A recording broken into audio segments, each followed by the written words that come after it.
keep this in mind, that all documents for the first time by the Enforcement Directorate was shared with the judges of the High Court, with only one request, that Honorable Millets just only keep these documents with you. It's for your eye. And after those documents, so what is that in those documents is clear now. Because those documents were shared by the Honorable Judges, with the Honorable Judges, by the ED, specifying and clarifying, saying that you decide for your own. This is what we have. We are showing you trust and sharing these documents with you. Now you decide. And the judges have decided. The court has decided, the High Court has decided, no protection to Arvind Kejriwal. So it's very clear now. He faces an imminent threat of arrest, and he is aware about it, and that was the only reason that he was going to the court. We have our teams live from the court, we have our teams live from outside Arvind Kejriwal's residence, and there is a press conference scheduled within the next few minutes of the Aam Aadmi Party. We have seen Atishi Singh coming out in the morning, and now we are expecting another press conference. So it's very clear now that all this dodging around, all this passing the parcel game is over. Is over. And it's in the liquor scam. It's in the sharab scam. You see, Arvind Kejriwal and the Aam Aadmi Party promised free water, free electricity. At the end of the day, they end up giving free alcohol. Alcohol. So it's an alcohol scam. It's a sharab scam. It's a liquor policy scam. And with all the documents being shared now by the ED to the High Court. So all that allegation of the Aam Aadmi Party onto the ED, that ED is working on the behest of the government, of the BJP. Now all of those documents, all of that information was there with the Honorable Judge. And the High Court has decided not to give any protection to Arvind Kejriwal after having a full view of full information being shared with them by the ED. So the Aam Aadmi Party cannot say that ED is acting on the behest of the government. It's acting on evidence. It's acting after what K. Kavita has said. For the first time, Arvind Kejriwal was mentioned as a co-conspirator in the official press release of the Enforcement Directorate. We have our multiple teams joining in from the High Court, from outside Arvind Kejriwal's residence. We are going to go to them, but this is a very, very big development, and now you are going to see very fast-paced developments following it. And as our Editor-in-Chief Ordner was just mentioning, do not forget the information which came in through our sources from the CBI. So will there be another summon from the CBI, or the first summon from the CBI to Arvind Kejriwal, looking into the criminality of another case? So all of this is being looked into, yeah. So it's very, very important what has happened today.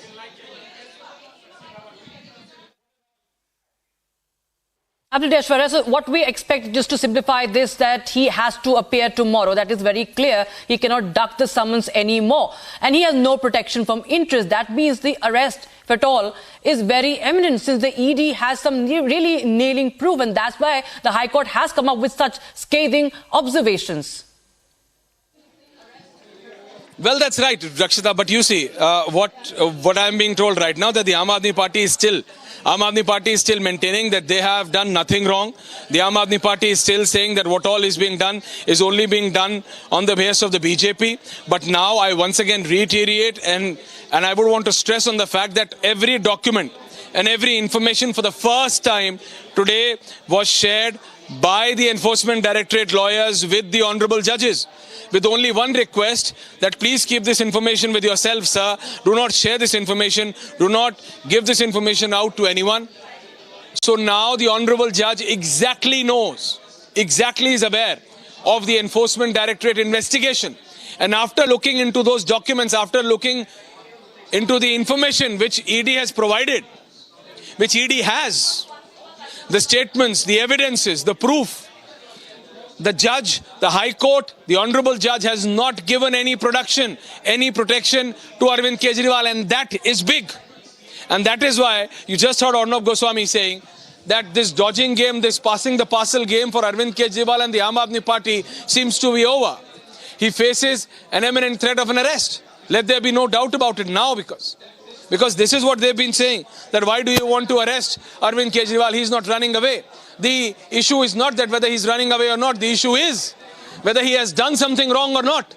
And today, after the Enforcement Directorate showing those documents to the judge says, the Honorable Judge has not given any protection to Arvind Kejriwal. Kindly join these dots.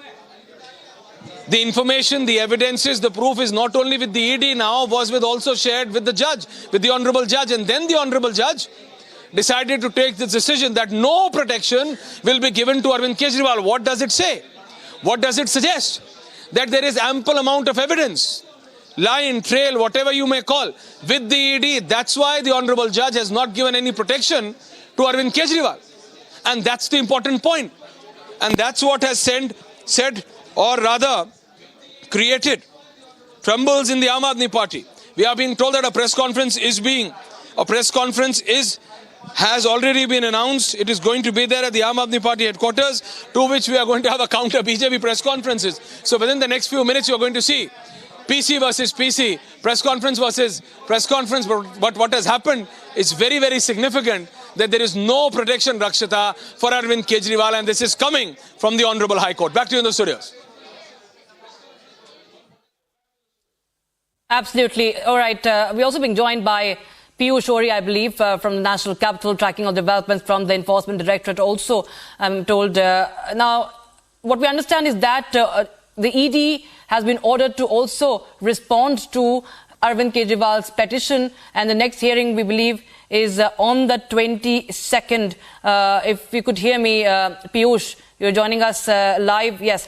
So what is the latest you're picking up as far as the court proceedings are concerned? The latest we have is that 22nd of April is the date when the next hearing is going to happen. So two major developments, Rakshita. First, yes, as rightly mentioned by our Executive Editor Politics, Aishwarya Kapoor, there is just no interim relief that has been given to the Delhi Chief Minister, and that has been confirmed to us by the Attorney Solicitor General S.V. Raju, who spoke to us in saying that there is no interim relief that has been given to the Delhi Chief Minister Arvind Kejriwal. However, saying that, it is also important to note that the Delhi Chief Minister yesterday had filed a petition in which he had challenged the summons that had been issued to him by the Enforcement Directorate, to which the Delhi High Court had asked Enforcement Directorate to file a reply within 2 weeks, in which also the Delhi Chief Minister's legal team also would be providing the rejoinder, and this hearing would be heard on 22nd of April. Now, matching this petition along with the petition of whether there should be protection of arrest of the Delhi Chief Minister, both these petitions have been clubbed. So both these petitions are going to be heard on 22nd of April. Having said that, it has become very important to note over here that the judge has observed in a way from the evidences that have been given to him by the Enforcement Directorate that perhaps there is a credible source of evidence, and in a way the relief, the reprieve which the Delhi Chief Minister expected that he should be protected from arrest within these days now seems actually unlikely, and the Enforcement Directorate has the power to not only summon the Delhi Chief Minister, but in a way, if he finds itself to arrest, they can also arrest. Back to you in the studio.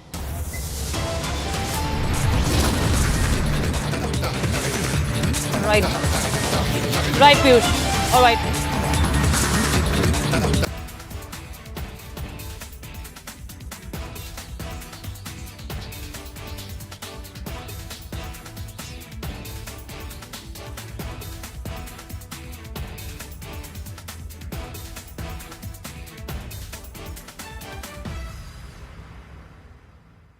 I am very, very happy to announce that Niva Bupa Health Insurance has come on board as Republic TV's studio partner.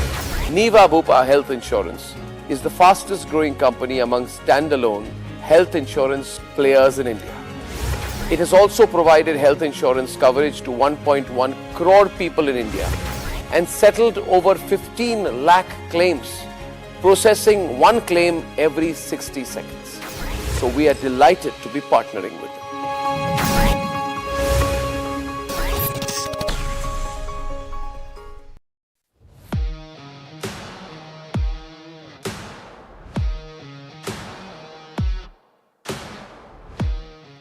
Ja gut, jetzt ist auch alles andere, bisher war ja Vorbereitung, jetzt ist auch gut mit Schreiben, jetzt geht es ans Machen. Deswegen, das ist ja auch der Grund, warum ich zurückgekommen bin, weil ich wieder bei der Mannschaft sein wollte, trainieren wollte. Jetzt haben wir trainiert heute und jetzt geht es dann um Fußball. Also ich freue mich, da zu sein. Ja. Ich glaube nicht, dass ich irgendjemandem noch was beweisen muss, aber mir geht es darum, als der Bundestrainer sich gemeldet hat, ob ich ja,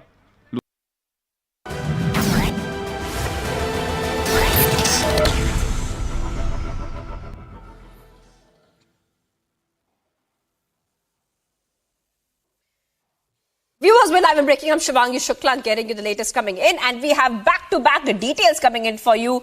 We'll get you on top of them as we inch towards the Lok Sabha elections. We see all kinds of political moves being made. We'll get you up to speed with that, but first the headlines we're tracking at this moment.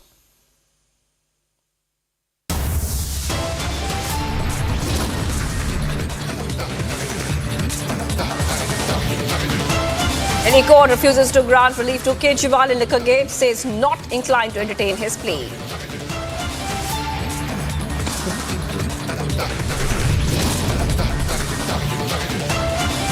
After back-to-back ducking of summons, Kejriwal will have to appear before ED tomorrow now.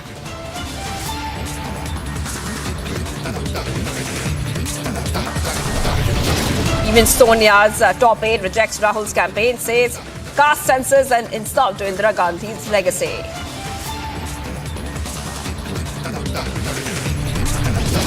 Big development in electoral bonds case. SBI files compliance affidavit in top court, says all details are enclosed.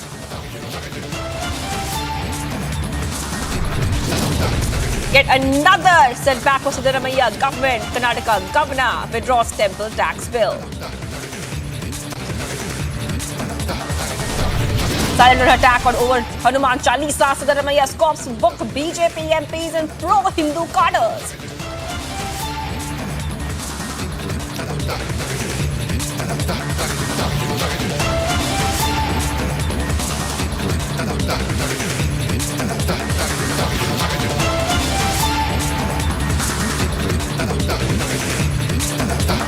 Viewers, we are getting you top updates coming in, and it's back-to-back ducking. I repeat, back-to-back ducking of summons. What Kejriwal has done, he has openly showed his defiance. Now, what we see right now, the Kejriwal has now landed himself in a huge legal trouble. This time, Delhi High Court has rejected, I repeat, Delhi High Court has rejected Kejriwal's plea. He will now have to appear before the ED tomorrow. The court has refused to grant him any protection from arrest, and the next hearing will be on April 22nd. Now, this is a very big jolt coming to Arvind Kejriwal. The Delhi High Court has absolutely refused to grant any interim protection from coercive action to CM Arvind Kejriwal. Instead, at this stage, we are not inclined to grant an interim relief. Let's go straight to Shravan Sen, our senior editor, is joining us right now. Shravan, you know, what we see right now is that the Delhi CM had filed an application seeking interim relief in his plea challenging the ED summons. But it looks like things have really not gone his way. And the Delhi High Court has rejected the plea seeking protection from coercive action. Now, what does this really mean for Arvind Kejriwal? And has Arvind Kejriwal said anything on this? Has he once again termed this as any kind of what he has been calling the ED summons as vindictive politics? Well, in fact, Shivangi, Arvind Kejriwal was asked by the Enforcement Directorate to present himself before the Enforcement Directorate headquarters today. The summons in the liquor scam was issued for today. But remember, all this while, he hasn't appeared the Enforcement Directorate. He's always termed all the summons that have been sent out, which is roughly about 9 summons from the time the investigation actually began. And he hasn't even responded to the Enforcement Directorate summons even once. He has only appeared once before the Central Bureau of Investigation, where he was essentially being examined. My sources within the agency indicating that there's a high possibility, with no relief now being granted to the Delhi Chief Minister, another summon would be issued to Arvind Kejriwal, asking him to appear before the Enforcement Directorate. Now, the reason why, remember, 9 summons have actually been issued to Arvind Kejriwal is because from the investigation that has been carried out following the arrest of the then Deputy Chief Minister Manish Sisodia, and of course with the K. Kavita of the BRS being arrested by the Enforcement Directorate, they basically come to a conclusion that this deal was basically struck between K. Kavita, Arvind Kejriwal and Manish Sisodia. They're saying that the draft policy was actually tweaked. References were basically made by the South group, which was brought together by A. Kavita. Meetings that took place in Hyderabad as well as in the national capital. It was done in a manner that the draft excise policy was tweaked, favoring the South group, changing the profit margin, effectively benefiting few of these companies. Now, there were the enforcement directed suspects that kickbacks were allegedly received by the Aam Aadmi Party. They say that the money was used for the campaigning during the Goa elections. Roughly, it runs into crores of rupees, is what the Enforcement Directorate has found out during its investigation. They've also made a stunning allegation saying that the Aam Aadmi Party has received the kickbacks through Hawala operators. Now, all of these allegations have essentially been denied by the Aam Aadmi Party and in particular Arvind Kejriwal. The reason why he says that these summons are illegal in nature because the Enforcement Directorate hasn't really specified whether at all he has been called in as a suspect in this case or as a witness.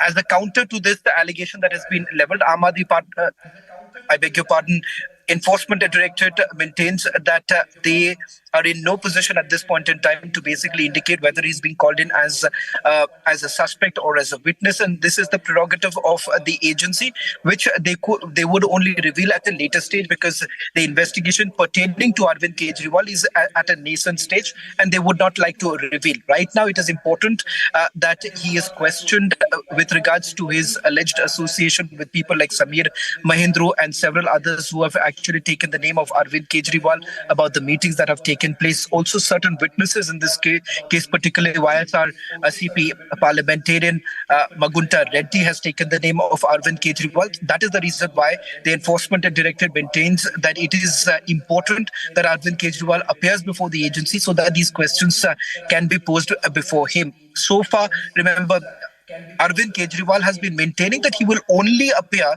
before the Enforcement Directorate if some sort of a protection is granted to him, which means that he is looking for no coercive action to be taken against him. But that relief hasn't really come in from the High Court at this point in time. A fresh petition was actually filed by Arvind Kejriwal's legal team earlier in the morning, and they have in the petition basically highlighted the fact that these are illegal summons, and more importantly that every time he has been summoned, he has been busy with schedules that were made up much earlier. That is the reason why he hasn't been able to appear. But right now, this only means more trouble for him because remember, there is no protection. So the central agencies are free to take any action they feel necessary at this point in time. Right now, no decision has been taken whether at all any coercive action would be taken.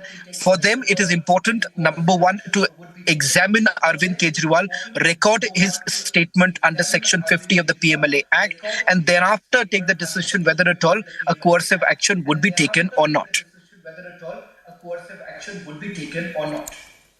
Right, Shravan, thank you for getting us those details. And I just want to go to Piyush Ori as well.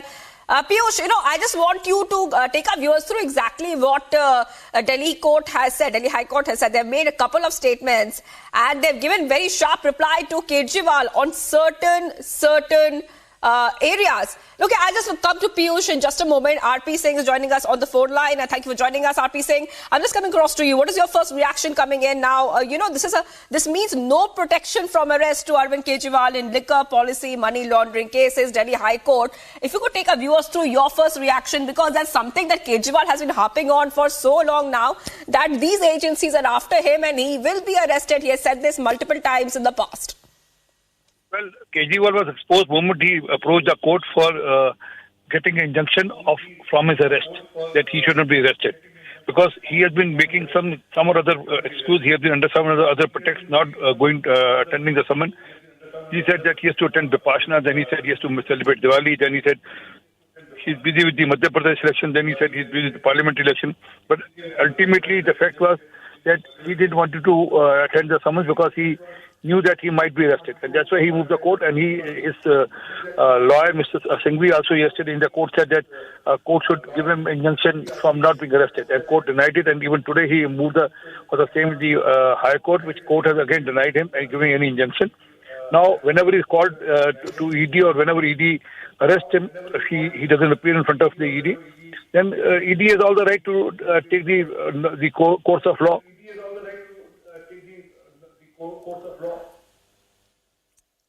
All right. Thank you, RP Singh, a BJP spokesperson, for joining us. Let's go straight to Piyush. Piyush, we were speaking about what the Delhi High Court has said.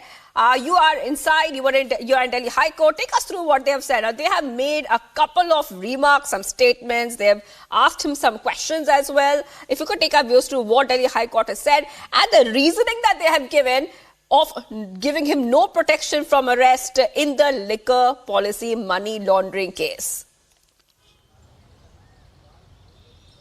So definitely, Shivangi, one thing is certain that yes, the interim relief which the Delhi Chief Minister was looking for has been denied to him, and this has been confirmed to us on our mic by the Attorney Solicitor General S.V. Raju, who is representing the Enforcement Directorate, in which he has specifically mentioned that yes, the interim relief that Arvind Kejriwal and his legal team were looking for is definitely not being given to him. And the main reason for which the Delhi High Court has denied that interim protection is because of the evidence that was presented to them by the Enforcement Directorate, in which has been mentioned very comprehensively by our senior editor Shavan, that there are some very damning evidences which does make show that Arvind Kejriwal's involvement directly or indirectly in this case is there or not. But yes, taking this into consideration only, the Enforcement Directorate today said that it is very important that the Delhi Chief Minister must participate in the investigation, he must participate in the interrogation, and the summons that have been issued to him has been done since October. Now, we saw from the legal team of Arvind Kejriwal that there were several explanations that were given of skipping the summons. The main reason being that the legal team of Arvind Kejriwal had sought not being arrested for now 2 months, ever since till the time the elections are there, because they felt that Arvind Kejriwal, the Chief Minister, is one of the main participants as far as the Lok Sabha elections is concerned, and he should be protected from being arrested till the Lok Sabha elections. However, the court did not take this explanation into consideration, and taking into consideration of the evidences that were presented to them by the Enforcement Directorate, they have not provided any interim relief to the Delhi Chief Minister. It is now going to be interesting to see that what further action is the Enforcement Directorate going to take. Lastly, there are two major petitions that were filed by the Delhi Chief Minister. Yesterday, the Delhi Chief Minister and his legal team had filed a petition in which they had termed the summons that have been issued to him by the Enforcement Directorate as illegal.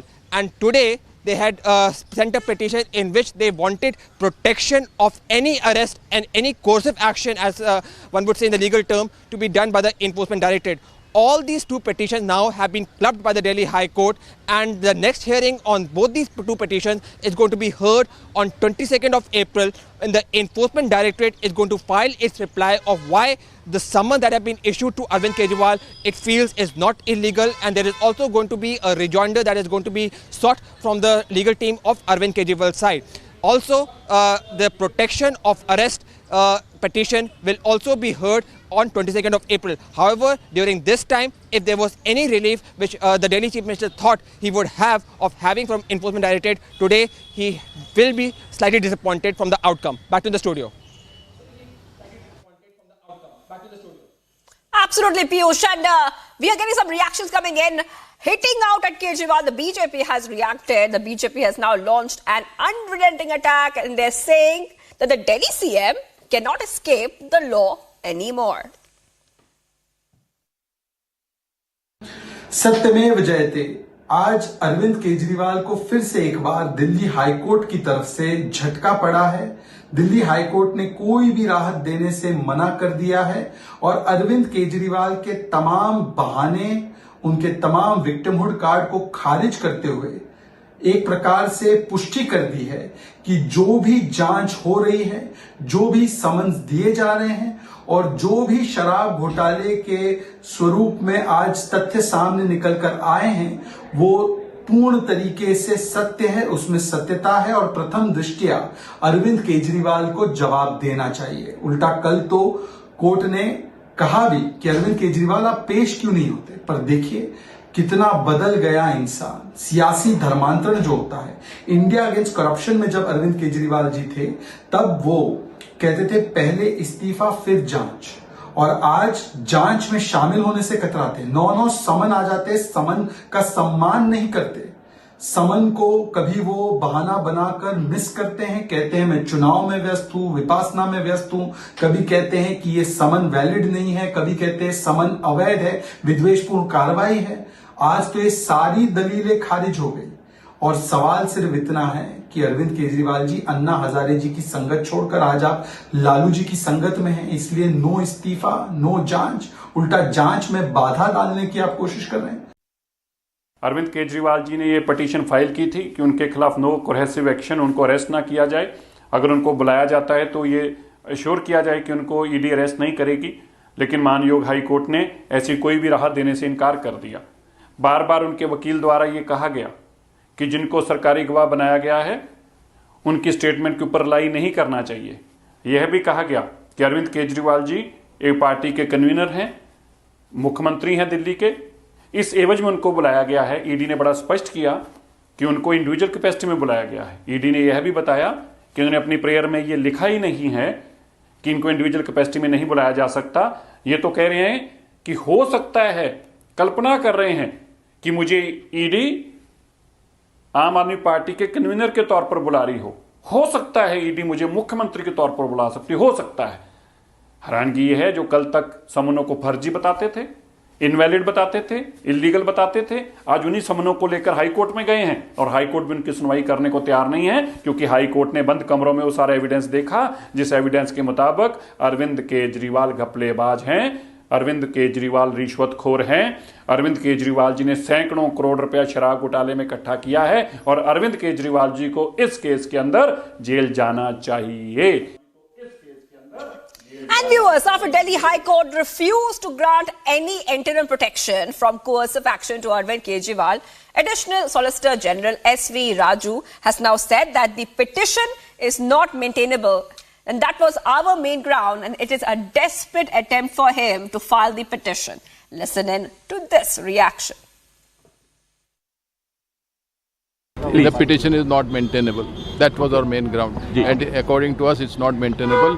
It's a desperate attempt for him to file the petition. Main दलील तो ये है, उन्होंने जो judgement पे rely किया, वो judgement rely नहीं हो सकते क्योंकि वो जो है इंटरिम ऑर्डर्स थे. Interim orders can't be relied as precedents. The petition is not maintainable. That was our main ground. And according to us, it's not maintainable. It's a desperate attempt for him to file the petition. Main दलील तो ये है, उन्होंने जो judgement पे rely किया, वो judgement rely नहीं हो सकते क्योंकि वो जो है इंटरिम ऑर्डर्स थे. Interim orders can't be relied as precedents.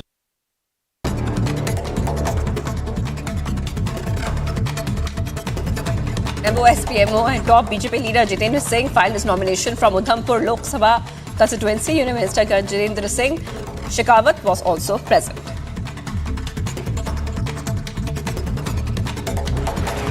On being asked about the alliance with Apna Dal, and the Samajwadi Party chief has said, Akhilesh Yadav said that the alliance was for 2022 assembly polls, but there is no alliance in 2024.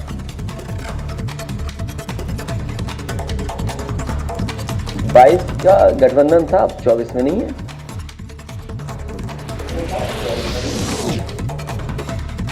On the occasion of Vijay Divas, Rajasthan CM Bhajan Lal Sharma addressed the National Convention of Loktantra Senani Sangh and Loktantra Raksha Manch. He said that PM Modi has fulfilled the wishes of those fighting for democracy of the nation, and in just 96 days of governance in the state, his government has completed 45% of the promises made in manifesto. ED claims that Karti Chidambaram took 50 lakh rupees gratification through his associates to secure approval for reusing Chinese visas.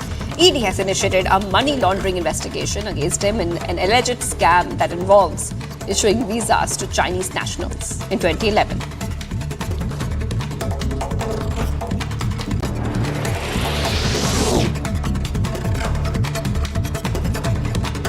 Notice to GNTCD to the government of Delhi seeking a reply on payment of salaries to imams but not other religious people. The petitioner Rukmani Singh has said that the Delhi government is using consolidated funds of the state to pay a particular religion, and this is creating disharmony in society.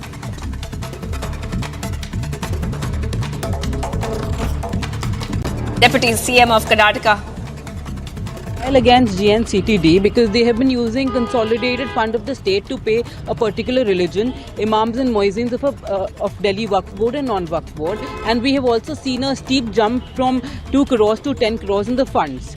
So this pick and choose policy of Delhi government is creating a disharmony in the society, and that's why we have filed the case against.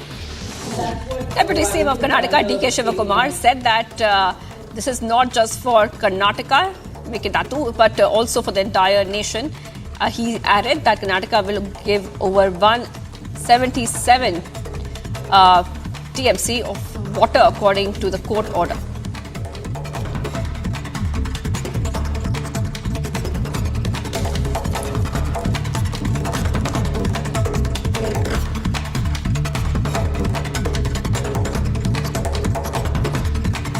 Let's move ahead to the other story we're tracking, and it takes us all the way down to South India, Karnataka specifically. Karnataka governor has absolutely refused to sign the controversial temple tax bill. The Karnataka Hindu Religious Institutions and Charitable Endowments Bill 2024 suggests imposing a 5% levy on temples earning between 10 lakh rupees and less than 1 crore rupees annually. The opposition parties, the BJP and the Janata Dal, have criticized the bill as anti-Hindu. They allege that the Congress government in Karnataka aims to bolster its finances using temple funds. They argue that the Siddaramaiah administration may divert temple revenues to other religions.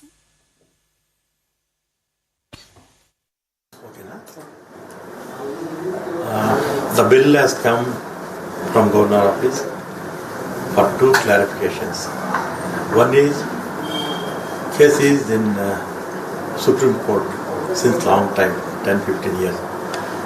At this juncture, government can change, can amendment, that is one.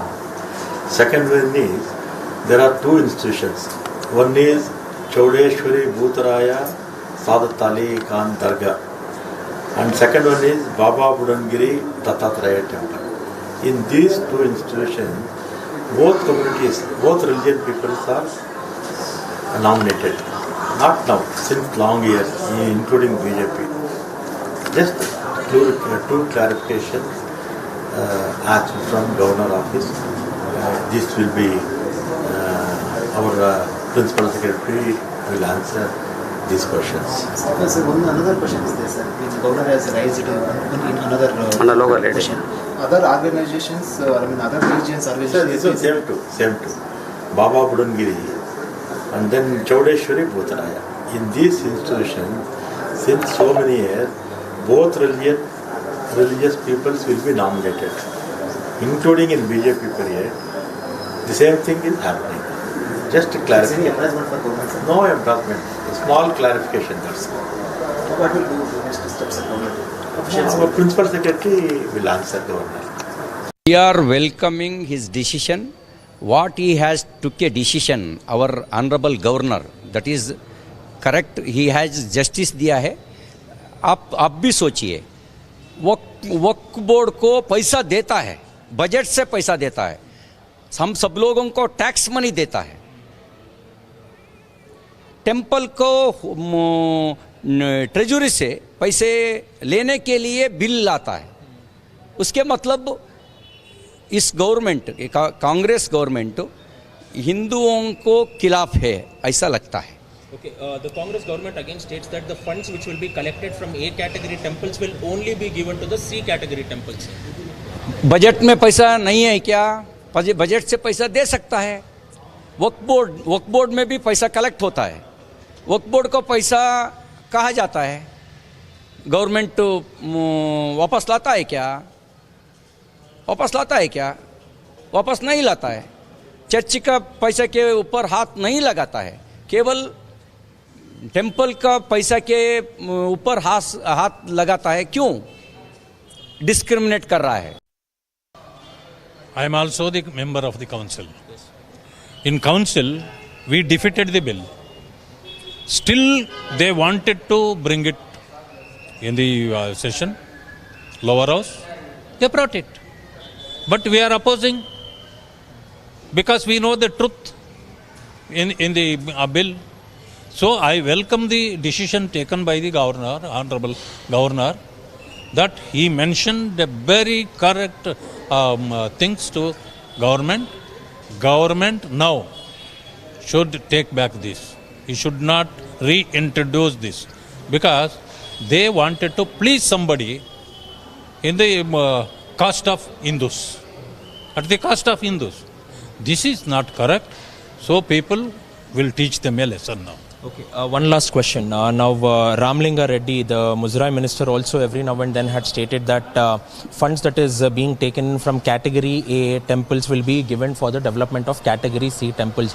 Do you think that the government should come clear on this and state, because under the Aradhana scheme as well, it comes under the common beneficiary pool, meaning to state that these funds can be used for the development of other castes, community, religions as well. Do you think that the government should give a clarification on this? See, he should come out with, there is also A category masjid, B category masjid, C category masjid, even churches also. Will you do the same there? Why you want to do all this here in Hindus properties?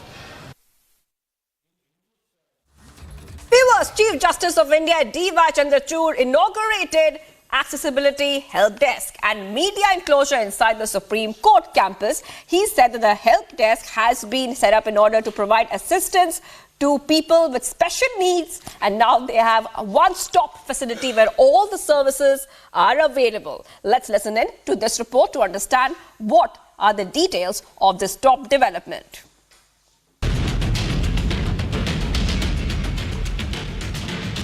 The Chief Justice of India, D.Y. Chandrachud, inaugurated the Accessibility Help Desk and media enclosure at the Supreme Court complex. Speaking to the reporters after the inauguration, CJI Chandrachud said this was a continuation of their mission to provide assistance to the people with special needs. We have opened an Accessibility Help Desk. This is in continuation of our mission, which began with the submission of the report by the committee chaired by Justice Ravindra Bhatt. The committee made various suggestions for making the Supreme Court accessible to people with special needs, not just the differently abled, but senior citizens, pregnant women, people who require some special assistance. So we have now a one-stop facility where all the services except deciding cases will be available at this center, so people can access this point and seek all information and services which the Supreme Court has to offer. And this is just the beginning. We are implementing the other recommendations which were made by the committee, which consisted of experts and stakeholders. Bureau Report, Republic TV. Much more coming up, viewers. Even Sonia's top aide rejects Rahul's campaign, says caste census and insult to Indira Gandhi's legacy. A big development in electoral bonds case. SBI files compliance affidavit and top court says all details disclosed. Stay tuned to India's #1 news channel, Republic TV.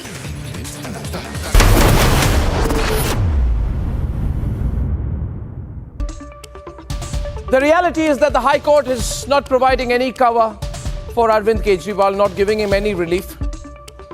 You all know what's been going on, viewers. For the last many months, many weeks, many months, Arvind Kejriwal has been somehow desperately trying to avoid facing the Enforcement Directorate investigation in Liquorgate. Now, what has happened today is that effectively today the High Court has told him to stop doing that.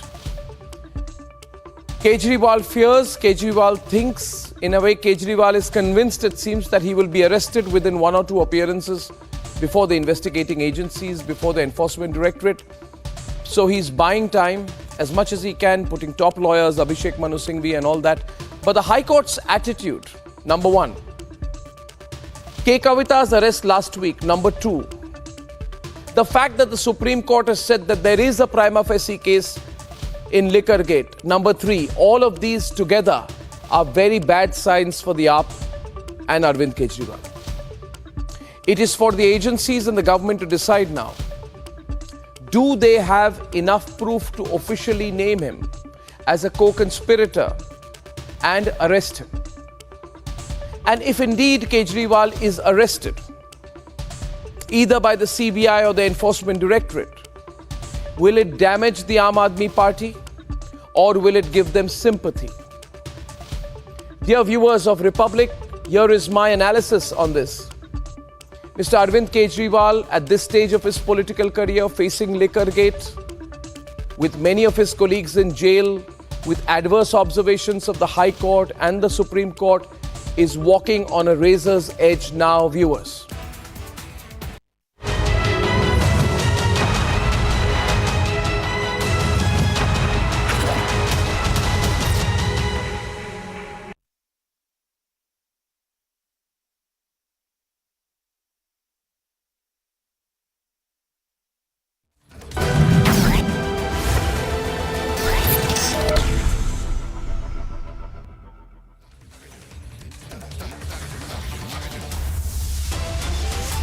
Viewers, we are live and breaking. I'm Shivangi Shukla, getting you the latest coming in this Thursday evening, and we have so much lined up for you. And the big news we are tracking right now, that it's a big setback for Arvind Kejriwal. No protection from arrest to Arvind Kejriwal in the liquor policy money laundering case. That's what Delhi High Court has said. It's a very big jolt to Arvind Kejriwal. That's the top story. We'll get to you all the details on that. But first, the headlines we are tracking right now.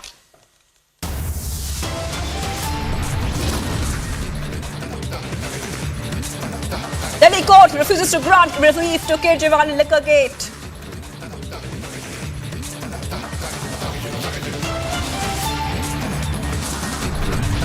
After back-to-back ducking of summons, Kejriwal will have to appear before ED tomorrow now.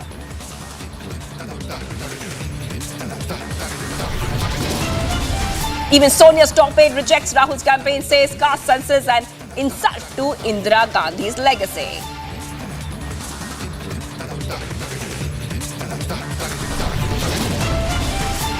Big development in electoral bonds case. SBI files compliance affidavit and top court says all the details disclosed.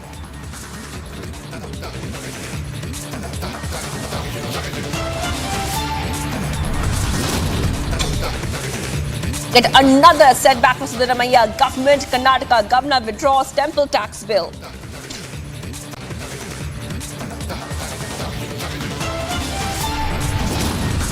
Silent on attack over Hanuman Chalisa, Siddaramaiah's corpse book BJP MPs and pro-Hindu cadres.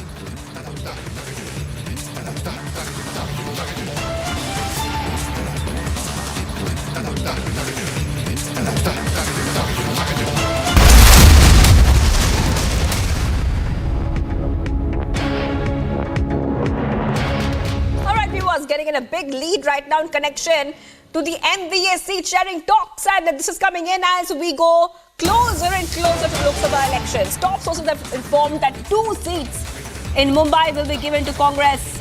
Uddhav Sena will contest on 4 seats. That's what we're learning of right now about seat sharing. What we see right now, viewers, are back-to-back details coming in where we are coming to know that the MVA is coming out with a seat sharing plan, and of course there has been a suspense over the seat sharing formula for the MVA for the Lok Sabha elections. But at this point of time, what we can tell you is that our sources have given us some inside scoop about what we can expect. I just want to go across to Sandeep, who's joining us live. Sandeep, I'm coming across to you right now.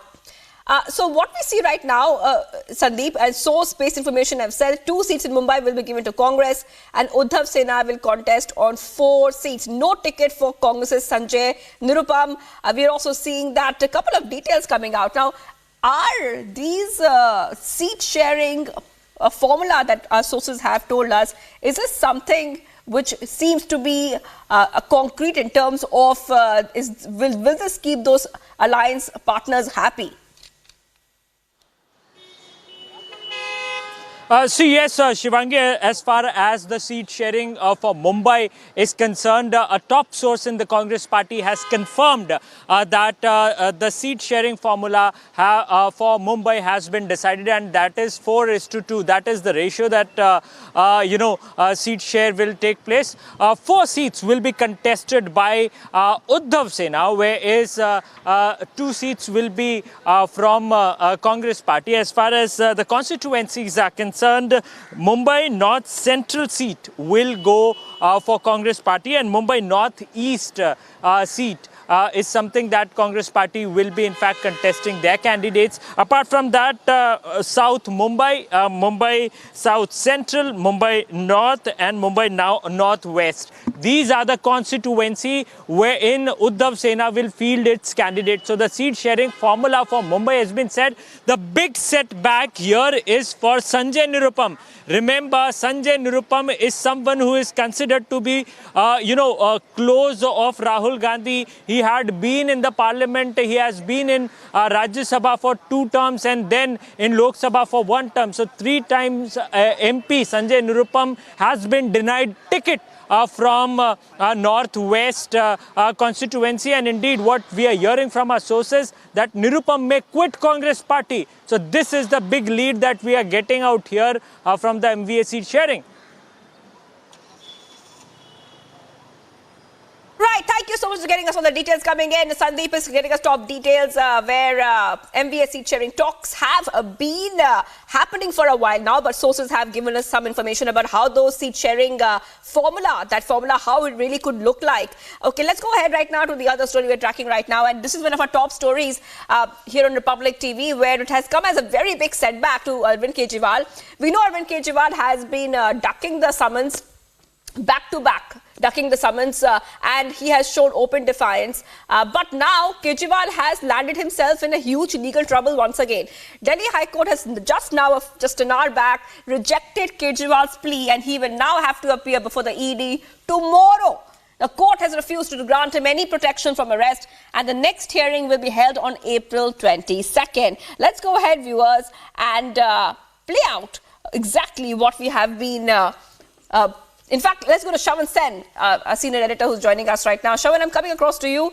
And before, of course, we go to the reactions of the BJP, where the BJP has, as usual, they have maintained that Arvind Kejriwal has been avoiding the summons because he has something to hide. Before we go to the BJP reactions, if you could take our viewers through, what the Delhi High Court has said and what reasoning have they given to Arvind Kejriwal for saying that he will not have any protection from arrest in the interim while in the liquor policy money laundering case. Well, Shivaji, Delhi High Court says that they are not inclined at this point in time to provide any interim protection to Arvind Kejriwal, which means that if Arvind Kejriwal basically appears before the Enforcement Directorate in the coming few days, and if at all the agency feels the need for a custodial interrogation, there is no protection that Arvind Kejriwal enjoys at this stage. Remember, both the agencies are investigating this matter, the CBI as well as the Enforcement Directorate. He's already made one appearance before the Central Bureau of Investigation. His statement has already been recorded. As far as the Enforcement Directorate goes, 9 summons have been issued. He hasn't responded to any one of them. In fact, there are 2 complaints that have been filed by the Enforcement Directorate before the court, where they've indicated there has been non-compliance of the summons that have been issued so far.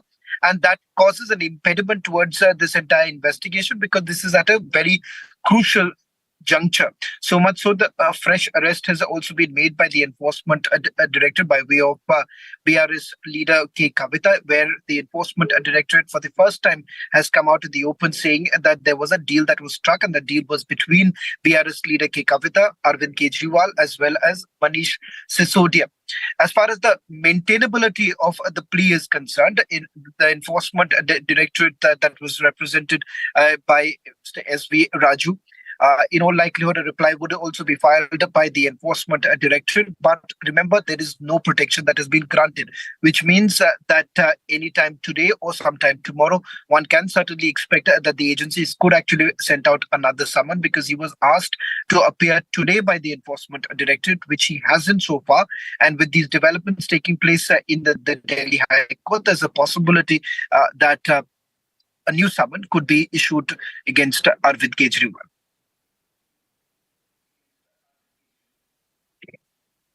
All right, thank you so much for joining us, Shravan Sen. Shravan Sen getting us top updates coming in, and Manjinder Singh Sirsa has joined us on the phone line. I just want to go across to Manjinder Singh Sirsa. Thank you for joining us here, and your first reaction coming in this case, because Arvind Kejriwal, we know for the longest time, has time and again said that I will be arrested, I will be arrested, I will be arrested. He has said this multiple times in the past 1 year itself. And what does this really mean for Arvind Kejriwal when the Delhi High Court has said that there will be no protection from arrest to him in the money laundering case?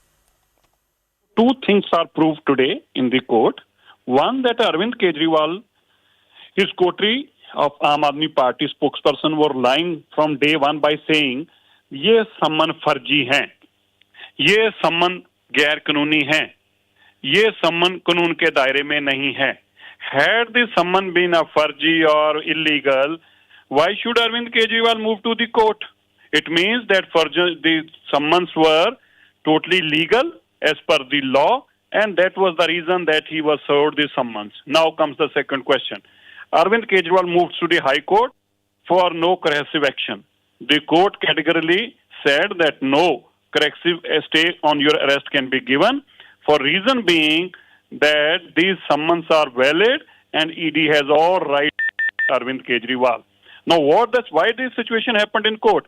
Because when their lawyer said कि हमारे इनके पास proof नहीं है, the honorable court said I was watching that entire this online I was watching the entire debate, entire argument. So during this argument, the Arvind Kejriwal advocate said कि इनके पास सबूत ही नहीं है, they have no evidence at all, and the honorable High Court said we wish to see the file, we wish to see the evidence. Now all this evidence was shown to the honorable High Court, and after seeing this with the evidence, the honorable High Court has made up their mind that no coercive action stay cannot be granted to Arvind Kejriwal, means no arrest can be stayed to Arvind Kejriwal, means Arvind Kejriwal can be arrested, means Arvind Kejriwal, the ED has sufficient evidence against Arvind Kejriwal. Now it's a very clear case in black and white. Arvind Kejriwal is involved in this liquor scam. Arvind Kejriwal took a huge amount.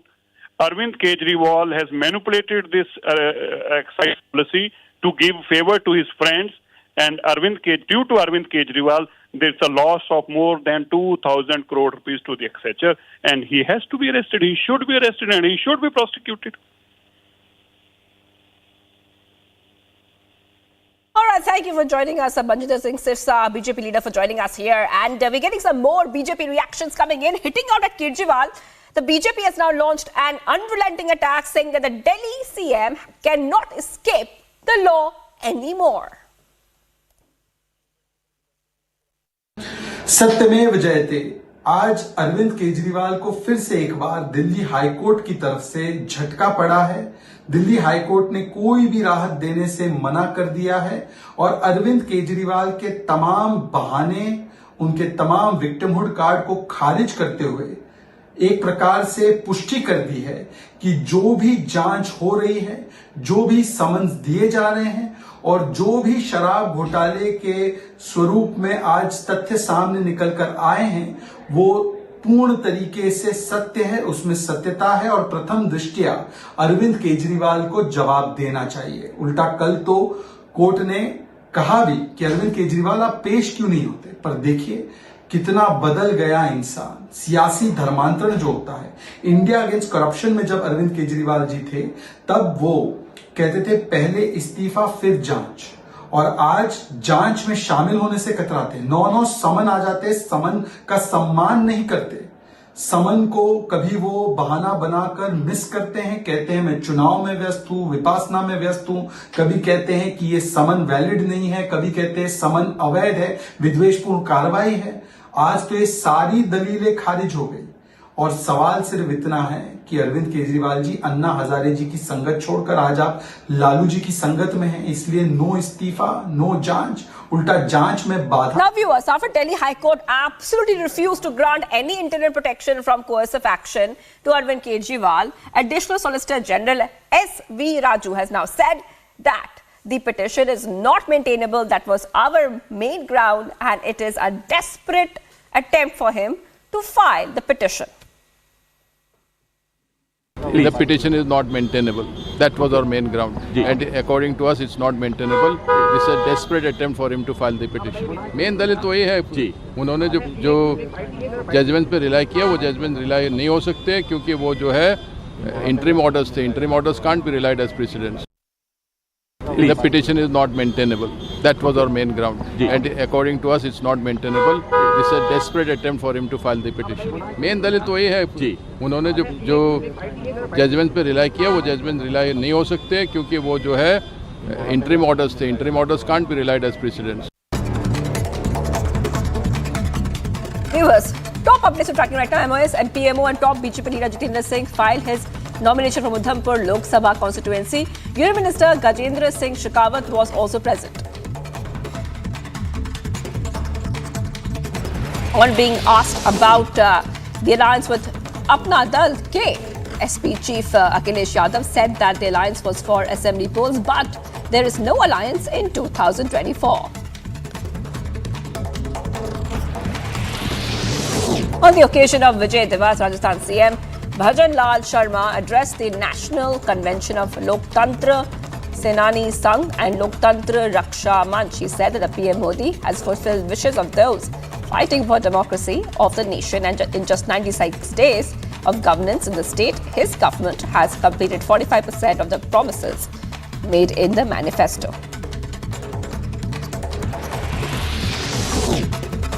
ED claims that Karti Chidambaram took 50 lakh rupees gratification through his associates to secure approval for using Chinese visas. ED has initiated a money laundering investigation against him in an alleged scam that involves issuing visas to Chinese nationals. Delhi High Court has issued a notice to government of Delhi seeking a reply on payment of salaries to imams but not other religious persons. Petitioner Rukmini Singh said that the Delhi government is using consolidated funds of the state to pay a particular religion, and this is creating disharmony in the society. We have filed a PIL against GNCTD because they have been using consolidated fund of the state to pay a particular religion, imams and muezzins of Delhi Waqf Board and non-Waqf Board. Delhi government is creating a disharmony in the society, and that's why we have filed the case against PIL against GNCTD. Deputy CM of Karnataka, D.K. Shivakumar, said that Mekedadu is not just for Karnataka, but for the entire nation. He added that Karnataka will give the water, in fact, according to the court order.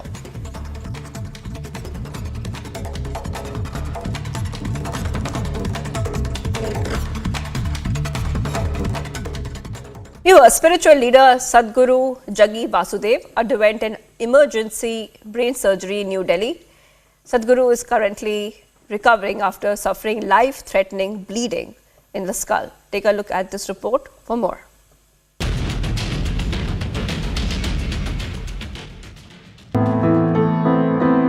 Renowned spiritual leader Sadhguru Jaggi Vasudev suffered a life-threatening bleeding in his skull, after which he underwent an emergency brain surgery.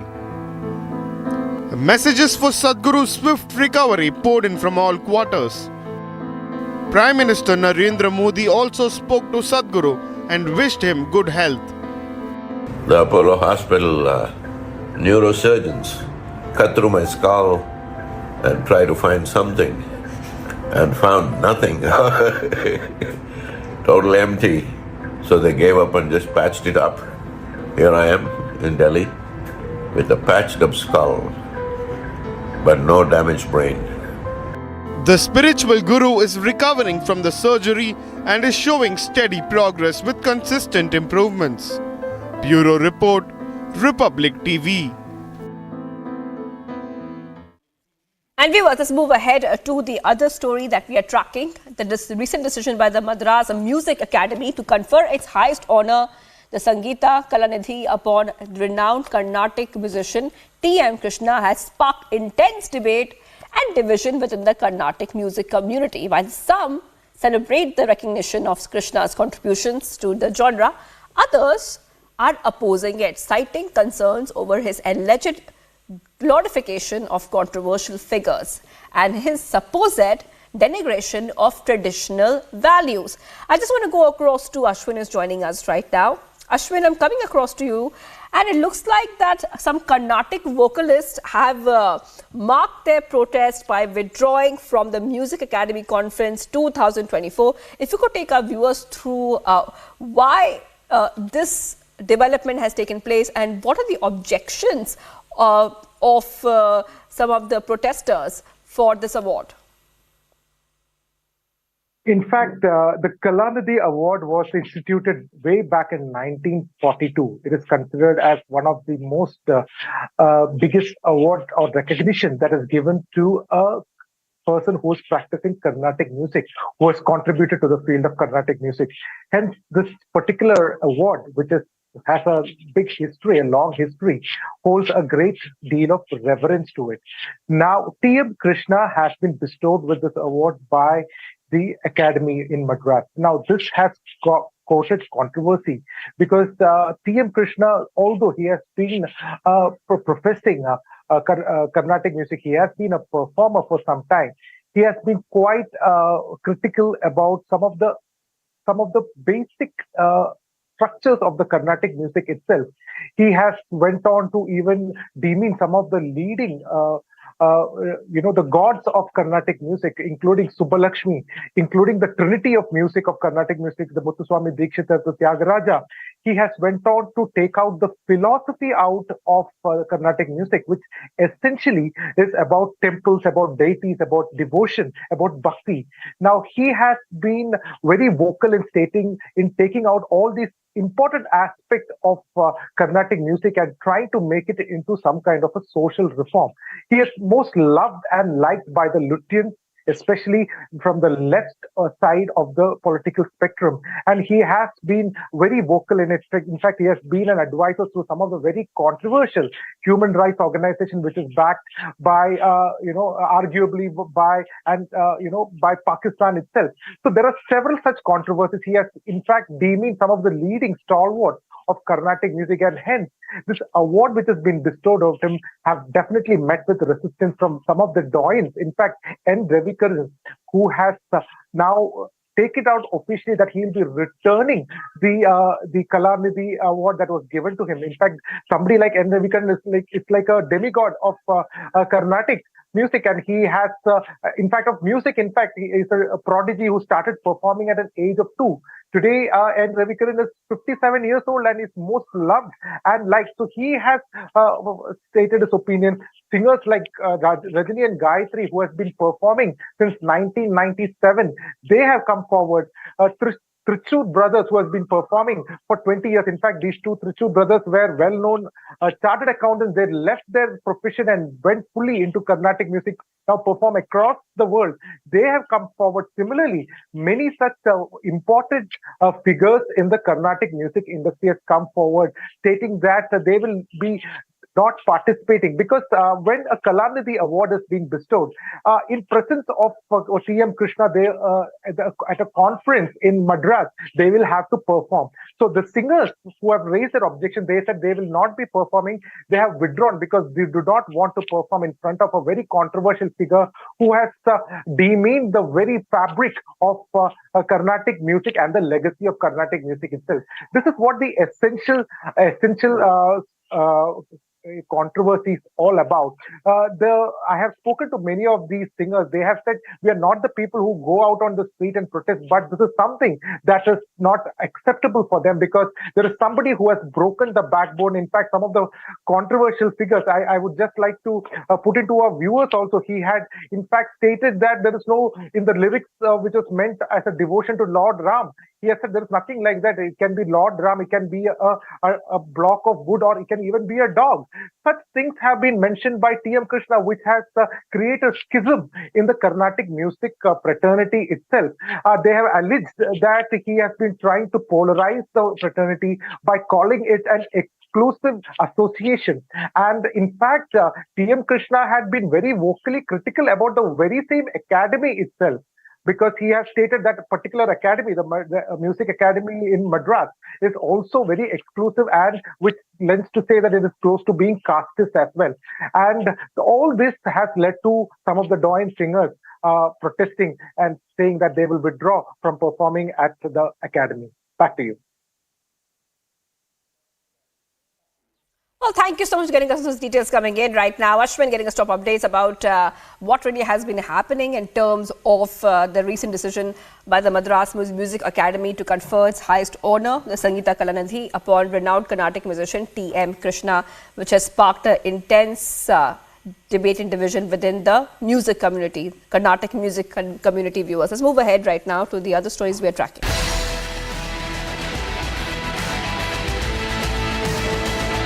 MOS PMO and BJP leader Jitendra Singh filed his nomination from Udhampur Lok Sabha constituency, seeking a third consecutive time as a BJP candidate. The minister was accompanied by his cabinet colleague Gajendra Singh Shekhawat. Samajwadi Party chief Akhilesh Yadav brushes aside talks of an alliance with Apna Dal Ke NUP ahead of the Lok Sabha election, says the alliance was for 2022, not for 2024. Tamil Nadu BJP President K. Annamalai says BJP has completed alliance talks and seat sharing on all Tamil Nadu seats, confidently claiming Tamil Nadu will contribute all 39 seats to NDA. Odisha BJP MLA S. Suraj says BJP is working at the grassroots level in Odisha to deliver good results. Whether there is an alliance with the BJD is for the top leadership to decide. Union Minister and Telangana BJP President G. Kishan Reddy says BJP will soon announce 2 remaining candidates in Telangana. The BJP has announced 15 candidates in the state with 17 seats.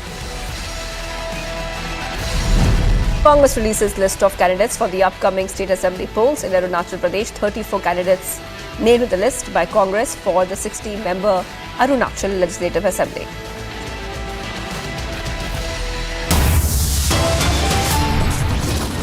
Much more coming up. Big development in electoral bonds case. SBI files compliance affidavit and top court says all details disclosed. Yet another setback for Siddaramaiah. Government Karnataka governor withdraws temple tax bill.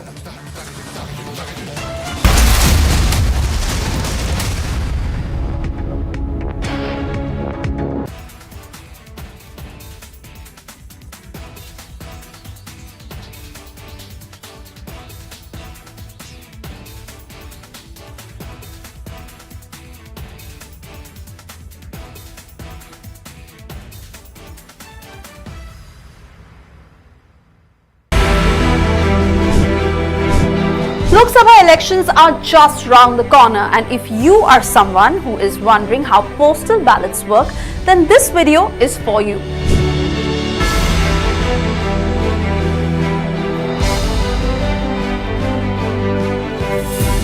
Firstly, let's understand a concept called postal voting. Postal voting, also known as absentee voting, is a method of voting in which electors cast their ballots by mail rather than in person at a polling station. Postal ballots offer a convenient and secure way to cast your vote without having to leave your home. However, not everyone is eligible to apply for postal voting. There is a particular criterion that you have to tick before you can register yourself. मैं आपको बताना चाहता हूं कि भौगोलिक, सांस्कृतिक, सामाजिक रूप से विविध इतने बड़े देश में चुनाव कराने के लिए हमने अपने आप को कैसे ओवर द 2 years पीरियड तैयार किया है।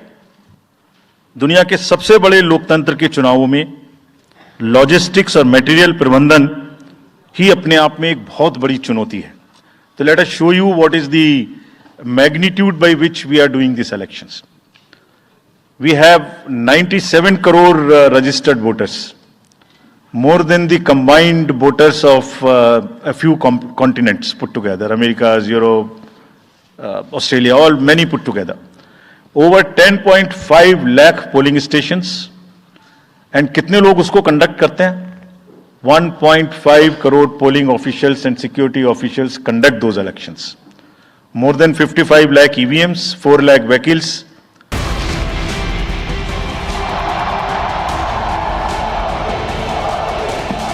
डीएमके और Congress two sides of the same coin है। डीएमके और कांग्रेस का मतलब है बिग करप्शन। डीएमके और कांग्रेस का मतलब है one family rule.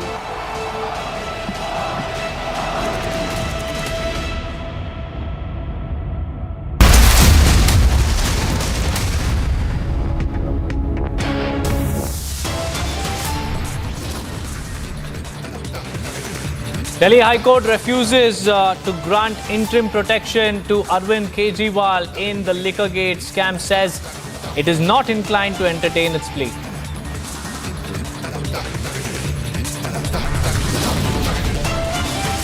After back-to-back ducking of summons, Kejriwal will have to appear before Enforcement Directorate. Even Sonia Gandhi's top aide rejects Rahul's campaign, says caste census is an insult to Indira Gandhi and Rajiv Gandhi's legacies. Big development in electoral bonds case. SBI files compliance affidavit in top court, says all details have been disclosed. Yet another setback for Siddaramaiah government in Karnataka. Governor withdraws temple tax bill. Silent on attack over Hanuman Chalisa, Siddaramaiah's cops booked BJP MPs and pro-Hindu cadres.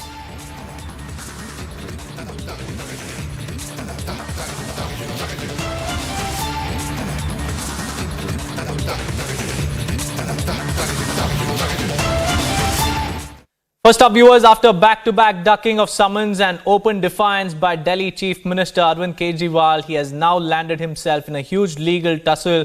Delhi High Court has rejected his plea and he will now have to appear before the Enforcement Directorate. The court has also refused to grant him any protection from arrest, and the next hearing will be held on April 22nd. Well, this was the big breaking today that we were tracking from the Delhi High Court. A plea that was filed by Kejriwal was being heard, and his plea was to secure a protection, an interim protection from arrest by the Enforcement Directorate. But the High Court has quashed the interim relief and saying that it is not inclined to pass any such orders because the Enforcement Directorate has submitted all the documents to the Delhi High Court. Now, and hitting out at Arvind Kejriwal, the BJP has now launched an unrelenting attack saying that Delhi Chief Minister cannot escape the law anymore. सत्यमेव जयते। आज अरविंद केजरीवाल को फिर से एक बार Delhi high court की तरफ से झटका पड़ा है। दिल्ली हाईकोर्ट ने कोई भी राहत देने से मना कर दिया है और अरविंद केजरीवाल के तमाम बहाने, उनके तमाम विक्टिमहुड कार्ड को खारिज करते हुए एक प्रकार से पुष्टि कर दी है कि जो भी जांच हो रही है, जो भी समन्स दिए जा रहे हैं और जो भी शराब घोटाले के स्वरूप में आज तथ्य सामने निकल कर आए हैं, वो पूर्ण तरीके से सत्य है, उसमें सत्यता है और प्रथम दृष्टया अरविंद केजरीवाल को जवाब देना चाहिए। उल्टा कल तो कोर्ट ने कहा भी कि अरविंद केजरीवाल आप पेश क्यों नहीं होते, पर देखिए कितना बदल गया इंसान। सियासी धर्मांतरण जो होता है, इंडिया अगेंस्ट करप्शन में जब अरविंद केजरीवाल जी थे तब वो कहते थे पहले इस्तीफा फिर जांच, और आज जांच में शामिल होने से कतराते, 9-9 समन आ जाते, समन का सम्मान नहीं करते, समन को कभी वो बहाना बनाकर मिस करते हैं, कहते हैं मैं चुनाव में व्यस्त हूं, विपासना में व्यस्त हूं, कभी कहते हैं कि ये समन वैलिड नहीं है, कभी कहते हैं समन अवैध है, विद्वेषपूर्ण कार्रवाई है। आज तो ये सारी दलीलें खारिज हो गई और सवाल सिर्फ इतना है कि अरविंद केजरीवाल जी अन्ना हजारे जी की संगत छोड़कर आज आप लालू जी की संगत में हैं, इसलिए नो इस्तीफा, नो जांच, उल्टा जांच में बाधा डालने की आप कोशिश कर रहे हैं। अरविंद केजरीवाल जी ने ये पटिशन फाइल की थी कि उनके खिलाफ नो कोहेसिव एक्शन, उनको अरेस्ट ना किया जाए। अगर उनको बुलाया जाता है तो ये अश्योर किया जाए कि उनको ईडी अरेस्ट नहीं करेगी, लेकिन मानयोग हाई कोर्ट ने ऐसी कोई भी राहत देने से इनकार कर दिया। बार बार उनके वकील द्वारा ये कहा गया कि जिनको सरकारी गवाह बनाया गया है उनकी स्टेटमेंट के ऊपर रिलाई नहीं करना चाहिए। यह भी कहा गया कि अरविंद केजरीवाल जी एक पार्टी के कन्वीनर हैं, मुख्यमंत्री हैं दिल्ली के, इस एवज में उनको बुलाया गया है। ईडी ने बड़ा स्पष्ट किया कि उनको इंडिविजुअल कैपेसिटी में बुलाया गया है। ईडी ने यह भी बताया कि उन्होंने अपनी प्रेयर में यह लिखा ही नहीं है कि इनको इंडिविजुअल कैपेसिटी में नहीं बुलाया जा सकता। ये तो कह रहे हैं कि हो सकता है, कल्पना कर रहे हैं कि मुझे ईडी आम आदमी पार्टी के कन्वीनर के तौर पर बुला रही हो सकता है ईडी मुझे मुख्यमंत्री के तौर पर बुला सकती, हो सकता है। हैरानगी यह है जो कल तक समनों को फर्जी बताते थे, इनवैलिड बताते थे, इलीगल बताते थे, आज उन्हीं समनों को लेकर हाई कोर्ट में गए हैं और हाई कोर्ट भी उनकी सुनवाई करने को तैयार नहीं है, क्योंकि हाई कोर्ट ने बंद कमरों में वो सारा एविडेंस देखा जिस एविडेंस के मुताबिक अरविंद केजरीवाल घपलेबाज हैं, अरविंद केजरीवाल रिश्वतखोर हैं, अरविंद केजरीवाल जी ने सैकड़ों करोड़ रुपया शराब घोटाले में इकट्ठा किया है और अरविंद केजरीवाल जी को इस केस के अंदर जेल जाना चाहिए। Well, Piyush Shori is joining us live on this broadcast to give us more insights on what exactly happened at the Delhi High Court. Piyush, it was a big day for Arvind Kejriwal because he was seeking interim protection against arrest, but the Delhi High Court has refused to issue any such orders because the court clearly said that it is not inclined to issue such orders as of now, especially after Enforcement Directorate handed over all the documents related to Arvind Kejriwal at the Delhi High Court. So yes, in a way, it was a minor setback for the Delhi Chief Minister Arvind Kejriwal after the interim relief which he expected that he would get from the Delhi High Court as far as the Enforcement Directorate taking no coercive action was concerned, was in a way rejected. However, it is important to note that the two petitions that had been submitted by the legal team of Arvind Kejriwal, that is first, that the summons which have been issued to him is illegal, and second, the protection for any coercive action by the Enforcement Directorate now has been slapped by the Delhi High Court. Action on this is going to be taken on 22nd of April. Having said that, the interim relief has been denied to the Delhi Chief Minister, and this has also been confirmed to us on camera by the Attorney Secretary General S.V. Raju.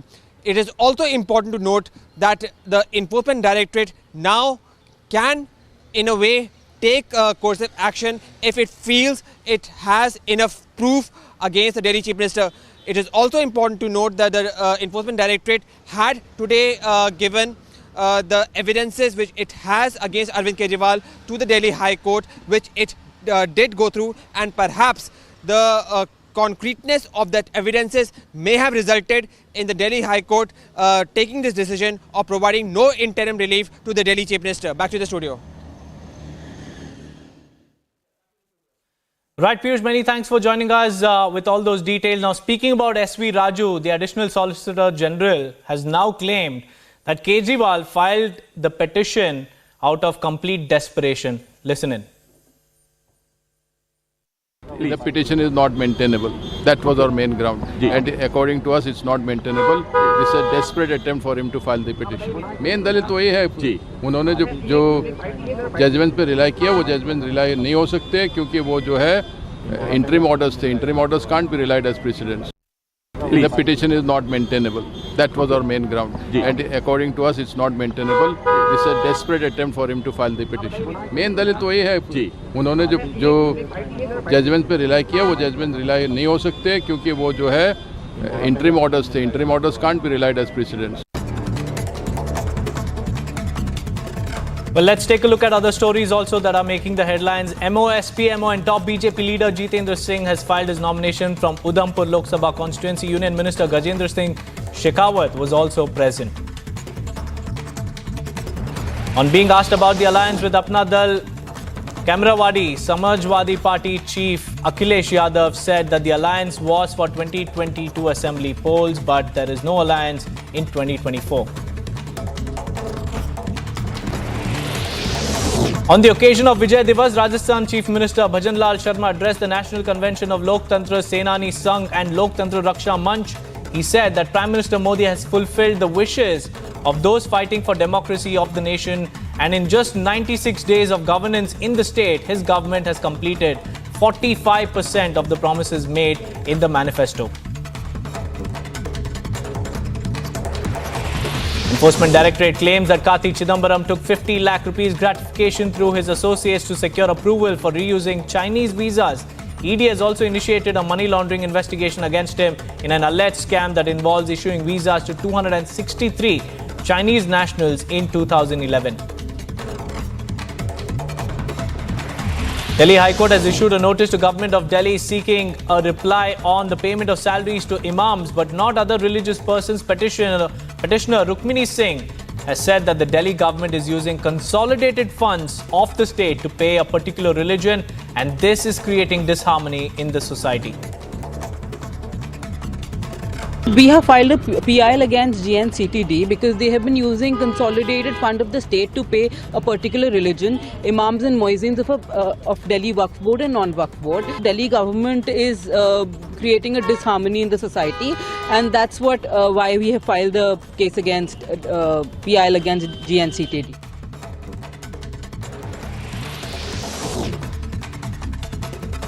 Deputy Chief Minister of Karnataka DK Shivkumar says that Mekedatu is not just for Karnataka but for the entire nation. He added that Karnataka will give 177 TMC of water according to the court's order.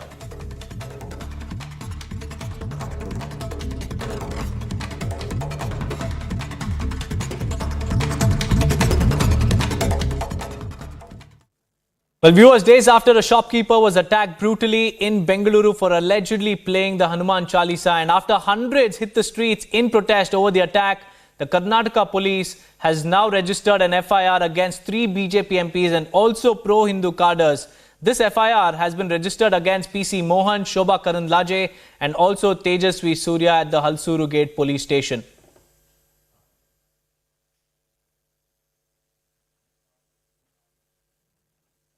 Remember, viewers, this is the video of the youth that was, attacked for playing Hanuman Chalisa at a time when the azan was playing. That's what the report said.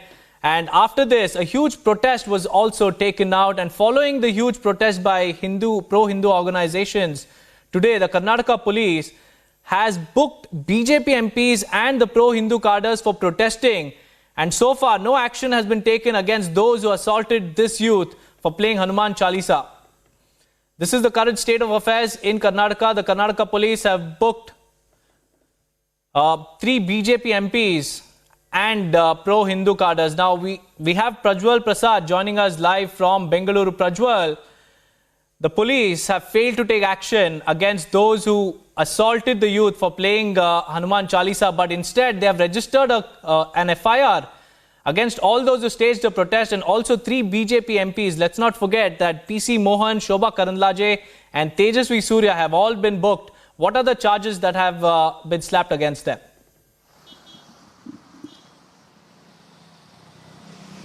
Deepak, first and foremost, we will also need to clarify to the viewers that 6 people have already been taken into custody in respect to the attack on this shopkeeper Mukesh in the Nagaratpet area of Bengaluru city. So all the 6 of them have been taken into custody. But now there have been 7 sections which has been slapped against the 3 BJP MPs along with another 40 pro-Hindu cadres as well. So this particularly goes, all these sections more or less deals with creating creating problems and public nuisance for the people by blocking the road. Secondly, trying to create enmity between groups as well.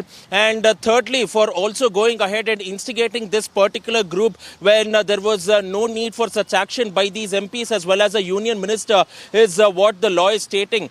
But just some time ago, we also had the leader of opposition in the state of Karnataka, Mr. R. Ashoka, speaking exclusively to Republic, stating that ever since the Siddaramaiah government has come into power, they have already been filing cases against pro-Hindu cadres as well as their party leaders as well as workers too. And this shows the sort of anti-Hindu mindset which the government of Karnataka has against the BJP party as well. And not only that, we are also looking about what has been done between 2013 to 2018 by Siddaramaiah's government too, which clearly goes ahead and shows that many of these PFI activists were also released, stating that there was absolutely no charge, and also a cabinet note was also passed asking that the DJ Halli and KJ Halli rioters will also have to be released as well. So now the BJP going ahead and questioning, stating that no Hindu is safe in the state of Karnataka under the Congress regime here. Right, Prajwal, like you mentioned, R. Ashoka and the BJP have constantly kept saying that the Congress government in Karnataka is highly anti-Hindu, and this is one such move which continues to bolster their charge against Siddaramaiah government. Many thanks for joining us with all those insights. Let's shift our focus, viewers. Chief Justice of India, D.Y. Chandrachud, inaugurated accessibility help desk and also media enclosure inside the Supreme Court campus. He said that the help desk has been set up in order to provide assistance to people with special needs, and now they have a one-stop facility where all the services are available. Let's listen in.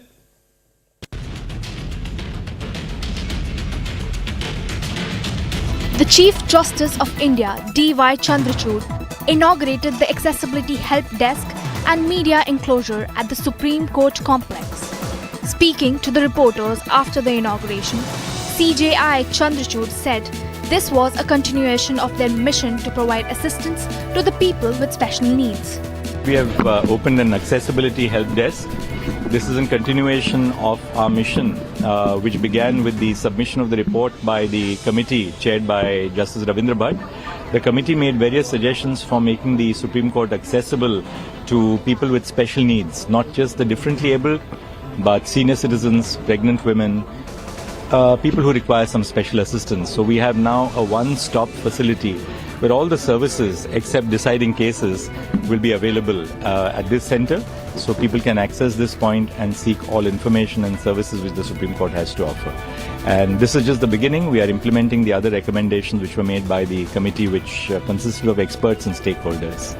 Bureau Report, Republic TV. Well, moving on, earlier today, Congress President Mallikarjun Kharge and former Presidents Sonia Gandhi and Rahul Gandhi addressed a news briefing accusing the centre of making efforts to systematically cripple the Congress party ahead of the 2024 Lok Sabha election. And this comes after the party received a notice from Income Tax Department for the reassessment of taxes for financial year 1994 and 1995. And hitting out at the Congress, the BJP has now launched an unrelenting attack, saying that the Congress is crying foul and is a mere exercise for defeat that the grand old party will face in the upcoming elections. Listen in.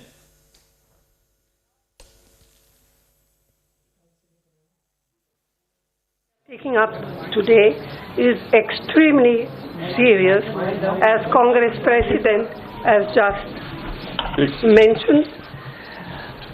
This issue affects not just the Indian National Congress. It impacts our democracy itself most fundamentally. A systematic effort is underway by the Prime Minister to cripple the Indian National Congress financially.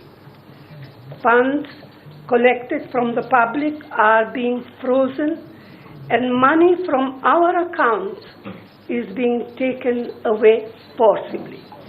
However, even under these most challenging circumstances, we are doing our very best to maintain the effectiveness of our election campaign.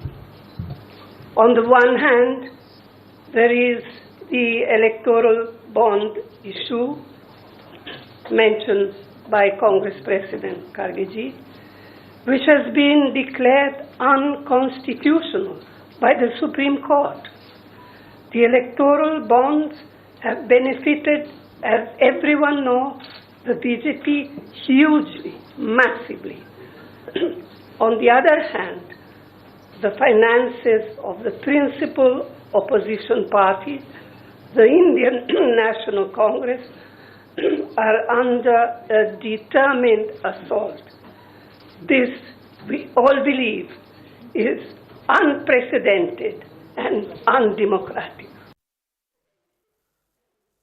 Well, the BJP, on the other hand, launched an unrelenting attack on the grand old party, accusing Rahul Gandhi of lying and also using this as a mere excuse for the defeat that they will face in the upcoming elections. Listen in. अभी Congress party के दफ्तर से बहुत ज्ञान मिला है और राहुल गांधी ने तो ऐसा ज्ञान दिया है कि देश को भी काफी समय लगा समझने में। तो ऐसा लगा कि बोलना जरूरी है। हमारे सम्मानीय राष्ट्रीय अध्यक्ष ने भी एक ट्वीट किया, आपको पता ही है, देखा होगा आपने। अगर राहुल गांधी, सोनिया जी और खरगे जी के सामूहिक प्रेस को एक शब्द में कहा जाए तो हार की हताशा में बहाना ढूंढा गया है। मैं फिर कह रहा हूं, आने वाले लोकसभा चुनाव में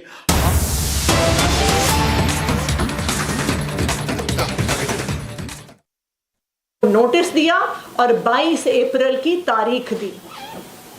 तो ईडी के पुरजोर विरोध के बावजूद भी इंटरिम रिलीफ की एप्लीकेशन को, समन्स खारिज करने की एप्लीकेशन को दिल्ली हाई कोर्ट ने सेट असाइड नहीं किया। उन्होंने इस पर नोटिस दिया है और वो इस पर सुनवाई करेंगे और पूरे मैटर को एग्जामिन करेंगे।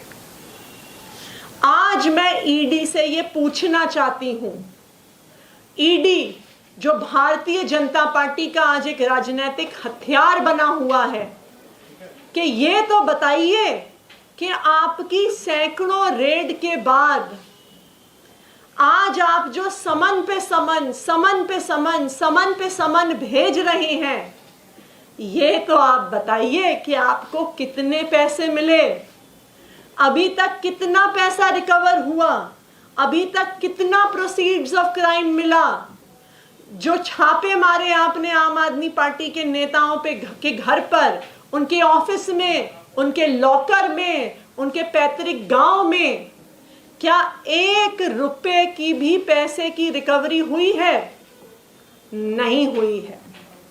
ईडी अपने प्रेस रिलीज में लिखने लायक तक पैसे रिकवर नहीं कर पाई है।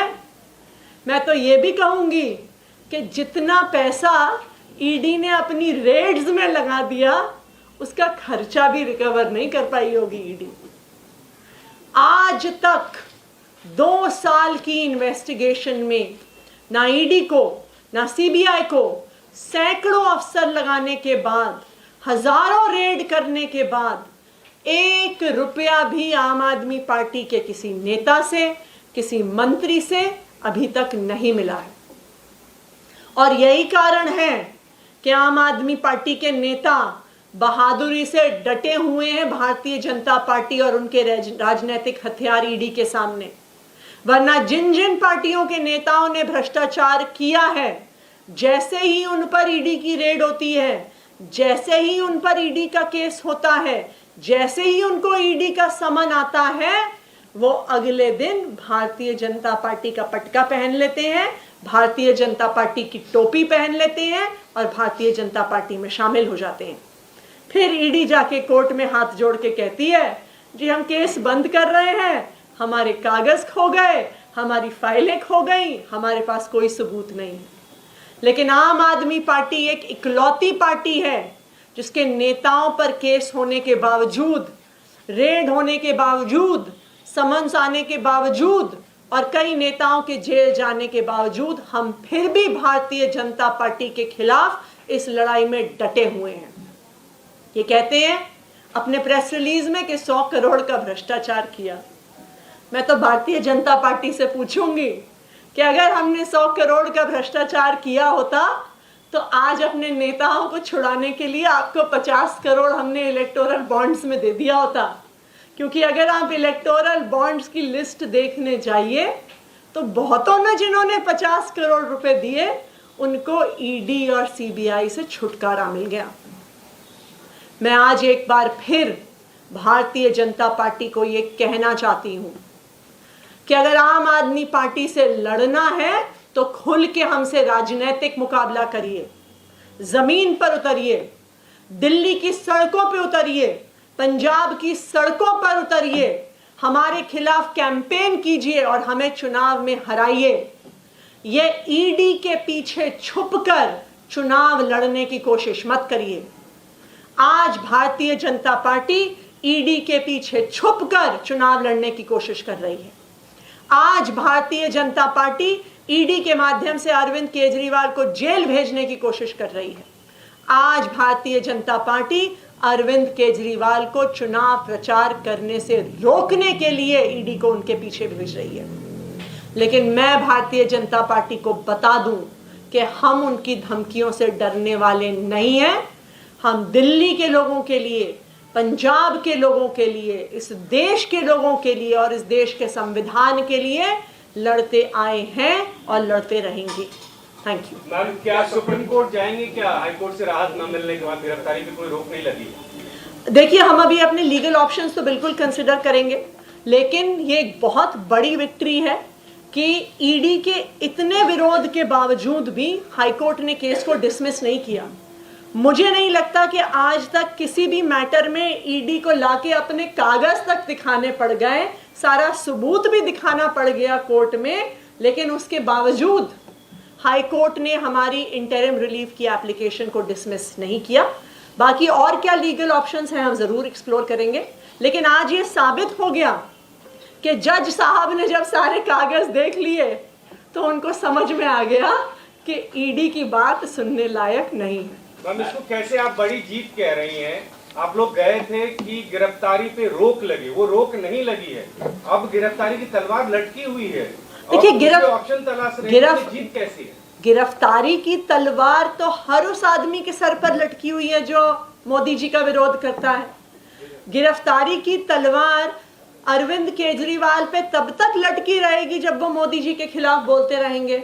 वो ईडी से नहीं गिरफ्तार करने की कोशिश करेंगे तो सीबीआई से गिरफ्तार करवाने की कोशिश करेंगे। सीबीआई से गिरफ्तार नहीं करवाया तो दिल्ली पुलिस से गिरफ्तार करवाने की कोशिश करेंगे। क्यों? क्योंकि वो इन एजेंसीज के पीछे छुपकर चुनाव लड़ने की कोशिश कर रहे हैं, अरविंद केजरीवाल को प्रचार से रोकने की कोशिश कर रहे हैं। लेकिन आप देखिए कि उनके इतने विरोध के बावजूद इस केस की सुनवाई 11 बजे शुरू हुई। 11 बजे से 2 बजे तक, फिर 2:30 बजे के बाद फिर से सारे कागज ईडी वाले लेके आए। लेकिन सारे उनके वकीलों के कहने के बाद भी हाई कोर्ट ने केस डिसमिस नहीं किया। हाई कोर्ट ने ईडी को नोटिस दिया है और ईडी से पूछा है कि क्यों अरविंद केजरीवाल को इंटरिम रिलीफ और इंटरिम प्रोटेक्शन नहीं मिलना चाहिए। लेकिन मैम, अगर गिरफ्तारी हो जाती है जैसा आप लोग बता रहे हैं, अब चुनाव अनाउंस हो चुके हैं, क्या प्लान ऑफ एक्शन रहेगा? पार्टी कैसे प्रचार करेंगे, क्या होगा, किस तरीके से होगा? देखिए, आम आदमी पार्टी के सभी नेता, सभी कार्यकर्ता, सभी विधायक, सभी मंत्री अपने सिर पर कफन बांधकर अपने घर से निकले हुए हैं। हम सबको पता है कि मोदी जी का विरोध करने पे हम कभी भी जेल जा सकते हैं, लेकिन आम आदमी पार्टी का हर नेता, हर कार्यकर्ता किसी भी मुश्किल के बावजूद जमीन पर डटा रहेगा। Thank you.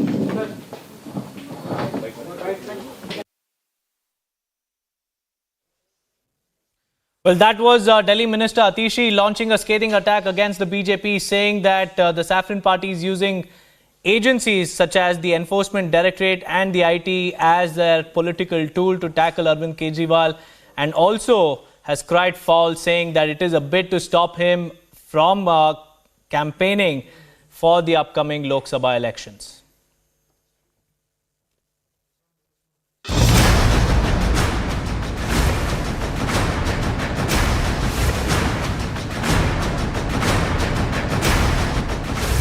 कांग्रेस को जब से कर्नाटका में मौका मिला है तो इन्होंने कर्नाटका को अपना एटीएम बना दिया है।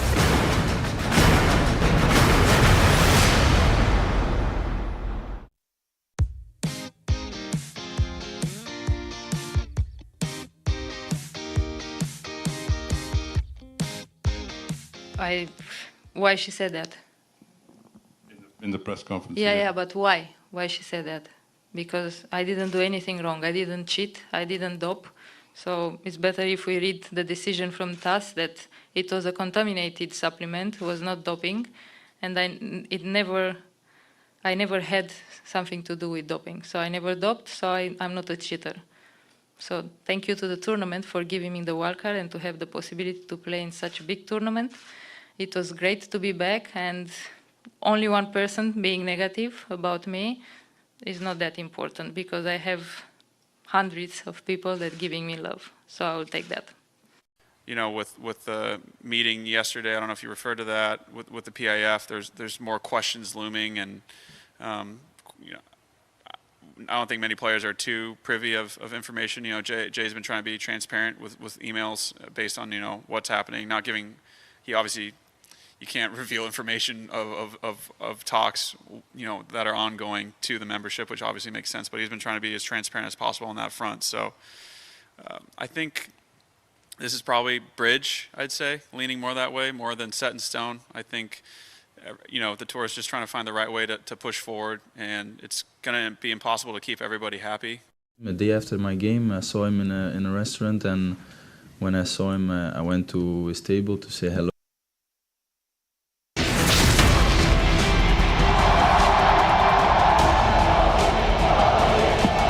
दुनिया की सबसे पुरानी भाषा तमिल भाषा हिंदुस्तान की है। मैं दुनिया को बताना चाहता हूं, सबसे पुरानी भाषा का गर्व प्राप्त है, वो मेरी तमिल भाषा है।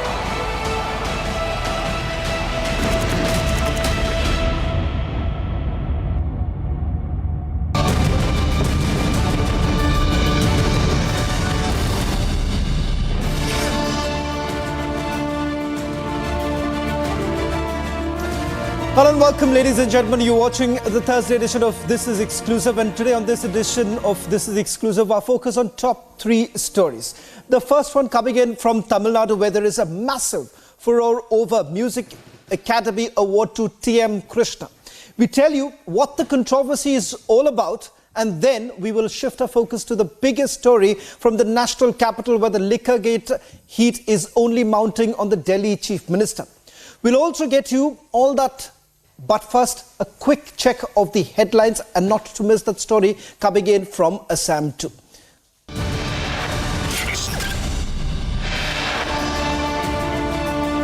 Delhi court refuses to grant relief to Kejriwal in Liquorgate, says not inclined to entertain his plea.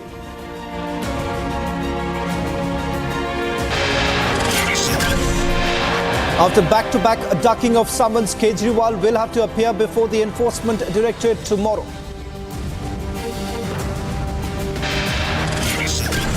Even Sonia's top aide rejects Rahul's campaign, says caste censures an insult to Indira Gandhi's legacy.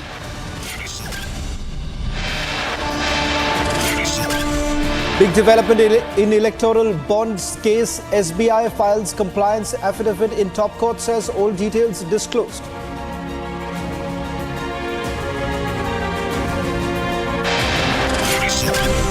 Yet another setback for Siddaramaiah government. Karnataka governor withdraws temple tax bill.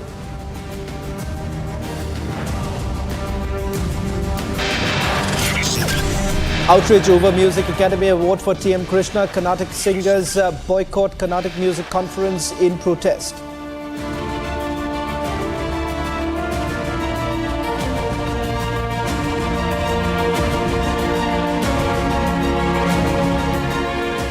Started this edition with the story that we have been tracking very closely, ladies and gentlemen, coming in from Tamil Nadu, where several Karnataka musicians have pulled out of the Madras Music Academy's annual December conference to protest the Sangeeta Kalanidhi award to classical vocalist T.M. Krishna, who they allege has glorified Periyar and vilified the Carnatic music community.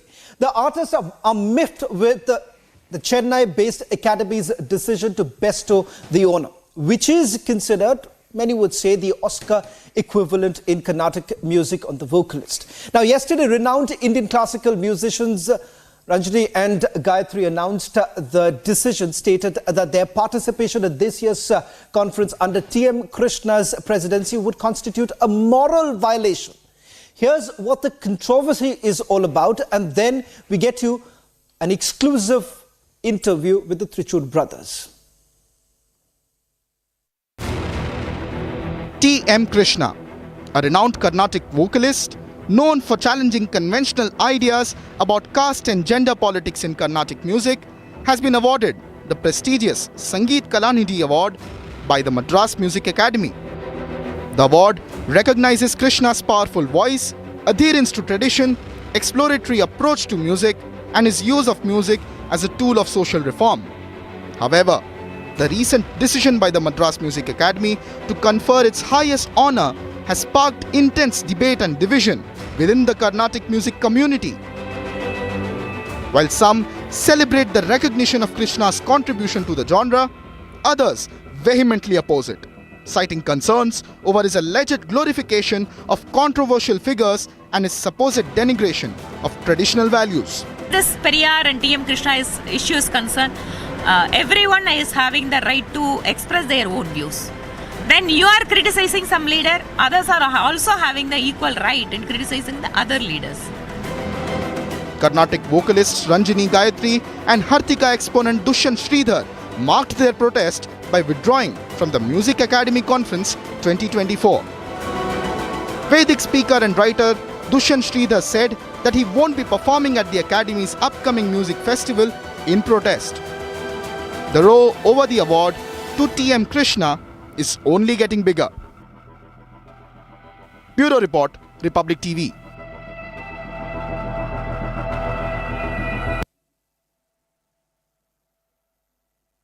Well, the sibling duo of Sri Krishna Mohan and Ram Kumar Mohan, otherwise known as the Trichur brothers, said participating in the year-end festival conference hosted by the Academy will make them outright hypocrites in our own eyes. That's exactly what the Trichur brothers had to say. And remember, the list has only been growing.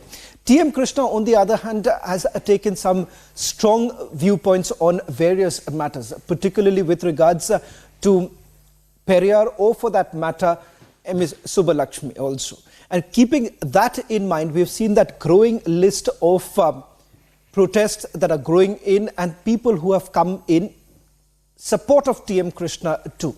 Many say that there is a political angle that is also brewing, and the fact of the matter is that T.M. Krishna has stuck to his own ground on this entire matter. The reason essentially being, he says that there is a class that is completely against his views, but at the same time, these are views that he would not want to change. Keeping that in mind, if you take a look at some of the history behind why exactly T.M. Krishna has actually responded to some of the allegations that have been leveled against him, and why he believes that this is exactly why he would continue with the position that he has actually taken. In the interview that has also been given by Trichur brothers, important to point out here is the fact that they say that if at all they agree to be participating in the annual conference that takes place in Chennai, that would only mean that the position that they had taken earlier has been completely diluted. Now, let's also quickly take you through some of the details that are also emerging right now with regards to the controversy that is brewing, and what exactly did T.M. Krishna actually have to say. Now, the row is over the award to T.M. Krishna. T.M. Krishna says there has been harassment in music industry, which is an open secret. On the other hand, some of the reactions that have come in, Carnatic singers like Ranjini and Gayatri, they say that he's vilified Carnatic music fraternity. And the fact that Trichur brothers now say that they're not going to attend the conference that has been presided by Krishna. In fact, Dushyant Sridhar has also responded by saying that he's pained by his statements on Dharma and Lord Ram. Listen in to what the Trichur brothers had to say.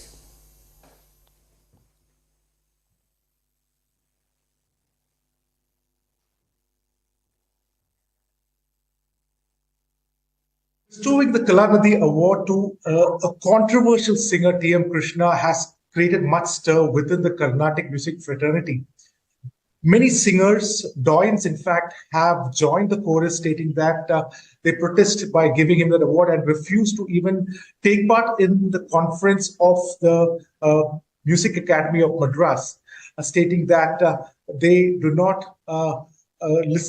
agree to the decision by the Academy. Joining with me are the doyens of Carnatic music who have been performing for the last 2 decades across various, in fact, you can say all the continents. The Trishur brothers, Sri Krishna Mohan as well as Ram Kumar Mohan. So thank you so much for speaking to Republic. You took out on an X platform stating that you'll be pulling out from the function of the Music Academy of Madras. You have called it as if you take part, it will be an outright hypocrisy. Could you please tell us what are the reasons behind you pulling out, and especially in this case of T.M. Krishna presiding over the function? Yeah. First of all, nice to meet you, Ashwin, and let's start off by saying that it is quite disheartening that Mr. T.M. Krishna has taken up something as pristine as Carnatic music, as pristine as Indian classical music, which in our experience for the last more than 30 years has been a fantastic unifying factor. Okay, we've been singing across the country, across continents, as you rightly said, by the Almighty's grace. And we've always seen this side of classical music. It always brings people together. It unites the people. And to be very honest, a lot of them, people in their 40s, whatever, they are looking at Carnatic music as the best way. Carnatic music is the best way to make sure that their children are in connect with our culture, our heritage. So the fact that T.M. Krishna has brought about, his interpretation of this whole issue in his head, unfortunately, is only creating more divisions. Let's leave aside the fact that most of what he says is baseless. That's for another day. Okay, but the fact that he's completely trying to use his narrative to divide the society. Right. So I'll just add my couple of cents to it. So one of the most important things that we practiced when we grew up, by the way, so we grew up entirely in Trichur in an atmosphere where we were really not exposed to sabas or slots or commercial performances or anything. So we started learning music sheerly for the love of music. And after turning chartered accountants in 2004, we quit. Both of us are chartered accountants. We quit our jobs in 2014. Again, a tough decision, but sheerly for the love of music. So for us, music was part of our life quite literally, and is a part of our life quite literally. So the basic thing here is any music for that matter, the minute you start rendering a song, the sahityam or the lyrical content of that particular composition is very important across music genres. This is not specific to Carnatic music. You take a film song, you take a ghazal, you take a Sufi song, you take a Christmas carol, or you take Carnatic music.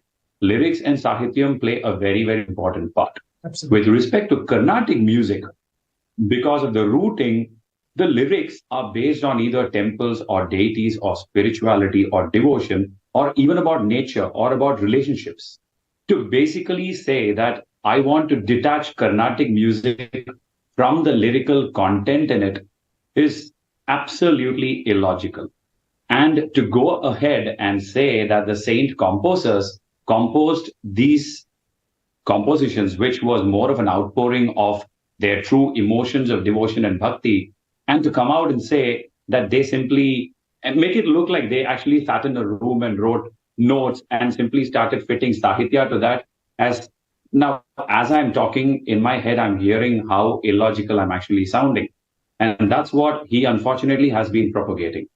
Now, as people who also run an institution called Trichur Brothers Online School of Music with quite a few students, we think it's also our responsibility to ensure that students in general, especially the youth of the country, do not get misled and go into this whole concept that, Carnatic music alone don't care about Sahityam. Now that is just not done. Whether I'm singing a carol or Carnatic music or a romantic song, I need to feel it. I need to make sure that I'm able to feel what the content of that music is. So this for us has been a major point of contention for quite a while. Now, giving an award to TM Krishna is one thing that's completely the prerogative of Music Academy. We have no issues with that. But to actually participate in a festival that is going to be presided over by him is likewise completely our prerogative. So you need to understand that in Music Academy, how the system works is once an artist is selected as the Sangeeta Kalanidhi, that particular artist presides over the entire festival. Okay. So you have to realize one thing, as Carnatic musicians, and I talk for a big section of our fraternity here, we are generally very happy people. We are extremely content with what we are doing. We don't look forward to fights. We don't look forward to arguments. Despite that, if we have come out and taken this stance, it's because we truly believe that what Mr. T.M. Krishna is doing is extremely dangerous, and we owe it mostly, most importantly, we owe it to the next generation and to our students. We have to show them the right path as has been taught by our gurus. I think the one more thing that I would like to add is that, unfortunately, as we were getting a lot of comments, we've actually been personally replying to. Breaking out of this story and getting you more details of the list that has been released by the Bharatiya Janata Party. This is the third list of the BJP which has now been released. Let's just quickly take you through some of the key candidates who would be contesting. The recently resigned Governor Tamil is going to contest from Chennai South. BJP State Chief Annamalai is going to contest from Coimbatore. Let's just take you through the list which has put out at least 9 candidates. This is with regards to Tamil Nadu, where Chennai South is going to be represented by Tamilsai Soundarajan. Chennai Central has Vinoj Selvam. With regards to Coimbatore, it is K. Annamalai. Pon Radhakrishnan, who was also the earlier BJP chief, is going to contest from Kanyakumari, is what we are being told. Thoothukudi is going to be represented by Nainar Nagendran. This is the third list that has been put out, but this list is only pertaining to the state of Tamil Nadu. Remember, with the alliance that has been brought in with the PMK as well as a few other parties, right now with this list, it is partly also looking into North Tamil Nadu at this point in time. But Chennai, 2 seats that the BJP has already named. One is with regards to Chennai South and the other is Chennai Central. Over the last few days, what we have also seen, the massive push that has been made by Prime Minister with several visits that he has made to Tamil Nadu, reiterating the fact that there is increased focus of the government with regards to welfare schemes that have been brought in, particularly in Tamil Nadu and a few other states too. Also, K. Annamalai, who's done a padiyatra over the last few months covering north to south of Tamil Nadu, largely talking about the DMK's misrule and the fact that this is a dynastic party which does not really care about the welfare of Tamil Nadu. Now, that's the position that was largely taken by K. Annamalai during his padiyatra.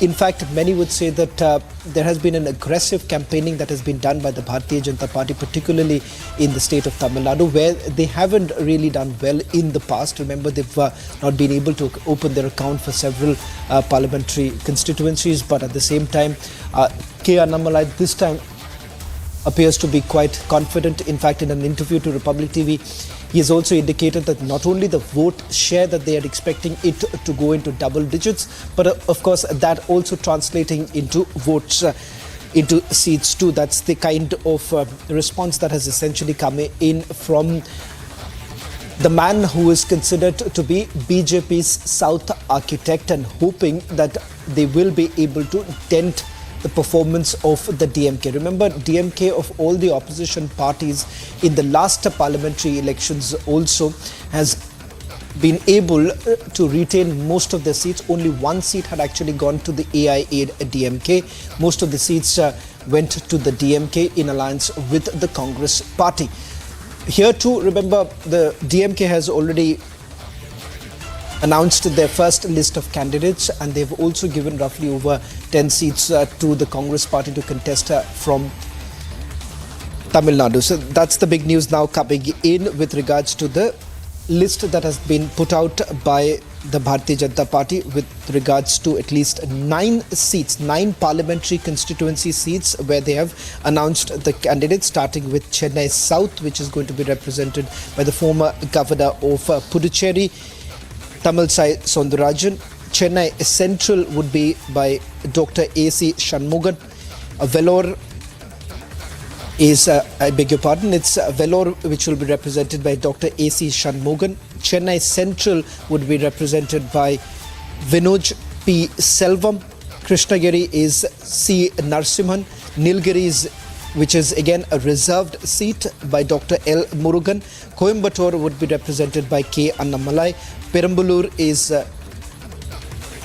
T.R. Parivender. Thuthukudi would be by Nayanar Nagendran, and Kanyakumari Pon Radhakrishnan. These are the 9 seats that have been declared by the BJP.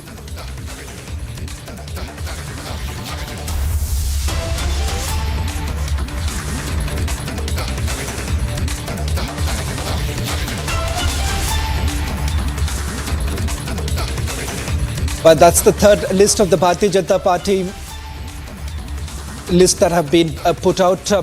The 9 seats, parliamentary constituencies that have been announced by the BJP. This is the third list pertaining to Tamil Nadu. The big names doing the rounds is Tamilsai as well as K. Annamalai.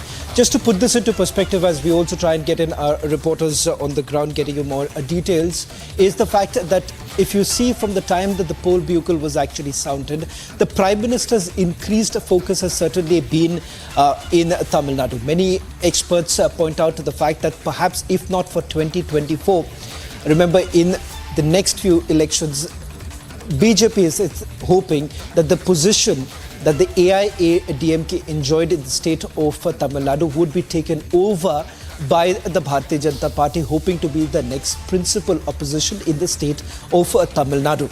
AIA-DMK post the demise of J. Jayalalitha seems to have seen massive factionalism, and that is the reason why the BJP is hoping that that space would be taken over by them.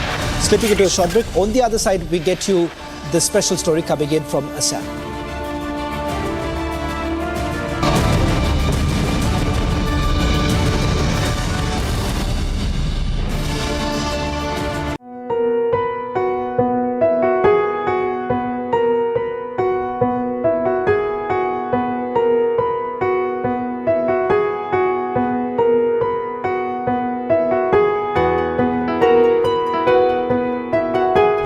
Bharat की startup क्रांति का नेतृत्व आज देश के छोटे शहरों के युवा कर रहे हैं। कुछ लोग सोचते हैं कि हमारे स्टार्टअप सिर्फ टैक्स स्पेस तक ही सीमित है, लेकिन मुझे खुशी है कि आज agriculture, textile, medicine, transport, space, even मैंने देखा योगा में स्टार्टअप शुरू हुए हैं। आयुर्वेद में स्टार्टअप शुरू हुआ है, और एक दो नहीं, मैं रुचि लेता हूं तो देखता रहता हूं। 300, 400 की संख्या में है, और हर एक में एक से बढ़कर एक न कुछ नया है जी। कभी तो मुझे भी सोचना पड़ता है कि मैं योगा कर रहा हूं वो ठीक है कि स्टार्टअप वाला कह रहा है वो योगा ठीक है।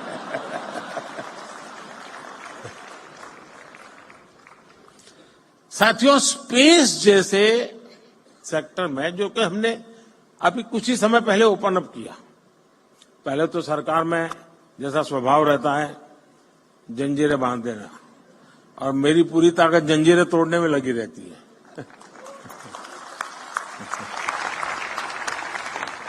स्पेस में 50 से अधिक सेक्टर्स में भारत के startup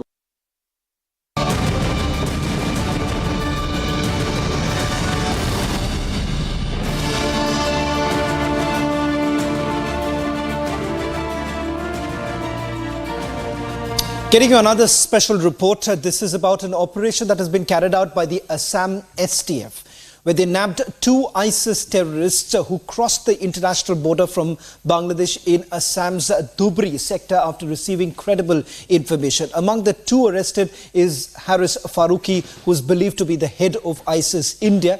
The infiltration attempt was foiled just weeks ahead of the Lok Sabha elections. Assam Chief Minister has hailed the arrest, pledging to continue the fight against what he calls fundamentalists and terrorists. Here is a special report coming in from Guwahati. 2 top-rung leaders of ISIS were apprehended by a special task force in Guwahati, foiling an infiltration attempt in Dharmashala area of Dhubri sector in Assam. Based on information from sister agencies, the Assam STF sprung into action and deployed personnel on the international border to nab the ISIS terrorists. Talking exclusively to Republic TV, Assam STF IGP Parthasarthi Mahanta revealed the details on how they nabbed the 2 ISIS terrorists. See, we have arrested 2 leaders. One of them is Haris Faruqi. Haris Faruqi is the head of India operations of ISIS. And the other guy is Anurag alias Rehan. So he is the main confidant of Haris Faruqi. And as head of ISIS operations in India, obviously he was in the know of everything. Everything happened as per his direction, as planned by him. The accused, now identified as Harish Faruqi, hails from Dehradun and is believed to be the head of ISIS in India. His associate Anurag Singh, alias Rehan, was converted to Islam, and as per the STF, both of them are highly indoctrinated members of the ISIS in India. Assam Chief Minister Himanta Biswa Sarma hailed the operation and vowed to continue the fight against fundamentalists and eradicate terrorism from Indian soil. In a successful anti-terror op, the STF, or the Special Task Force of the Assam Police, nabbed 2 fundamentalists of the ISIS in Dhubri district of Assam. It has been reported that they crossed over from Bangladesh and have entered into India. They were caught close to the international border following inputs received from central agencies. With many NIA cases pending against the 2, the ISIS terrorists were presented in the NIA court in Guwahati, from where they are sent to Delhi in transit remand. Bureau Report, Republic TV. Trouble mounts for Delhi Chief Minister Arvind Kejriwal, as he's now been given the ultimatum by the Delhi High Court. Now, in a fierce legal battle, the court refused to grant interim protection from arrest to the Aam Aadmi Party chief in the Delhi excise policy case. Now, this comes after Kejriwal skipped 9 enforcement-directed summons consecutively, claiming that they were illegal. Now, with a massive setback for Kejriwal and the Aam Aadmi Party, will he now adhere to the summons that have been issued? Take a look at this report and that fierce battle between the Bharatiya Janata Party and the Aam Aadmi Party. Delhi Chief Minister Arvind Kejriwal has landed himself in a big legal mess. In a massive development, the Delhi High Court refused to grant Kejriwal interim protection from arrest in the Lickagate case. After an intense legal battle between the ED and Kejriwal, the court maintained that it was not inclined to provide relief to the AAP Supremo.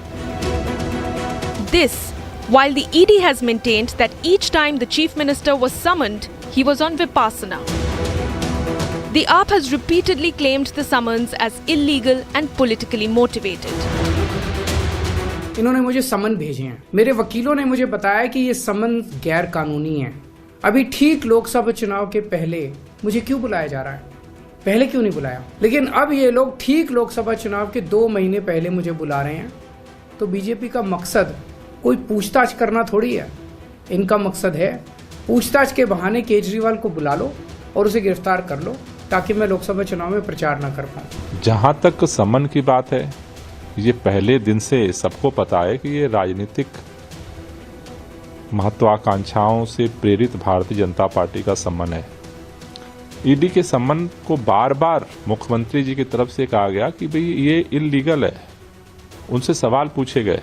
उसके बाद भी इतनी बेचैनी क्यों है बार बार ED का सम्मन भेजने के लिए? कोर्ट के अंदर फैसला तो होने दीजिए। आज अरविंद केजरीवाल को फिर से एक बार दिल्ली हाईकोर्ट की तरफ से झटका पड़ा है। उनके तमाम विक्टिमहुड कार्ड को खारिज करते हुए एक प्रकार से पुष्टि कर दी है कि जो भी जांच हो रही है, जो भी समन्स दिए जा रहे हैं और जो भी शराब घोटाले के स्वरूप में आज तथ्य सामने निकल कर आए हैं, वो पूर्ण तरीके से सत्य है, उसमें सत्यता है और प्रथम दृष्टया अरविंद केजरीवाल को जवाब देना चाहिए। Politics over the AAP's claims in the Lickagate case continues to brew. The BJP has slammed Kejriwal for taking law and order for a ride. हैरानगी ये है, जो कल तक समनों को फर्जी बताते थे, इनवैलिड बताते थे, इलीगल बताते थे, आज उन्हीं समनों को लेकर हाई कोर्ट में गए हैं और हाई कोर्ट भी उनकी सुनवाई करने को तैयार नहीं है, क्योंकि हाई कोर्ट ने बंद कमरों में वो सारा एविडेंस देखा जिस एविडेंस के मुताबिक अरविंद केजरीवाल घपलेबाज हैं, अरविंद केजरीवाल रिश्वतखोर हैं, अरविंद केजरीवाल जी ने सैकड़ों करोड़ रुपया शराब घोटाले में इकट्ठा किया है और अरविंद केजरीवाल जी को इस केस के अंदर जेल जाना चाहिए। Could the Delhi Chief Minister have saved himself from trouble by simply appearing? Bureau Report, Republic TV.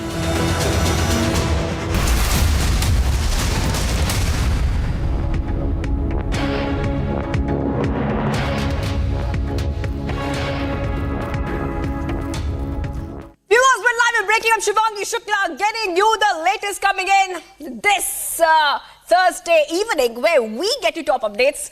And let's tell you that a big update has just come in, that the third list of 9 candidates for Lok Sabha has been released, and we are seeing multiple candidates being fielded from different areas. We'll get you all the details about who is being fielded from where. But first, the headlines we are tracking here on Live and Break It.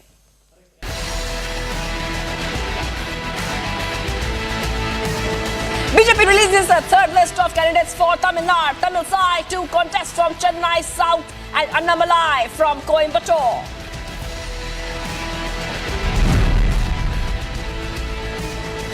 Even Sonia's top aide rejects Rahul's campaign, says caste census and insult to Indira Gandhi's legacy.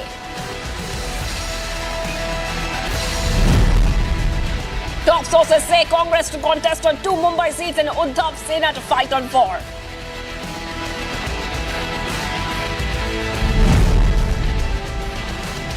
India divided over seat sharing talks. In Bihar, Congress miffed with RJD over Aurangabad seat candidate.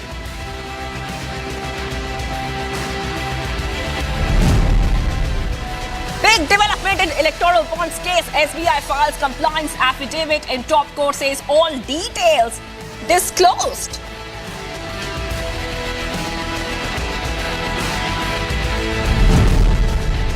Election Commissioner Center to put a pause on Viksit Bharat message over WhatsApp.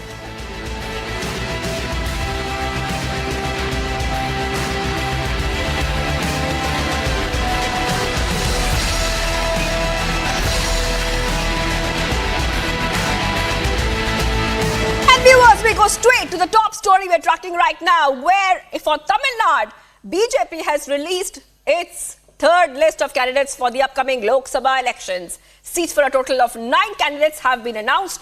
State BJP chief Annamalai will contest from Coimbatore, and former Governor Tamilisai Soundarajan will contest from Chennai South. That is right.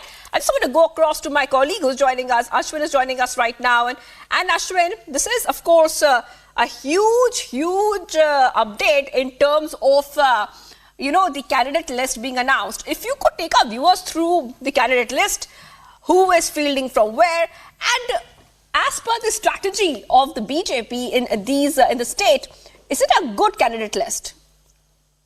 Of course, Shivangi, it's very, very interesting, and it was on the expected lines. For instance, Chennai South has been given to the former governor, Tamilisai Soundararajan, which itself is a very interesting, and it was expected because earlier there was an apprehension that she may even field from Thoothukudi, but now BJP has made it clear. Shivangi, I want to bring you to the most interesting candidate. About 9 candidates have been announced in Tamil Nadu. But what is most important is the BJP star campaigner, Annamalai, will be contesting from Coimbatore. Coimbatore, a seat where BJP historically has won back in 1998 and 1999. And in fact, in the last elections of 2019, the BJP had come second in this constituency, securing more than 32% vote share, while the winning candidate of the CPM, if I remember it right, had secured about 42%. And BJP, as far as the BJP is concerned, this particular fight in Coimbatore is going to be the limelight, because this is where the BJP finds a huge chance of winning, considering that in the last 3 elections, whether it's in 2009, 2014 and 2019, BJP had secured a very important mandate from Coimbatore, especially because Coimbatore is one of the textile cities, and that is where a large number of people who reside, who have migrated from north of India live there, and there are large support base for the BJP over here. Especially after the Coimbatore blast, there has been a huge ground swelling for the BJP as well. In fact, during the time of LK Advani itself, this constituency has been of utmost importance for the BJP. So a big fight can be expected, and in fact, Annamalai himself is standing. It's the biggest fight that is going to happen, and in fact, what we can see is that DMK, for instance, who had never fielded a candidate in Coimbatore since 2006, has now fielded a candidate to give a fair fight for the BJP as well. Apart from that, whether it's in Chennai Central, it is we know it's B. Selvam who's standing, and State Minister Dr. L. Murugan is also contesting from Nilgiri. So this is where if you look at the list of 9 people, Kanyakumari, Thoothukudi, Perambalur, Coimbatore, Nilgiris, Krishnagiri, Vellore, Chennai Central and Chennai South has been announced. The close fight can definitely be from Chennai South, Coimbatore as well as Nilgiris, and L. Murugan, who has also garnered a great reputation after being a Minister of State. He has also garnered a great reputation. So there also the fight is going to be very crucial. So all in all, what we look at this list, it certainly seems that BJP is in no mode to give us low fight, because this election is of utmost importance, because last elections they were partners with the AIADMK. This time they are not. They're standing alone, and that makes it even more challenging and even more interesting. And if the BJP could wield Coimbatore or South Chennai from it, it will definitely be a fight. In fact, Annamalai had told that BJP is going to gain stronghold in the state of Tamil Nadu. In fact, they are going to overall create a 2-digit vote share. So all this, when you put into light, and you see Prime Minister Narendra Modi, if you remember, Shivangi, in 2014 itself, Prime Minister Narendra Modi had started his campaign from Coimbatore, and even just a week ago, Prime Minister had campaigned in Coimbatore. So Coimbatore is one seat, but BJP is really crucially looking at. They feel that they can win from this constituency. So certainly this list definitely matters. The 9 list that has come out certainly matters. And what needs to be seen is how far will BJP go to give a tooth and nail fight. It's definitely not a bilingual, a fight between 2 parties, between DMK and AIDMK. By fielding such important candidates, BJP is ensured that the fight is going to be between 3 main parties. And this is going to be very interesting as far as the upcoming Lok Sabha elections in Tamil Nadu is concerned. Shivangi.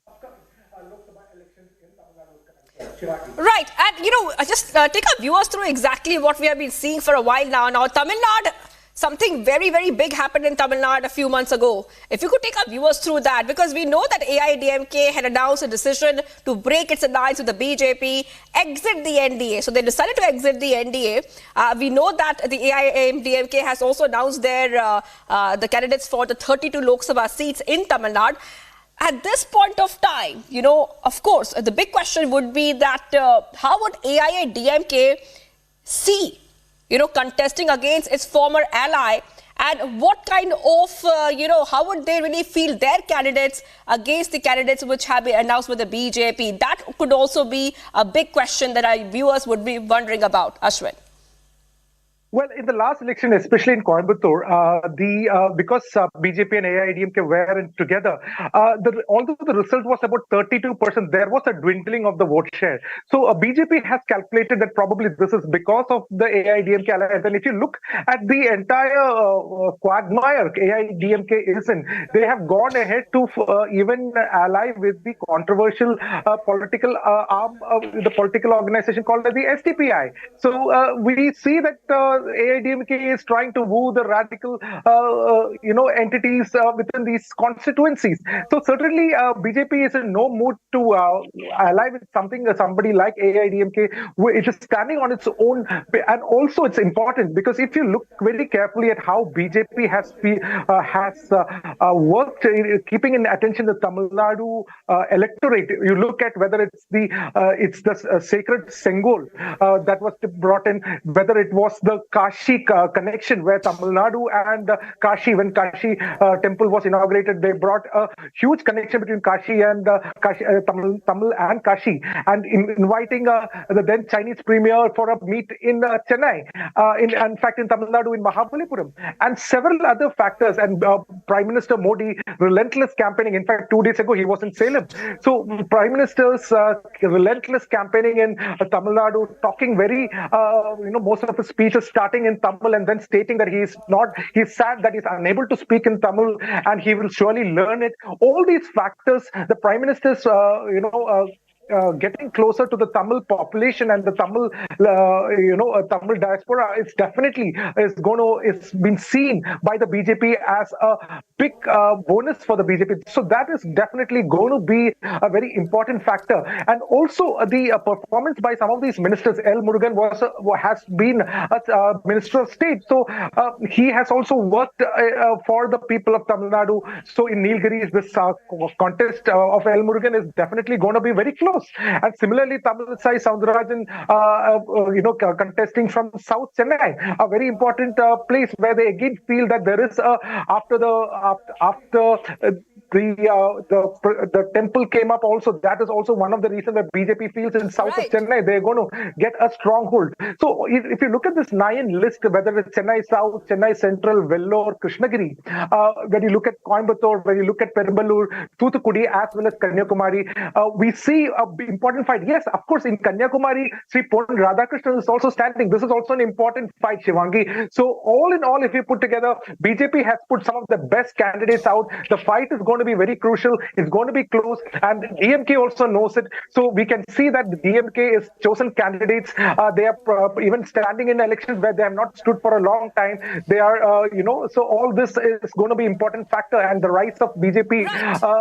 Many election watchers have said that there is going to be a. All right, thank you for joining us, Ashwin. The BJP has released a third list of 9 candidates for the Lok Sabha elections 2024. The party has fielded former Telangana Governor Tamil Sai from South Chennai Parliamentary Constituency and K. Annamalai from Coimbatore. Now, I want to go across to the next story we're tracking right now, where we shift our focus to what's happening there in Maharashtra, where the seat-sharing formula, seat-sharing talks are underway, but sources have told us that 2 seats in Mumbai will be given to the Congress, and Uddhav Sena will contest on 4 seats. So that is some information coming in, inside scoop coming in, as to what we can expect in Maharashtra. That's a big update coming in right now.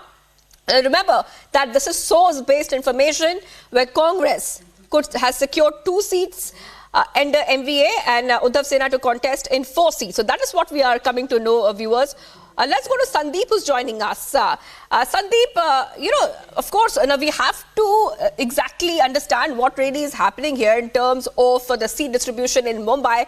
If you could take our viewers through the seat distribution, what our sources are saying, and we also know there are some key constituencies which are being eyed by some particular candidates, and that could also be very important when the final list comes out. Go ahead, Sandeep. Shivangi, yes, a major setback for Sanjay Nirupam at this point of time as far as Mahavikas Aghadi's Mumbai's sheet sharing is concerned. Mumbai Northwest seat for which Sanjay Nirupam was very much hopeful, but ultimately that seat has been in the quota of Uddhav faction, and Uddhav Thackeray had already announced it into the name of Amol Kirtikar, his candidate. So ultimately the confirmation has been given by the Congress party out here that Sanjay Nirupam has been denied ticket. As far as the calculations are concerned, 4 seats will be going into the quota of Uddhav Thackeray, whereas Congress party will be contesting on 2 seats. That is Mumbai North East and Mumbai North Central. That is what we have been told. So far, there are 48 seats, and there are 3 to 5 such seats on which there are still disputes within the Mahavikas Aghadi that has to be fixed. But ultimately, a big setback for Sanjay Nirupam. And what we are hearing from our sources is that Sanjay Nirupam may leave Congress party and soon join either Shinde Sena or Bharatiya Janata Party, although there is no clarity or no confirmation been given by Sanjay Nirupam. But yes, as far as the seat sharing is concerned, 4 seats have been in the quota of Uddhav Thackeray and 2 for Congress party. This is for Mumbai. There are 5 more seats across the state of Maharashtra which are under dispute, and that needs to be, these seats needs to be discussed within the Mahavikas Aghadi. What we are hearing from our sources is that Mahavikas Aghadi may also call another meeting tomorrow to discuss the candidates over it, because there are seats like Bhivandi wherein NCP is demanding that seat, whereas Congress is adamant on contesting elections from Bhivandi constituency. Apart from that, there is Sangli seat where there is a dispute between Congress party and Uddhav Sena. So these are 2-3 seats on which there are still disputes, and most likely the issues will be resolved by tomorrow. That is what we have been told.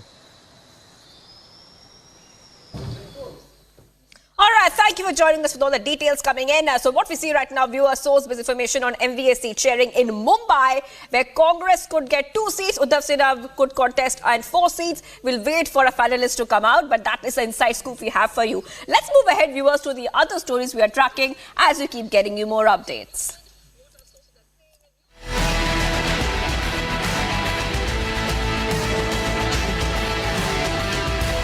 MOSPMO leader Jitendra Singh files his nomination from Udhampur Lok Sabha constituency, seeking a 3rd consecutive time as BJP candidate. The minister was accompanied by his cabinet colleague Gajendra Singh Shekhawat.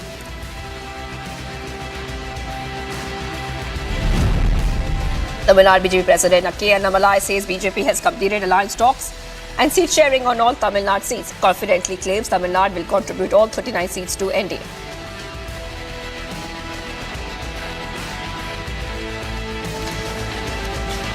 SP Chief Akhilesh Yadav brushes aside talks of an alliance with Apna Dal K in UP ahead of the Lok Sabha election, says alliance was for 2022 and not for 2024.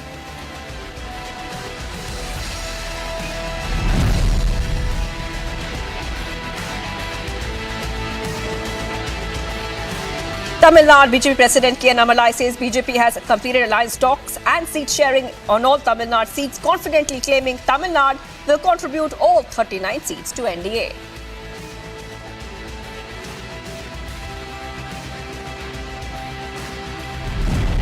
Odisha BJP MLA S. Surat says BJP is working at the grassroots level in Odisha to deliver good results. Though whether there is an alliance with the BJD is for the top leadership to decide.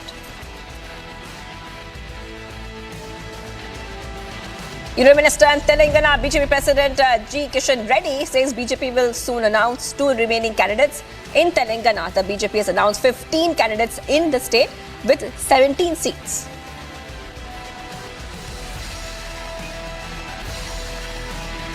Congress releases a list of candidates for the upcoming state assembly polls in Arunachal Pradesh. 34 candidates named in the list by Congress for the 60-member Arunachal Legislative Assembly.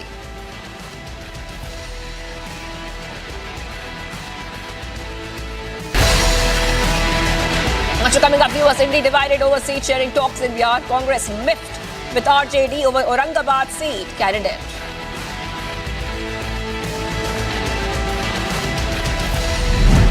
A big development in electoral bonds case. SBI files compliance affidavit in top court, says all details disclosed. Stay tuned as we continue to be live and breaking.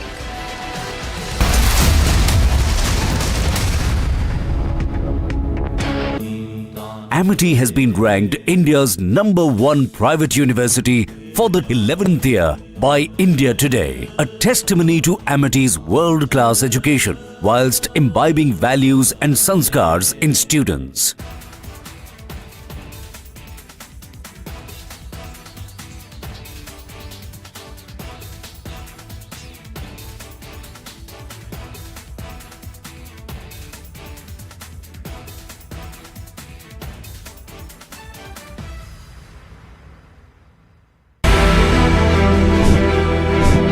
Lok Sabha elections are just round the corner, and if you are someone who is wondering how postal ballots work, then this video is for you.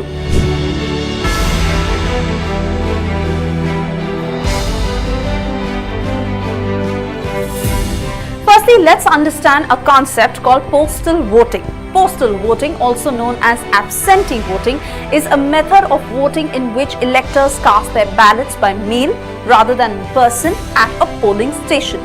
Postal ballots offer a convenient and secure way to cast your vote without having to leave your home. However, not everyone is eligible to apply for postal voting. There is a particular criterion that you have to tick before you can register yourself.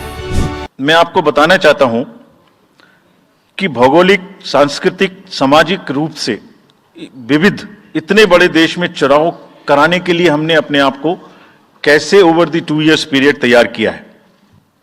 दुनिया के सबसे बड़े लोकतंत्र के चुनावों में logistics और material प्रबंधन ही अपने आप में एक बहुत बड़ी चुनौती है। तो let us show you what is the magnitude by which we are doing this elections.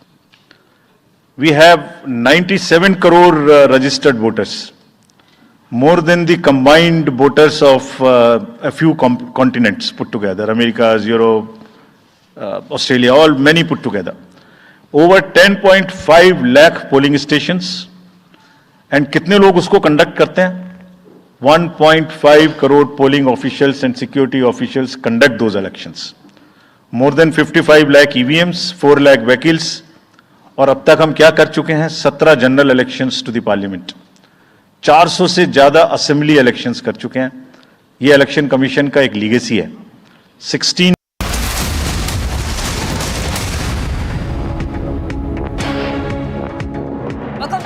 Breaking viewers, BJP leader Nishikant Dubey commented on former JMM leader Sita Soren joining hands with the BJP. He said that JMM leaders were deeply indulged in corruption and expressed joy over Sita Soren joining the party. Let's listen in.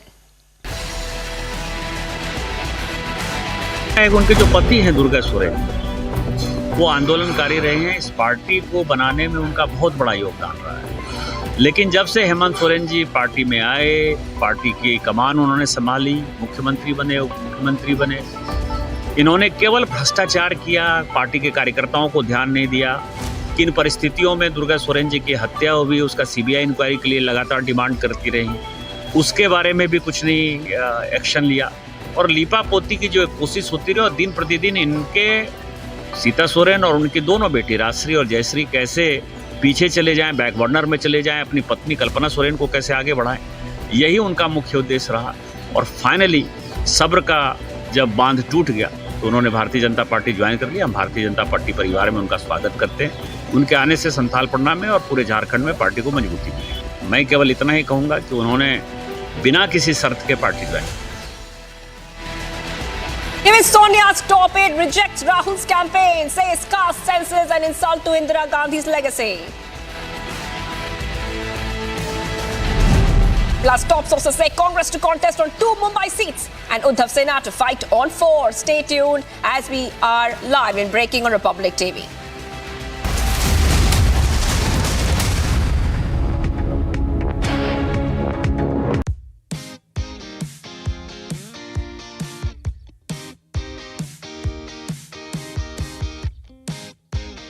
Why she said that?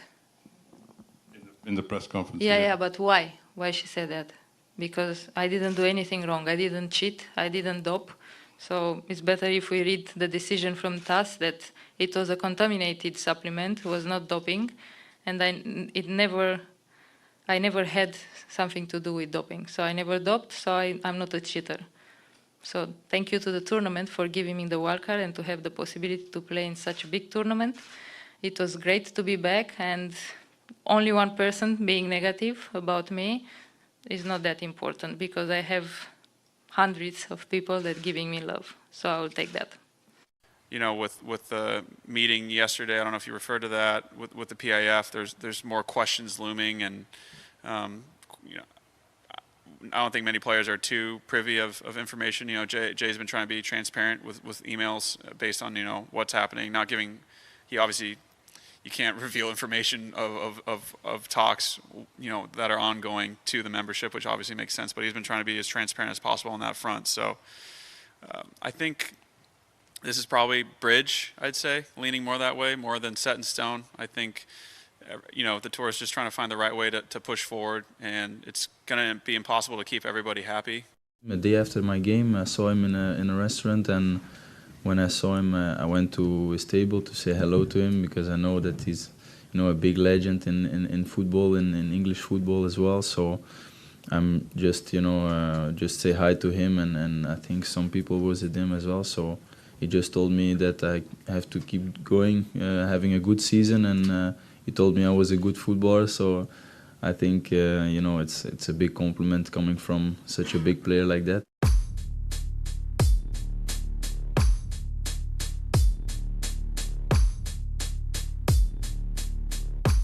No Manchester United tem sido, coletivamente, não tem sido uma época bem conseguida. Individualmente eu tenho perfeita noção que tenho capacidade para fazer mais e melhor, como sempre.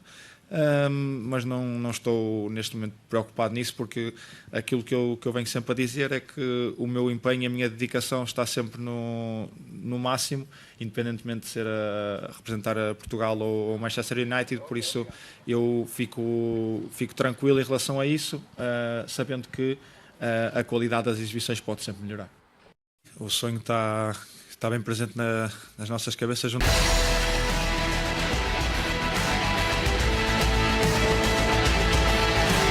SPEC chairman files compliance affidavit in the Supreme Court confirming the disclosure of all details regarding electoral bonds to the Election Commission of India.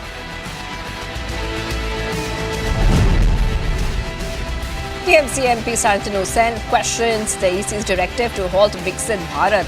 WhatsApp messages say 1 crore messages have been sent already. Further questions what punishment will be meted out against the PM over this. Former cricketer and TMC candidate Yusuf Pathan expresses determination to serve the people of Birhampur, and he draws parallels with his excitement for the World Cup of 2007, says Gujarat is his Janma Bhumi and West Bengal is his Karma Bhumi.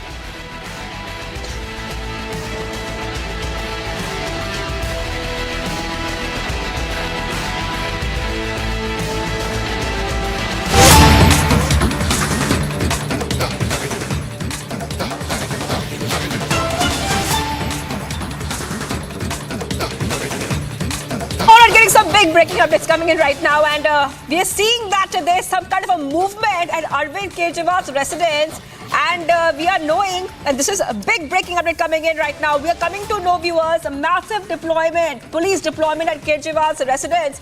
We'll go to in just a moment, viewers, to show you exactly what is happening, but this is a big update coming in right now, viewers, and this, remember, is coming after a big setback had come for Arvind Kejriwal a short while back. Today itself, the court had denied protection from arrest for now. Now, okay, big update coming in. ED, I repeat, ED at Kejriwal's residence. That's what we're learning of right now. Big update coming in. ED has reached Kejriwal's residence. Huge police deployment at Kejriwal's residence, and we'll show you those visuals coming in right now, viewers. And remember, this coming in after Delhi High Court had refused to grant any interim protection from coercive action to Delhi CM Arvind Kejriwal in connection to the ED summons issued to him in the Delhi excise policy case. And now what we can tell you, viewers, ED has reached Kejriwal's residence and they are right outside his door. I repeat, ED is right outside Arvind Kejriwal's door, viewers. We'll go to those updates right now. We'll show you all the visuals coming in. We'll go to our editors as well, who will tell us exactly what is happening. But this is a very big development coming in, viewers. Remember that today itself, Arvind Kejriwal had filed a fresh plea demanding assurance from the ED that no arrest would be made if he complied with the multiple summons. But what we saw later on was that Delhi High Court had refused the interim protection to Arvind Kejriwal. And this case, by the way, pertains to ED summons issued to him in the Delhi excise policy case. The court had listed the matter for further consideration on April 22nd. But what we see right now are very big, fast-paced developments, movements coming outside from Kejriwal's residence, where the ED has just reached a short while back. Now remember that this is coming in, like we told you, where the High Court had refused to pass orders granting interim protection from coercive action at this stage to CM Arvind Kejriwal in the money laundering case related to the alleged liquor policy case.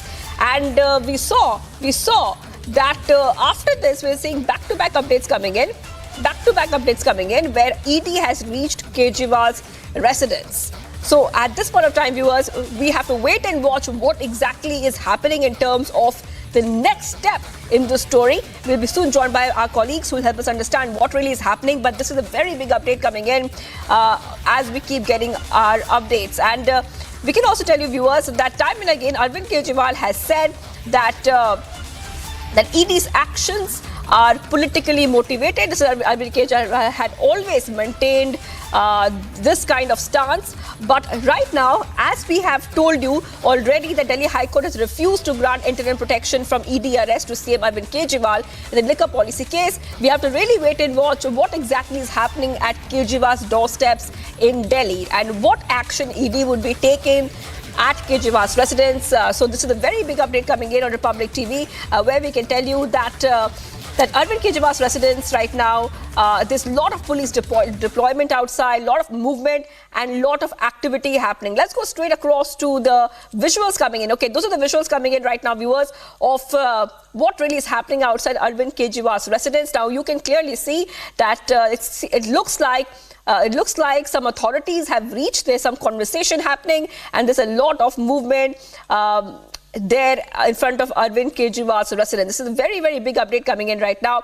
Remember that the ED has sent so many summons to Arvind Kejriwal for the past few months now, and every time Arvind Kejriwal has refused to attend any of those summons. He has made one excuse after the other. And right now, he even went to Delhi High Court asking for protection, which he has not got. So this is going to be a very, very big development in terms of what we can do next, what can really happen next. Now, remember that Arvind Kejriwal has been asked to appear before the agency on March 21st. In the recent summons. So March 21st was the last date where he was asked to appear before the ED. So today is March 21st. In the recent summon, today was the day, March 21st, where Arvind Kejriwal was asked to appear before the agency. And right now, as we told you, Delhi High Court has said no protection from arrest for now. Today itself, that is the day of the last summon, ED itself has landed up, viewers, at Arvind Kejriwal's residence, and those visuals coming in on your screen, these visuals are first and exclusive only on Republic TV. So top update coming on Republic TV, viewers.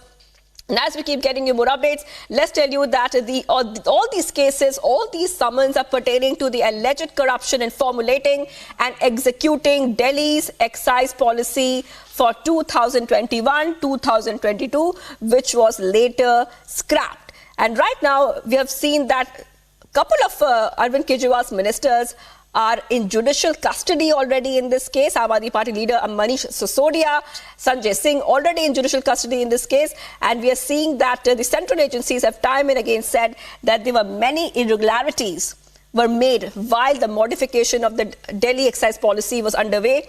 They have also claimed, these agencies, ED has claimed that undue favors were extended to the license holders. So many allegations here, and they had called Arvind Kejriwal time and again, summoned him, but he has not appeared for any of the summons. Today was the deadline for the latest summon, that is March 21st, and now ED has ended up at Kejriwal's residence. So this is a very big story coming in, and let's not forget Arvind Kejriwal's name has been mentioned multiple times in the charge sheets filed by ED in the excise policy case. We see the ED has alleged that the accused were in touch with Kejriwal for formulating the excise policy. Let's go to Madhurima. Madhurima is there. Madhurima, I'm coming across to you. What is happening outside Arvind Kejriwal's residence?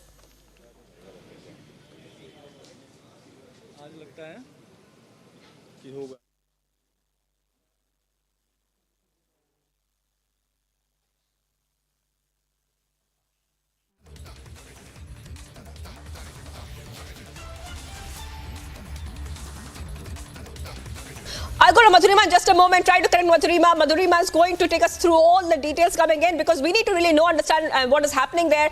We can see huge police presence right outside Arvind Kejriwal's residence. These are first and exclusive visuals only on Republic TV. You can see that these are the visuals coming in. Huge police deployment happening.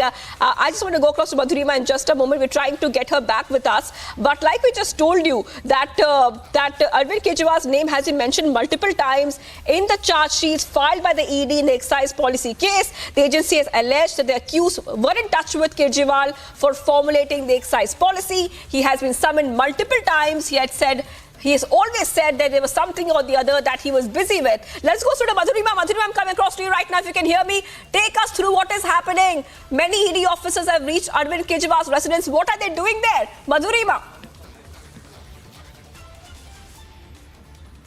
Well, Shivangi, it is just a couple of hours after that verdict came from the High Court. We'll take you directly to the visuals over here at the residence of Delhi Chief Minister Arvind Kejriwal, and we see a massive deployment of the Delhi police over here, where we see that multiple cars of the Enforcement Directorate have also arrived here at the residence of the Chief Minister of the National Capital, Mr. Arvind Kejriwal, and you can see that the heavy deployment of the Delhi police officials has also been done over here at the residence. You can see that the entire area has been cordoned off, and the media has been shifted to one side, and the ED officials, Shivangi, the ED officials have entered inside. We saw the logo of the Enforcement Directorate in one of the files that was being carried by one of the officers. So this is in regard to the liquor gate, and today the High Court in a judgment had refused the plea that was put in by Mr. Arvind Kejriwal, asking that he should get relief from any coercive action or arrest, and after that plea was denied, we see Enforcement Directorate coming here. We know that Mr. Kejriwal has been skipping multiple summons by the Enforcement Directorate. There was a heated, argument today in front of the court where Mr. Kejriwal's counsel Abhishek Manu Singhi went on and asked that in what capacity is Mr. Kejriwal being summoned as the national convener of the Aam Aadmi Party, as the Chief Minister of Arvind Kejriwal, to which the additional Solicitor General said that he is being called as the person, Mr. Arvind Kejriwal, and nobody is above the law, even if he's the Chief Minister of the national capital, and which is why the Delhi court, after a detailed hearing, rejected the plea of Mr. Arvind Kejriwal, the Chief Minister of the national capital. And just a couple of hours after that, after the plea was rejected, we see that a massive team of the Enforcement Directorate has reached the residence of Mr. Arvind Kejriwal here in the civil lines area of the national capital. We see see that the Enforcement Directorate officials have gone inside. Republic TV is the only channel to be present on ground and getting these exclusive visuals from the residence of Mr. Arvind Kejriwal. We are the only channel over here on the ground bringing you the latest update for our viewers and these exclusive visuals of Enforcement Directorate coming at the residence of Mr. Arvind Kejriwal. You can see that a massive deployment of the Delhi police officials has been put over here. The barricading has been done. The media has been shifted at one side, and the Enforcement Directorate, the officials of the Enforcement Directorate have entered the residence of the Chief Minister of the National Capital, Mr. Arvind Kejriwal. This is after multiple summons have been sent time and again for the past couple of months to Mr. Kejriwal to appear in front of the Enforcement Directorate and cooperate with the interrogation and investigation in the Liquor Gate case. But we have seen that Mr. Arvind Kejriwal has been dubbing the entire investigation in the Liquor Gate as vendetta and has been skipping the summons. We'll take you back to the visuals over here. Remember, Republic TV is the only channel that is present on the ground bringing these exclusive visuals for viewers. Where the Enforcement Directorate, after the Delhi High Court snubbed the plea that was moved by Mr. Arvind Kejriwal seeking protection from any coercive action, specifically arrest. We have the team of the Enforcement Directorate here at the residence of Mr. Arvind Kejriwal. What's going to happen? We'll be bringing that for our viewers as well. But yes, this is the latest development, the breaking at the moment that Enforcement Directorate, a huge team of Enforcement Directorate has reached the residence of Delhi Chief Minister, Mr. Arvind Kejriwal, and you can see that how the entire area has been cordoned off. There's nobody seen on the road over here at Civil Lines where his residence is, and massive deployment of the Delhi police over here in front of the residence. What's going to happen next is yet to be seen. But yes, today there was an important hearing where Mr. Kejriwal put in a bid to put in on the bid, and now you can see that there's a heavy deployment of the police officials over here. The Enforcement Directorate team has reached and they are inside. We are bringing you these visuals from outside the residence of the Chief Minister. These are the exclusive visuals that only Republic TV being on the ground in front of the residence of Mr. Arvind Kejriwal, where the Enforcement Directorate has arrived. We are showing you a 360-degree view of how the entire area is being secured by the Delhi police officials. You can see that there's the convoy of the Delhi police officials and we see that how the police has cordoned off the entire area. Now we are being joined by a senior editor, Shravan Sen. Shravan, the Enforcement Directorate team has reached here at the residence of Mr. Arvind Kejriwal, and this is happening just a couple of hours after the High Court rejected his plea that sought protection from coercive action. Shravan. Well, in fact, we are now given to understand that the Enforcement Directorate team has gone in with the search warrant.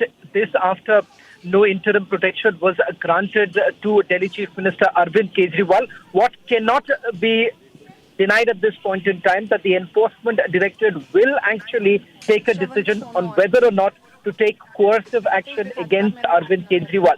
The reason being because, remember, in the arguments that were put forth by the Enforcement Directorate in the Delhi High Court, they had made it abundantly clear that there is no question of giving any sort of verbal assurance with regards to interim protection to be granted to Arvind Kejriwal.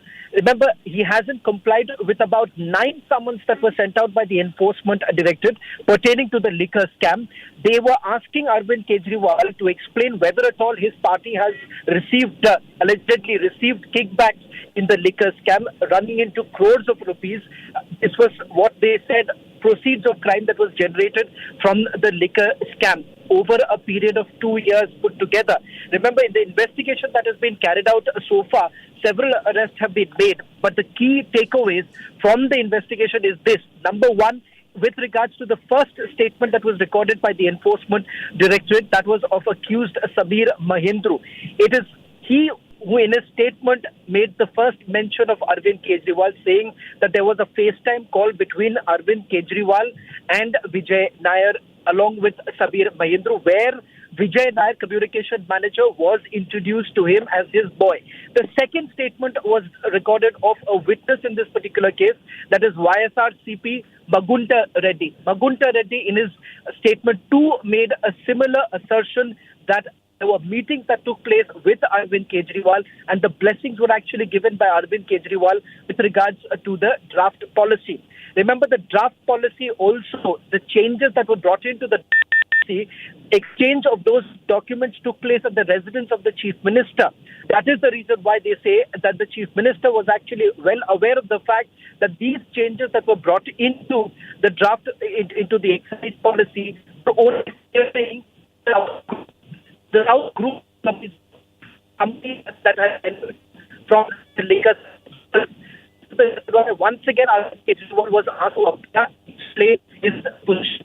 Third aspect is with regards to the fact that whether at all the party actually received Goa election, because remember, an outdoor advertising company received money in cash, which the enforcement director is the money that was received during the liquor scam and was utilized for the Goa election campaigning. Not just Goa election campaigning, they also suspected that money was actually used in the Punjab elections. And as the national convener of the party, it is Arvind Kejriwal funds, and to explain how did we actually receive the funds. We believe the large amount of the transactions that have taken place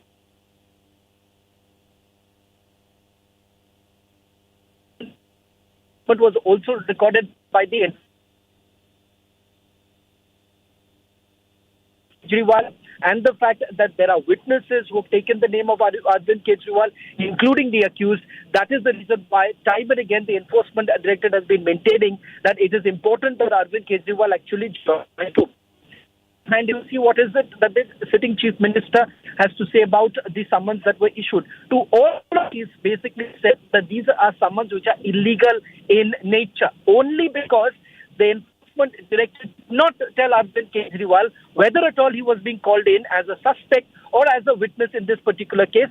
Once again, this happens to be the prerogative of the agency whether or not to inform the person if he's being called as a suspect or as a witness.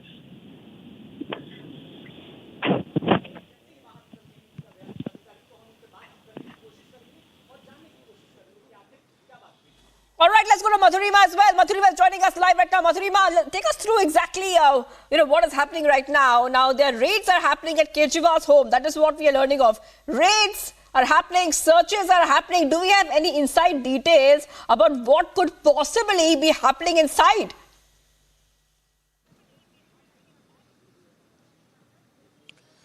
Well, Shivangi, remember that this is an investigation in the liquor gate, and multiple leaders of the Aam Aadmi Party, along with the workers of the Aam Aadmi Party, have already been arrested and are behind the bars.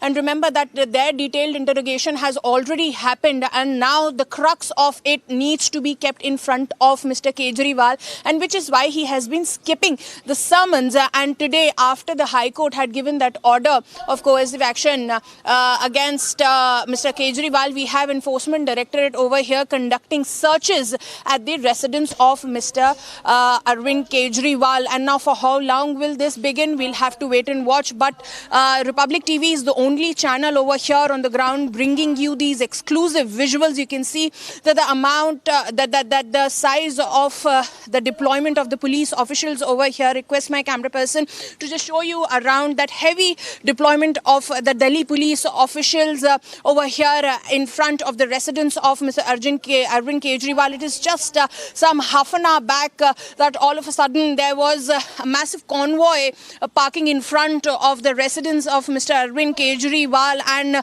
out of those cars came out Enforcement Directorate officials along with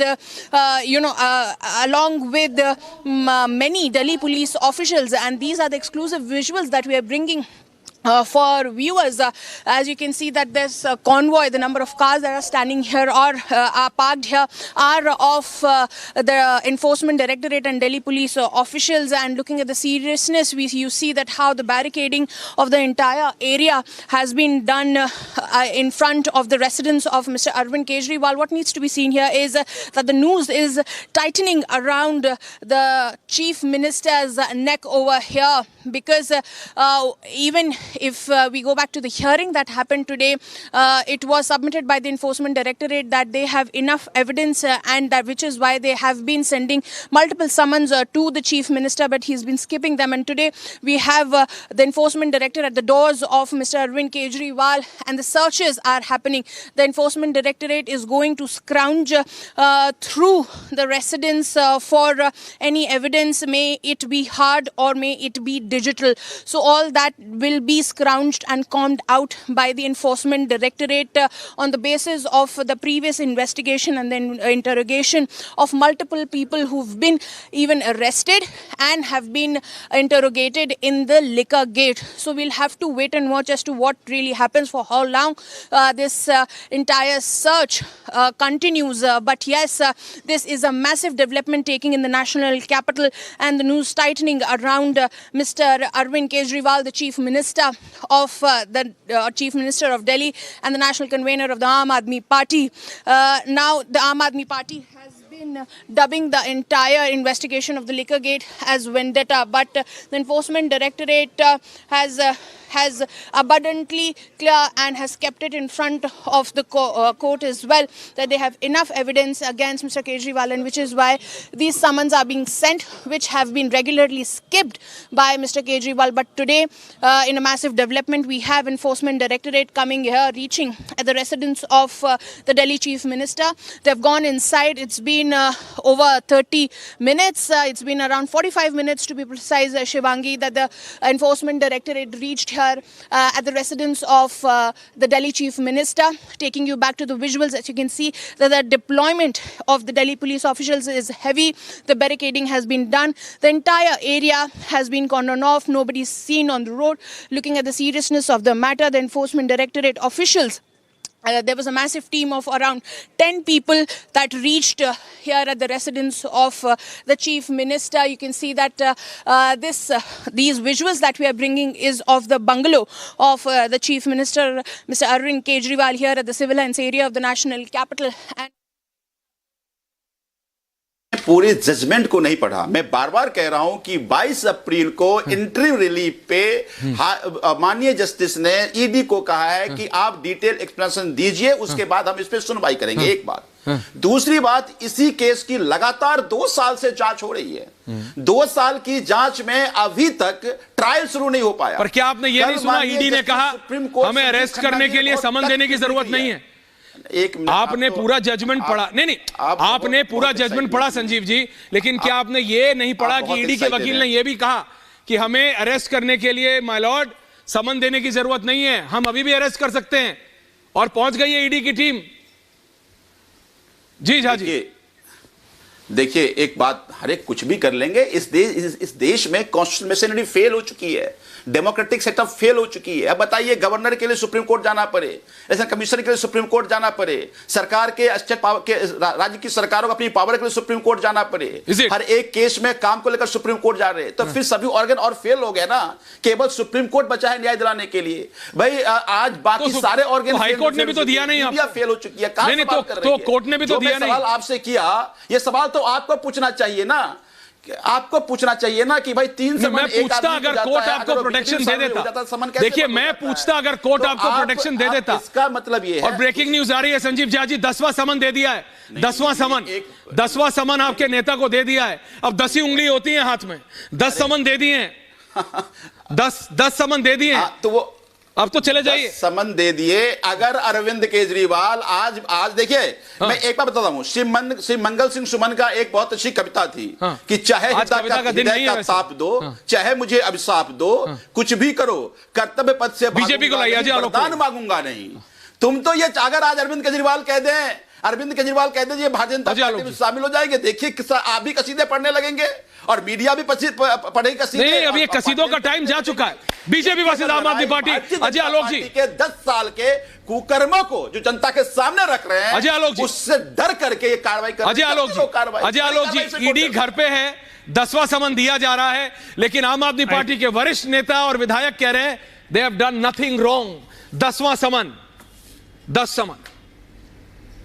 Ajay Alok, तो ये लोग तो आम अराजक party है ना, तो ये तो कहेंगे कि नथिंग रॉन्ग। अराजकता इनमें अंदर तक घुस गई है, अराजकता अंदर तक घुसी हुई है।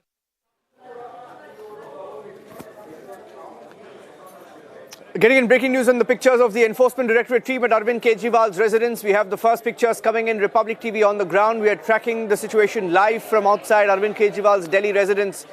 Our reporters are live on the field. You're looking at the first pictures. Those are the first pictures of the heavy police presence at Delhi Kejriwal's residence. I'm also getting across my colleague Abhishek Kapoor joining us live. Hours after he was denied any relief, Abhishek and Shavan. Abhishek, he's been raided by the Enforcement Directorate. He ducked at least 9 summons. Shavan is also live. Shavan, what's the update? Is this a raid? Is this a search? Are they just handing him another summon? What's going on? Well, in fact, a short while back, the confirmation that we got from our sources is that the searches would also be carried out. But as I understand, that they would be also carrying the warrant along with them for the searches to be carried out. In all likelihood, there's also a possibility that they would be issuing yet another summon, if at all the searches do not yield much result. Remember, both the options are essentially open at this point in time. This is being monitored by the top officers here at the national capital. This comes in after a decision that was basically taken by the legal team of the Enforcement Directorate, that there were scathing remarks that were actually made by the Delhi High Court, which would effectively mean there was no interim protection that was granted to Arvind Kejriwal to begin with, which essentially means that he has to appear before the Enforcement Directorate. And also, just to put this into perspective, he was actually asked to appear today by the Enforcement Directorate. So the 9th summon that was actually sent to Arvind Kejriwal was asking him to appear before the agency today. But Aam Aadmi Party has been maintaining that since the matter is sub judice and the fact that this was coming up before the High Court, there is no question why Arvind Kejriwal should be basically respond to the summons that have been sent out. Now, without any protection, remember, there is a possibility too that the Enforcement Director could actually take the decision of taking a coercive action in this entire matter, because they also believe that somewhere down the line he has not been cooperating, despite multiple opportunities being given to the Chief Minister to explain his position as well as his party's position on the allegations that have been leveled against him and his party.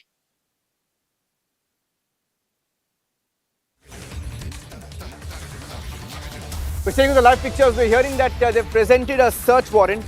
Shavan. Those are the details available with us, that they have a search warrant with them. Is Kejriwal's arrest possible? Is that a possibility today? Search चल रहा है, अभी तक search चल रहा है, search के बाद ही देगा notice.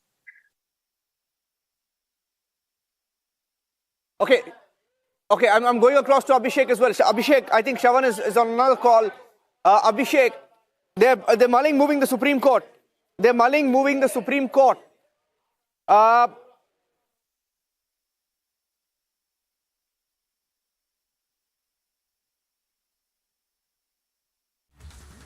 Abhishek.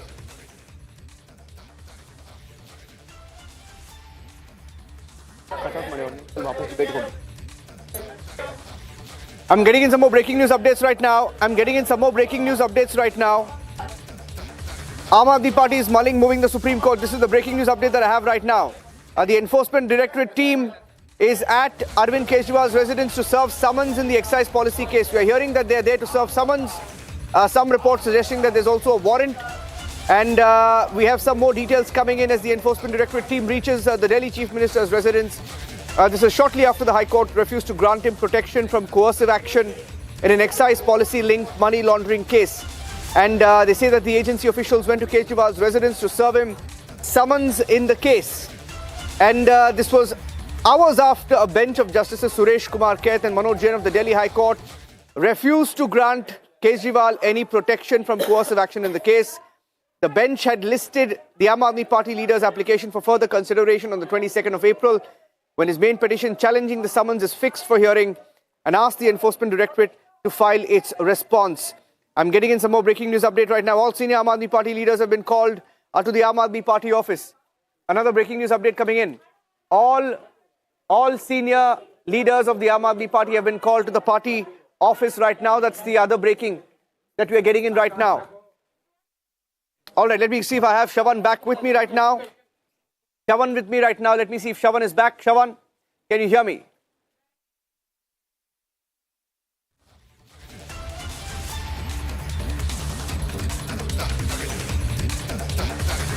Madhurima is also joining us from the location. Madhurima, what's the update?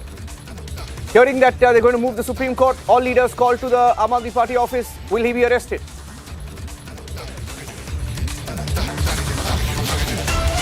Well, yes, absolutely, Niranjan. All the senior leaders of the Aam Aadmi Party, the entire top rung of the Aam Aadmi Party is now rushing to their main party office in the national capital, their headquarters, after the Enforcement Directorate reached the residence of the Delhi Chief Minister. We are bringing these exclusive visuals. We have Saurabh Bharadwaj, Niranjan. We have Saurabh Bharadwaj here at the residence of the Delhi Chief Minister. These are the exclusive visuals only available on Republic TV. Right now, Niranjan, we're the only team on the ground, and we have Delhi Minister Saurabh Bharadwaj that has reached the residence of the Delhi Chief Minister. Saurabh Bharadwaj is here to extend support to Delhi Chief Minister. As we know that a senior editor, Shravan Sen, pointed out that the Enforcement Directorate has reached the residence of Arvind Kejriwal with a search warrant. Will there be an arrest or not? That's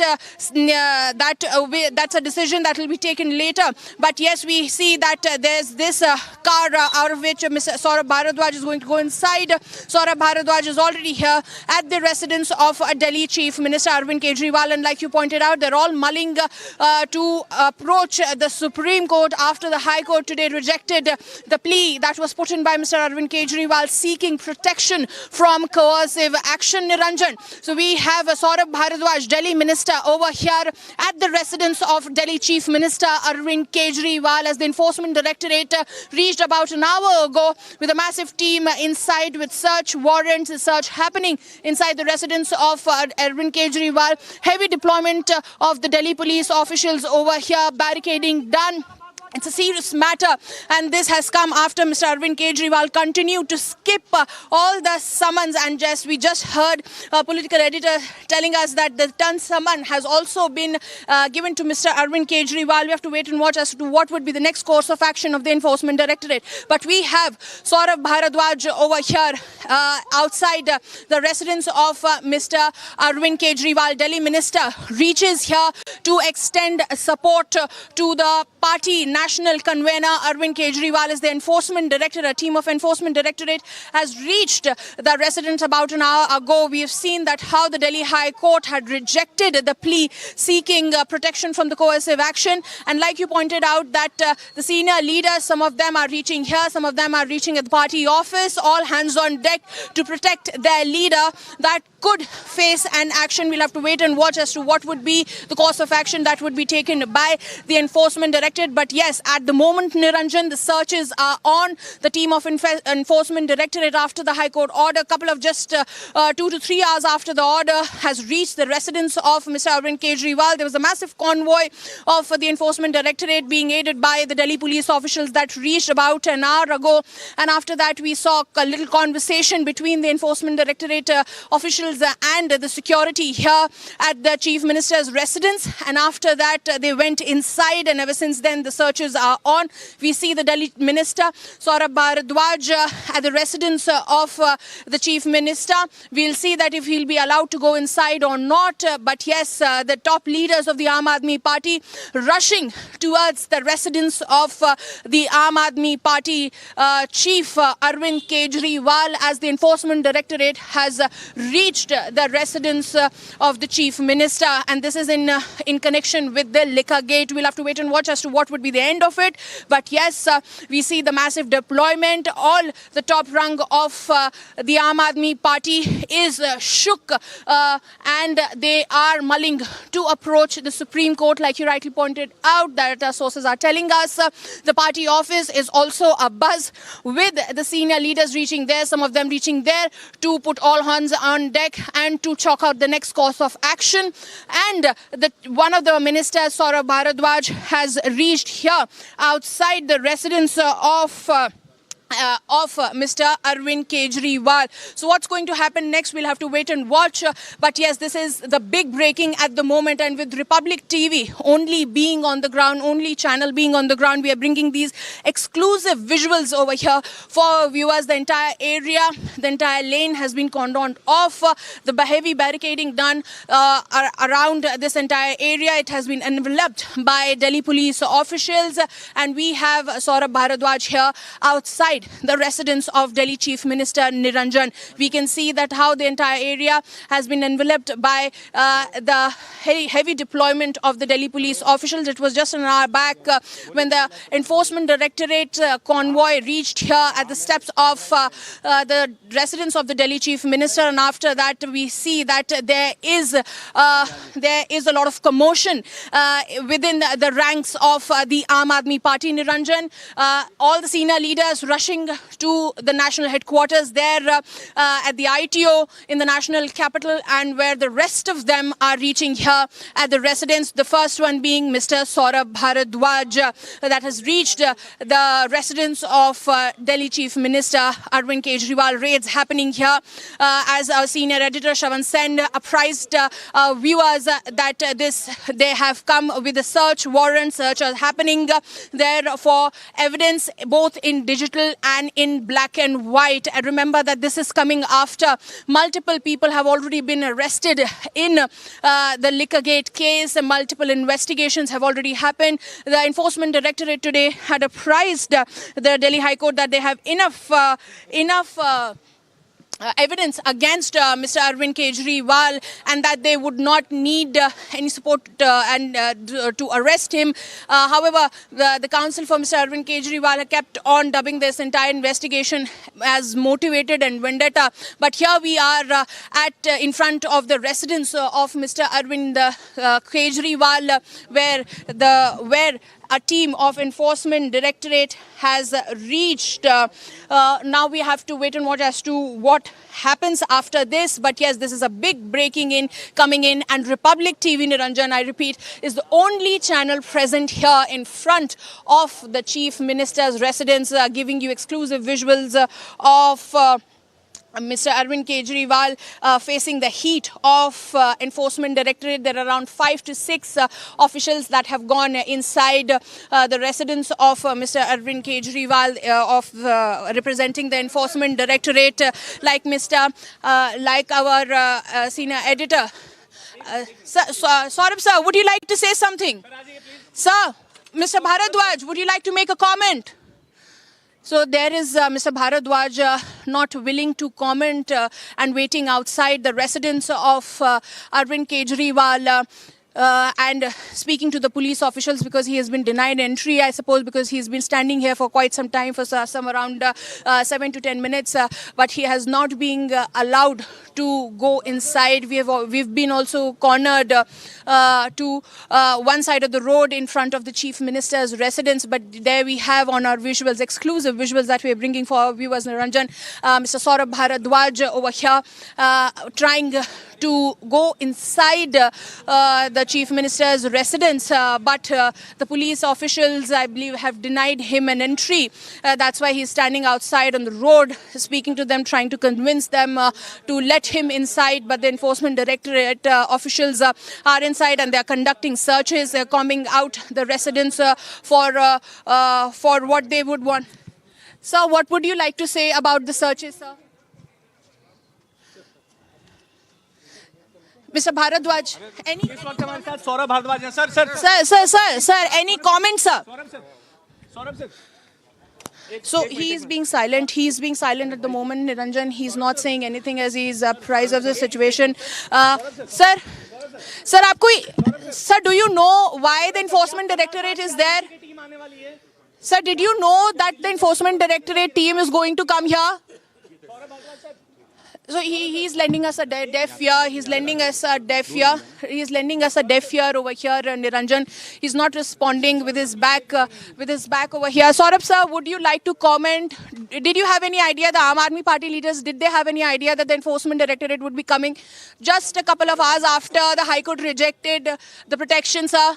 So we see Mr. Bharadwaj here is walking away and not giving any statement, though he's standing outside the residence of the Chief Minister, where the Enforcement Directorate officials, it's been over around an hour and a half that they went inside, and the searches are on. As our senior editor Shravan Sen pointed out, that they have come with a search warrant at the residence, because remember that multiple summons have already been sent out to Mr. Arvind Kejriwal, but he has been skipping them time and again, calling it vendetta and motivated. Now we'll have to wait and watch as to what really happens out here.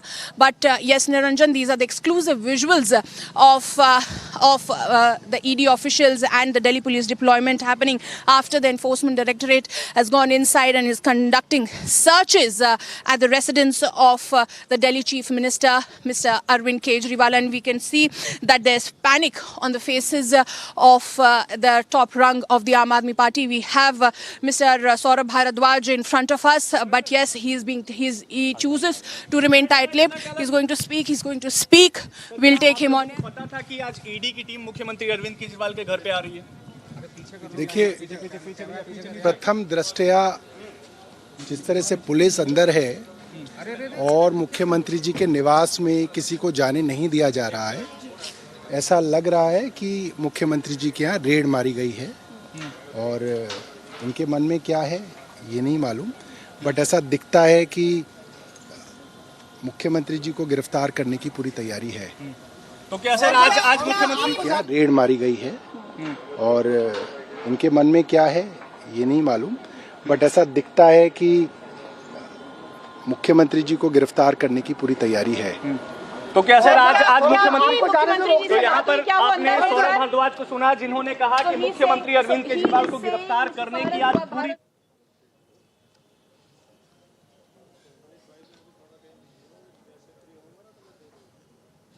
So we just heard Mr. Saurabh Bharadwaj here, Delhi Minister, saying that he is apprehensive of the fact that Delhi Chief Minister could be arrested tonight.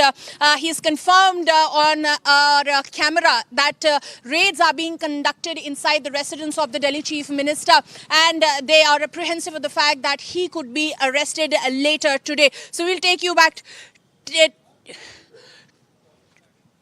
So we see that these visuals from here, exclusive visuals, Niranjan, that we are bringing in. So, Mr. Bharadwaj here said that Mr. Kejriwal could be arrested later tonight, Niranjan. What do you think is on the cards from now, as it's been over an hour and a half that the Enforcement Directorate reached here at the residence of the Delhi Chief Minister, Aam Aadmi Party leader Saurabh Bharadwaj has arrived at Kejriwal's residence. You just heard him speak there. Enforcement Directorate team is at Kejriwal's residence for questioning. Arvind Kejriwal's team is seeking an urgent hearing in the Supreme Court. They're going to knock on the doors of the Supreme Court. He's going to move the Supreme Court today itself, is what we are hearing. And this comes after Delhi High Court refused to grant any interim protection from coercive action. Legal team is making an attempt to seek an urgent listing and hearing on the matter. They're trying to get an urgent hearing from the Supreme Court today itself. He's being raided. ED teams there with search warrants. Senior leaders of the Aam Aadmi Party claiming that they've not been allowed to enter Arvind Kejriwal's residence. Some of the senior leaders there on your screen right now, that's Saurabh Bharadwaj, other leaders as well, gathering outside the residence without any permission. They don't have permission to get inside, and they've been stopped is what they claim, and they're waiting outside as the Enforcement Directorate team, 7 to 8 officers of the Enforcement Directorate team and senior officers, senior-most officers of Enforcement Directorate are inside Arvind Kejriwal's residence as we speak. So this is a breaking news update. We're non-stop live from outside Arvind Kejriwal's home. You're looking at the pictures from outside Arvind Kejriwal's home. All senior Aam Aadmi Party leaders have been called to the Aam Aadmi Party headquarters. We are told Aam Aadmi Party has moved the Supreme Court. They have moved the Supreme Court and they're hoping for an urgent hearing. This is after the Enforcement Directorate team informed Delhi Chief Minister Arvind Kejriwal's staff that it has search warrant against him in the excise policy case. So they are raiding Arvind Kejriwal. They are searching Arvind Kejriwal over the liquor scam heat on Arvind Kejriwal as we speak. The Enforcement Directorate team is at his residence. Those are live pictures from right outside Arvind Kejriwal's home. That's a live shot of senior Aam Aadmi Party leaders lining up outside Arvind Kejriwal's residence. There's a possibility that he's also been served another summon. We're not really sure as of this minute. They're inside, and they have a search warrant with them. They have a search warrant, and this is after the High Court earlier today refused to grant protection from coercive action in the liquor scam, in the excise policy-linked money laundering case. We're getting in some more breaking news updates that there are at least 5 petitions filed in the Supreme Court by the Aam Aadmi Party team. Saurabh Bharadwaj is also speaking live. Let me go across to him. He's speaking live.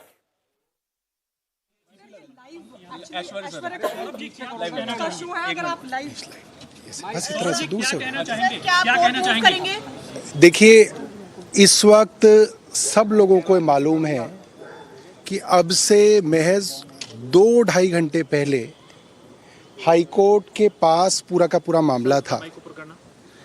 High court ने ED को समय दिया है 22 अप्रैल तक का कि आप अपना जवाब दाखिल करें कि अरविंद केजरीवाल की गिरफ्तारी क्यों ज़रूरी है। और अब जिस तरीके से ईडी अरविंद जी के घर में फ़िलहाल है, बाहर पुलिस का बड़ा बंदोबस्त दिख रहा है, घर के अंदर जाने की मनाही है, उनके फ़ोन से ना मुख्यमंत्री जी से ना उनके सचिव से कम्युनिकेशन नहीं हो पा रहा है। ऐसा लगता है कि ईडी वालों ने उनके फ़ोन्स वगैरह भी ले लिए हैं।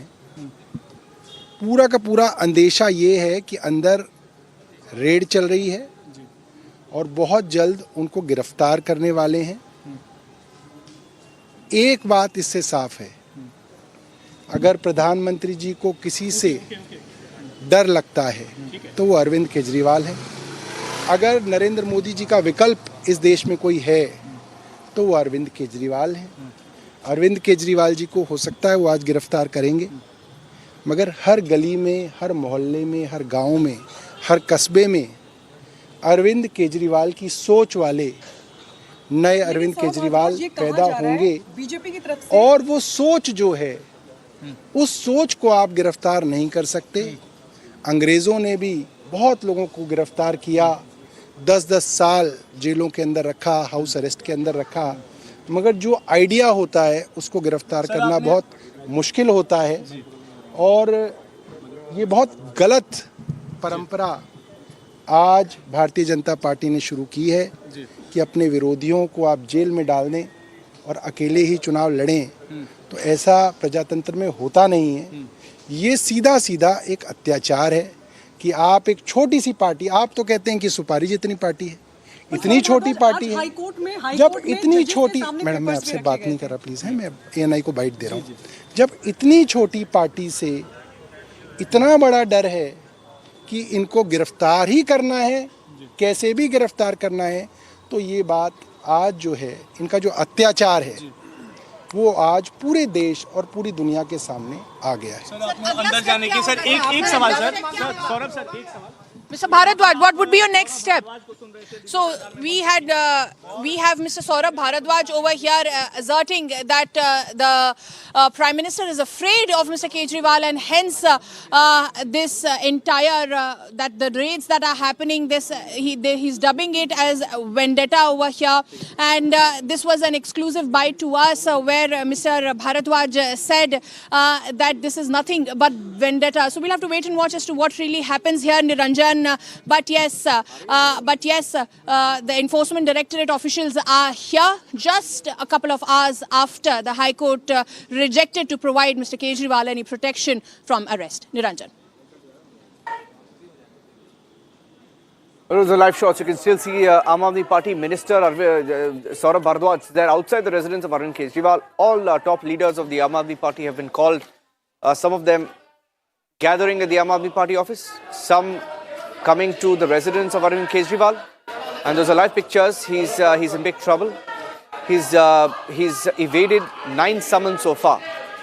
And Aam Aadmi Party leaders saying that they haven't been able to communicate. They haven't been able to communicate with Arvind Kejriwal. But what we know is that there are multiple petitions in front of the Supreme Court right now. They have knocked on the doors of the Supreme Court asking for intervention. Asking for intervention as the Enforcement Directorate team lands up at his residence with search warrants. And Aam Aadmi Party claiming, of course, like they have been ever since the first summon, that the plan is to arrest Kejriwal. Aam Aadmi Party leaders, even as the Enforcement Directorate team is inside Arvind Kejriwal's residence, saying that there is a possibility of the arrest of Arvind Kejriwal anytime now. So we are staying with these live pictures. My colleague Shravan is also on the phone line. Let me see if Shravan is on the phone line. If he's there, I'll try and get across an update from him on what the Enforcement Directorate is doing, what their plan could be, the next course of action. My colleague Abhishek Kapoor, also in the national capital, as we get you a live shot. That's a live shot from the Republic TV cameras outside Arvind Kejriwal residence. Shravan, what's the update? Shravan, what's the update? Is this a search? Is this a raid? Are they present there to give him summons? What's going on? Or arrest him? Well, Niranjan, updates that I'm picking up right now from my sources. We can put this out for our viewers. I'm given to understand that while the searches are already underway, the Enforcement Directorate team will be questioning Chief Minister Arvind Kejriwal. In fact, my sources are indicating that a Joint Director level rank officer has also reached the residence of the Chief Minister. These are the latest details that are beginning right now with regards to the questioning of Arvind Kejriwal. Niranjan, I'm just getting more updates from my sources. If you can just continue for a bit, I'm just putting out more details. It turns out that the searches have already begun and the questioning getting non-stop calls. Shravan, okay. Shravan, go ahead. Shravan, go ahead, take that call. Take that call, Shravan. Take that call. Shravan is getting minute-by-minute updates. We're getting you the live shot from outside Arvind Kejriwal's residence. We're getting you the live updates straight from our sources in the Enforcement Directorate. We have the inside information of the legal strategy of Arvind Kejriwal. They've gone to the Supreme Court, hearing that at least 3 petitions could have been filed in the Supreme Court. I can't confirm that, but there are at least 3 petitions asking for an urgent hearing, asking for a possible midnight hearing, asking the Supreme Court to open up its doors to Arvind Kejriwal, who, by the way, has evaded summons 9 times, has faced several setbacks in different courts, including the Delhi High Court this morning, and he's knocking on the doors of the Supreme Court now. All eyes on the Supreme Court. I'm also getting in details of the ranks of officers involved in this particular search. I'm calling it a search because we're hearing there's a search warrant. I'm not calling it a raid. We don't know whether they are there to arrest him. But if you're asking us whether there is a possibility of Arvind Kejriwal's arrest, yes, that is possible. Arvind Kejriwal and the Aam Aadmi Party team trying to get a stay on Arvind Kejriwal's possible arrest. Trying to get a stay on possible arrest. ED's questioning has begun, we are hearing. Enforcement Directorate questioning Arvind Kejriwal, even as he goes knocking on the doors of different courts. Knocking on the doors of different courts. Enforcement Directorate has begun questioning Arvind Kejriwal. That's a confirmation that I'm getting in right now, that the Enforcement Directorate is questioning Arvind Kejriwal at his residence. As the barricading that you see there, the barricading is complete. There are more and more leaders of the Aam Aadmi Party gathering outside Kejriwal's residence, and they're all in a huddle. There are two simultaneous strategies for the Aam Aadmi Party right now. The legal strategy is to go to the Supreme Court and ask for relief, and the political strategy to gather their cadres, to gather their leaders, and some of them already been summoned, called to the Aam Aadmi Party headquarters, and some of them rushing to Arvind Kejriwal's residence. The leaders at Arvind Kejriwal's residence saying that they haven't been able to contact Arvind Kejriwal. That's obvious because he's being questioned by the Enforcement Directorate. Some of them saying that they fear arrest and saying that this is a strategy by the BJP. Of course, the same old lines being repeated. The political line of the Aam Aadmi Party has been that this is a strategy of the BJP to try and limit Arvind Kejriwal in Delhi and in Punjab. Getting in more details right now, Shravan confirming right now. Shravan is confirming right now Arvind Kejriwal is being questioned. A joint director rank officer has reached Kejriwal's residence. Two senior officers, part of the investigation, are at Arvind Kejriwal's residence in the liquor scam, in the excise policy money laundering case. Excise policy money laundering case. Questioning will be done by an investigative officer.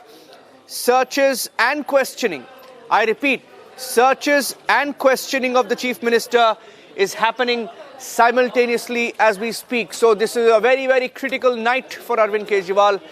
It's been a scary last few days for him. In the courts, he's faced setback after he decided to evade summons not once, not twice, not 3 times, 4 times, 5 times, as many as 9 times right now. And the Enforcement Directorate on his tail. They're on his tail, and 7 to 8 of them are inside the residence of Arvind Kejriwal questioning him. Some are questioning him, and some are searching his residence. That's a confirmation that I have. That's a live shot from the Republic TV cameras, Republic TV, Republic Bharat, Republic Bangla, Republic Kannada, all 4 channels outside the residence of Arvind Kejriwal, searches and quizzing simultaneously happening. And all of that just before the elections of 2024 in the national capital. Arvind Kejriwal has struck a deal with the Congress party. He won't be fighting alone, allocating a few seats to the Congress party, but this is going to have electoral impact for Arvind Kejriwal. More than political strategy for 2024, his team is busy now with legal strategy. Shravan, what's the plan?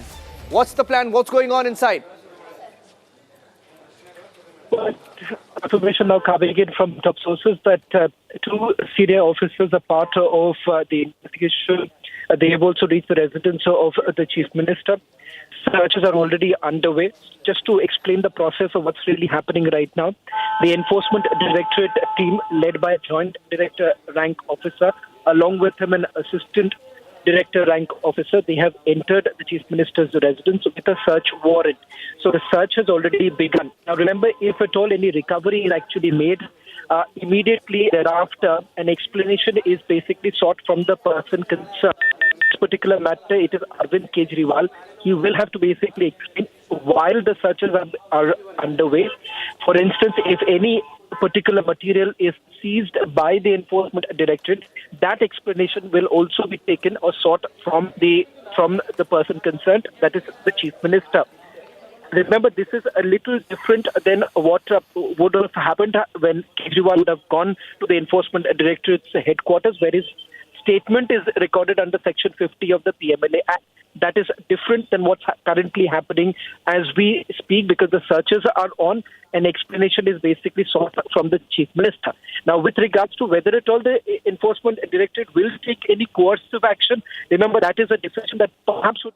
Arvind Kejriwal खड़े हो जाएंगे इस देश के संविधान को बचाने के लिए। तो अभी क्या आप अंदर जा रही हैं? अभी तो देखिए अंदर जाने का सवाल नहीं है। अभी तो पुलिस यहाँ पे भारी संख्या में तैनात है, तो अभी हम यहीं पे इंतजार करेंगे। अभी आएंगे क्या? और आप लोगों के नेता या कार्यकर्ता आ रहे हैं, खबर मिल रही जैसे वो तो स्वाभाविक है।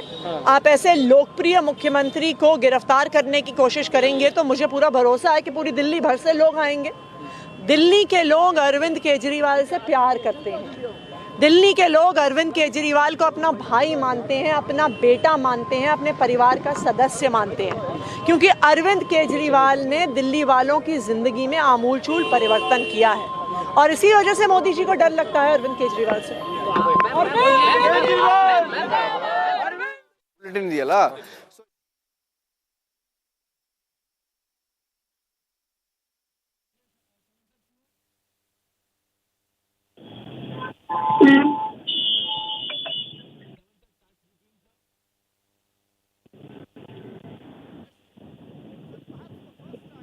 Shravan, is it the first time that he's actually being questioned? They called him, he didn't respond to the summons, they've gone to his residence, and it's the first time that he's being questioned. Is that correct? Is that factually correct? Well, that's absolutely right. This is for the first time that Arvind Kejriwal is being questioned by the Enforcement Directorate. The previous appearance that he had made, that was before the Central Bureau of Investigation.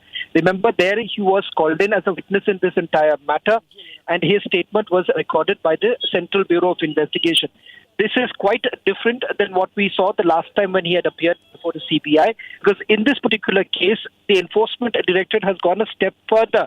They have come on record in the remand notice, in the remand copy that was accessed by Republic TV during K. Kavita's remand. They had categorically made a mention of the fact that K. Kavita, along with the Chief Minister of Delhi and the then Deputy Chief Minister Manish Sisodia, had orchestrated the liquor scam. They had come on record to say that. Repeated this in a statement a day after, and the statement was released to the public, and in which once again they made a mention that this was a deal that was orchestrated by Kejriwal and K. Kavita. This is for the first time that the searches are also being carried out at the residence of the Chief Minister. It's a sitting Chief Minister whose residence the Enforcement Directorate is carrying out the searches.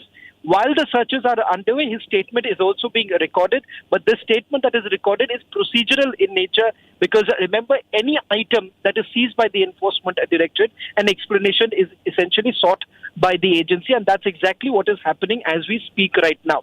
Slipping into a short break, we continue with this big development coming in from the national capital, where the Chief Minister is being questioned by the Enforcement Directorate. Amity has been ranked India's #1 private university for the 11th year by India Today, a testimony to Amity's world-class education whilst imbibing values and sanskars in students.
Okay, some big breaking updates coming in right now. John Director records Kejriwal's statement. That is right. Big back-to-back updates coming in.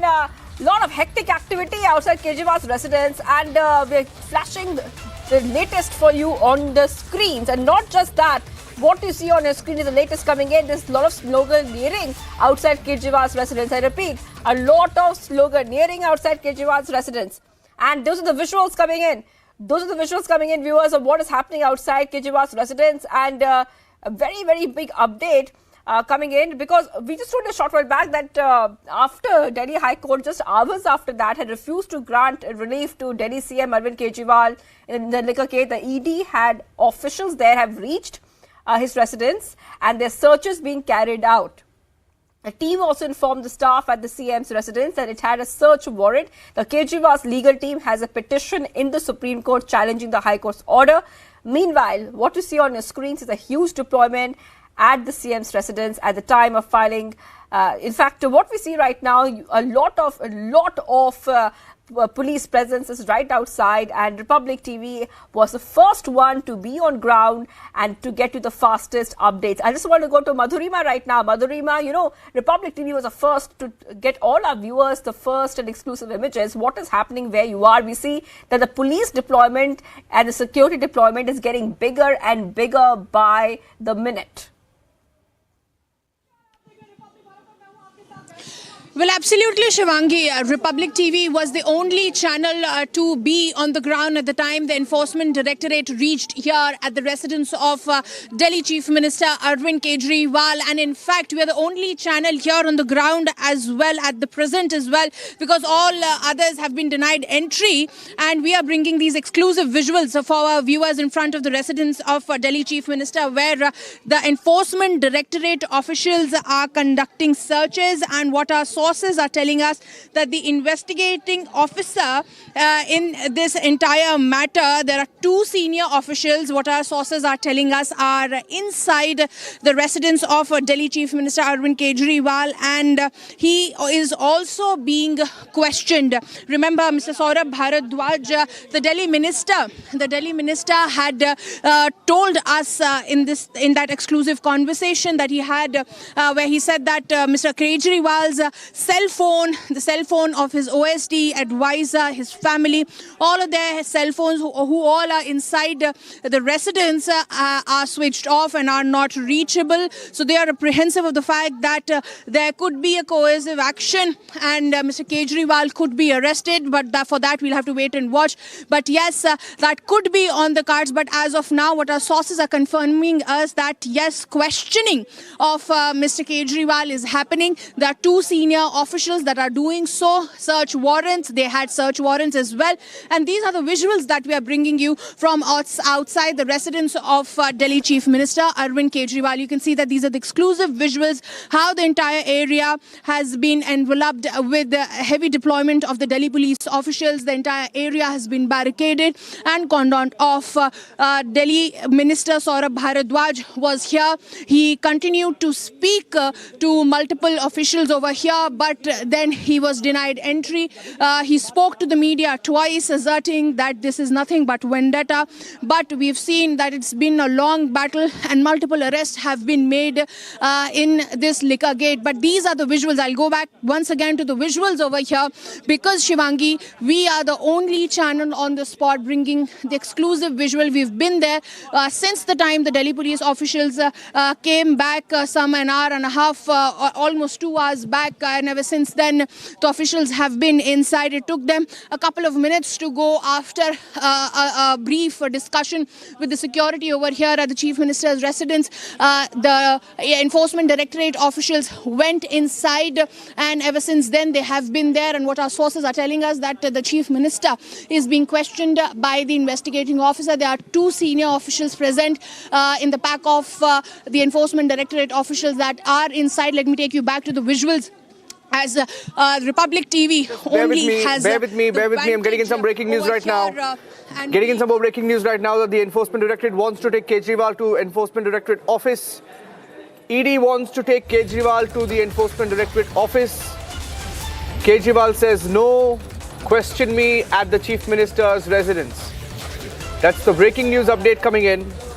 Enforcement Directorate keen on taking Kejriwal to the Enforcement Directorate office. But Kejriwal says, no, question me right here. He says, question me in the Chief Minister's residence itself. That's the breaking news update. Trouble mounting for Arvind Kejriwal. The first time that he's being questioned by the Enforcement Directorate in a liquor scam. Evaded summons. Did not respond to summons 9 times. Refused to appear. ED team decided to go to his residence to question him. They want to take Kejriwal to the ED office. That's the breaking news update coming in. And he has refused to. He has refused to go to the ED office, saying that they should question him at the residence itself. That's the breaking news update that I'm getting in right now. And he's unwilling to be taken to the ED office, even as he continues to remain inside his residence as of this minute. Kejriwal is challenging the Enforcement Directorate. Kejriwal is challenging the Enforcement Directorate. Challenging the Enforcement Directorate even now when they are at his residence. Does not want to be taken to the ED office. Defiant even now, he's challenging the Enforcement Directorate. I'm getting in some more breaking news right now. Arvind Kejriwal. In fact, I'm getting in more breaking news right now. Another ED team. I repeat, another Enforcement Directorate team has reached Arvind Kejriwal's residence. Another ED team has reached Arvind Kejriwal's residence. So I'm getting in every second, every minute, there's an update coming in on the Arvind Kejriwal versus Enforcement Directorate story. Named by the agencies. Look at those pictures, live pictures on your screen of more officers, of more deployment, of more security measures being taken outside Arvind Kejriwal's residence. More officers coming in. Those are live pictures. More officers now called in. Confirmation also from Madhurima. Madhurima, let's go back to the pictures. Let's stay with the pictures. Let's stay with the pictures. Stay with the pictures of the cars moving into Arvind Kejriwal's residence. There you see more officers getting off the cars, getting inside the residence. We had news that 7 to 8 officers were there. But more and more officers now entering Arvind Kejriwal's residence. They've gone inside now. Officers of Enforcement Directorate. More in number as we speak. 2 more cars just rolling in to Arvind Kejriwal's residence, and they've just entered. Madhurima's there. Madhurima's getting us a live report. That's a live shot of the officers entering. We have a live shot. The paramilitary forces, the police included, have cordoned off the entire area. The entire area around Arvind Kejriwal's residence has been barricaded, and none of them have been allowed, including Aam Aadmi Party leaders, to try and go anywhere close to those gates. It's a fortified situation there. It's a fortress. Arvind Kejriwal's residence has been fortified by security, and more officers have now been called in as he openly challenges the Enforcement Directorate. Openly challenging the Enforcement Directorate after skipping 9 summons. And after getting a setback in the court today, the Delhi High Court did not give him any reprieve. And he's now being questioned by the Enforcement Directorate in the national capital. Another soundbite coming in. Let's cut across live.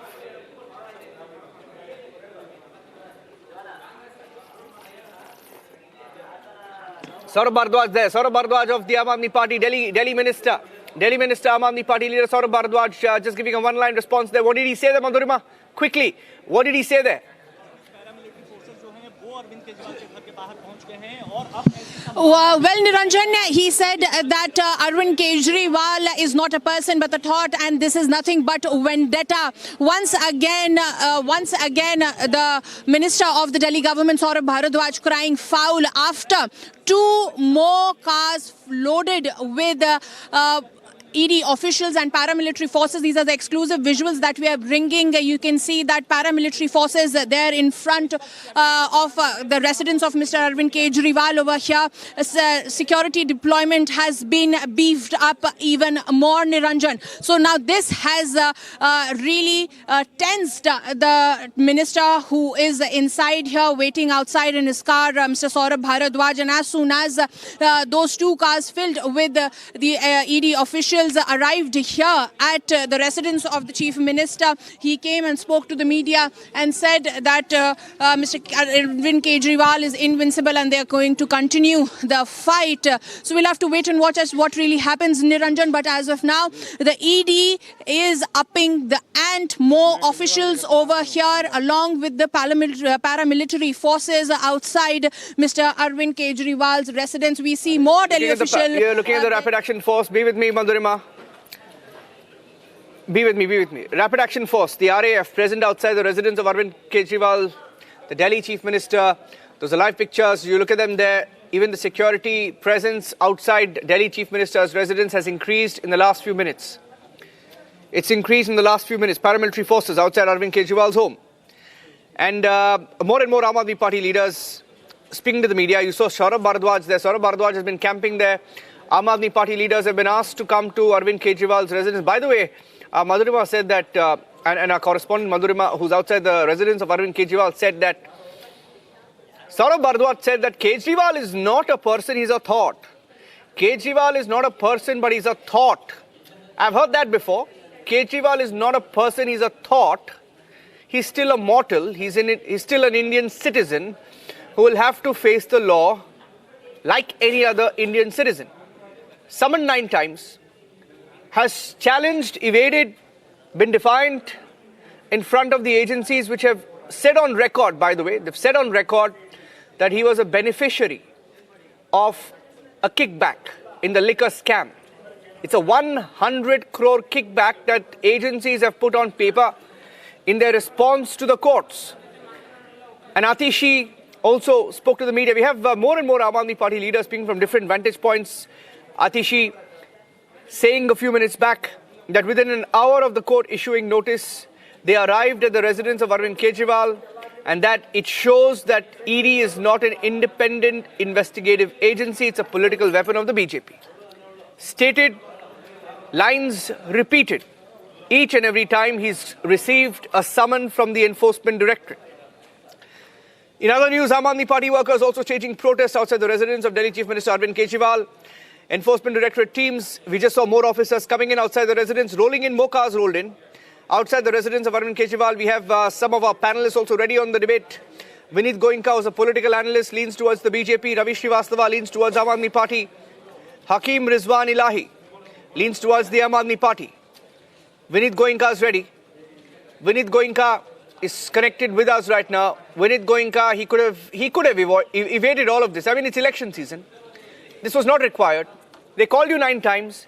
You could have gone the first time, you could have gone the second time, 3 times, 4 times, 5, 6, 7, 8, 9 times. 9 times, and then you can't cry foul. Niranjan ji, Ram Ram to you, Ram Ram to all my co-panelists and all the viewers who are watching me right now. It's a classic case of chori or sina chori. Somebody who is involved in the cartel, somebody who has formed the cartel knowingly, somebody who benefited out of that, pushed all the Delhiites to become addicted, pushed young children to become addicted. Now he's trying to play foul. He was given chance once, twice, thrice, more than 9 times. Challenge instigated the agencies. I wish this is not only a search. I wish this is not only a raid. As a common citizen of this Delhi, I wish this culprit is arrested. Justice is given to him. You know, he increased the number of shops, increased the number of hours of sale, increased the commission from 2% to 12%, decreased the number of dry days, decreased the age of drinking, purely because he could get money. In Hindi they say, 4 रुपए ले कमा ली लेकिन लोगों को मरने के लिए भेज दिया. How could you sleep at home when you force others' kid to drink? I think he should get justice. I repeat my wish once again, as a common citizen of Delhi, that he's arrested, he's exposed, so that, people still have faith in law. That's a moral argument, Vineet. That's a moral argument. Let me tell you one thing. That's a moral argument, right? If you had told me that he should be tried for allegedly receiving kickbacks, I would have said yes. But you're giving a moral argument, and I don't want to get into that because there are BJP governments in different states where different leeway is given to different kinds of industries. I won't talk about that. I'm going across to Shawan as well. Shawan, what's the update? Shawan is on the spot outside Kejriwal's residence. Shawan, what's going on? He's challenging ED even now when they're inside his residence, and hearing that he's refusing to go to the ED office, he's challenging the ED at every stage, through every summon. Shavan.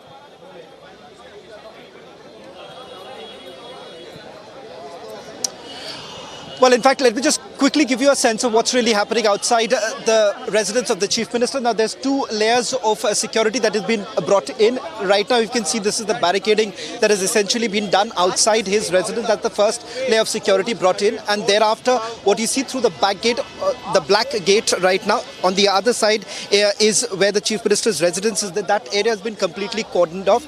And the latest update also coming in right now, Niranjan, is the fact that the Enforcement Directorate has sought for additional security outside their headquarters. So there is a security that is going to be brought in outside the Enforcement Directorate headquarters. So it there appears right now as I speak, because a short while back on my way to the Chief Minister's residence, I was trying to get more information with regards to what exactly the Enforcement Directorate is up to. It turns out that the top officers are in a huddle at this point in time. It is being closely monitored. Now, with regards to what is happening inside the Chief Minister's residence, what we can tell you is that the Enforcement Directorate had gone inside with a search warrant. This along with at least two of the senior officers who were present, starting with the Joint Director rank officer, along with him an Assistant Director rank officer who's also present. A clear indication of the fact that the Enforcement Directorate perhaps has already made up their mind with regards to what would be the next logical step in their entire investigation. The reason why it stems from the fact that there has been non-compliance with the summons that have already been issued, and not one. We are talking about at least 9 summons that have been issued to Arvind Kejriwal. That is the reason why, remember, they have to take a logical decision at this point in time, which perhaps could be a coercive action that could be taken in the next 30 to 35 minutes or little later, because given the fact that the searches are still underway, so there would be seizure that could take place, and there have been also development taking place right now, sloganeering that's actually taking place. Not very sure whether they are just Aam Aadmi Party supporters, or you would also have a few other leaders who are also coming in. None of the senior leaders right now here at the second level of the barricading that has been done. The senior Aam Aadmi Party leaders, including Saurabh Bhardwaj, who spoke to the media just a short while back, basically indicated that they are not being able to communicate with Arvind Kejriwal, which is exactly what happens when the searches are carried out.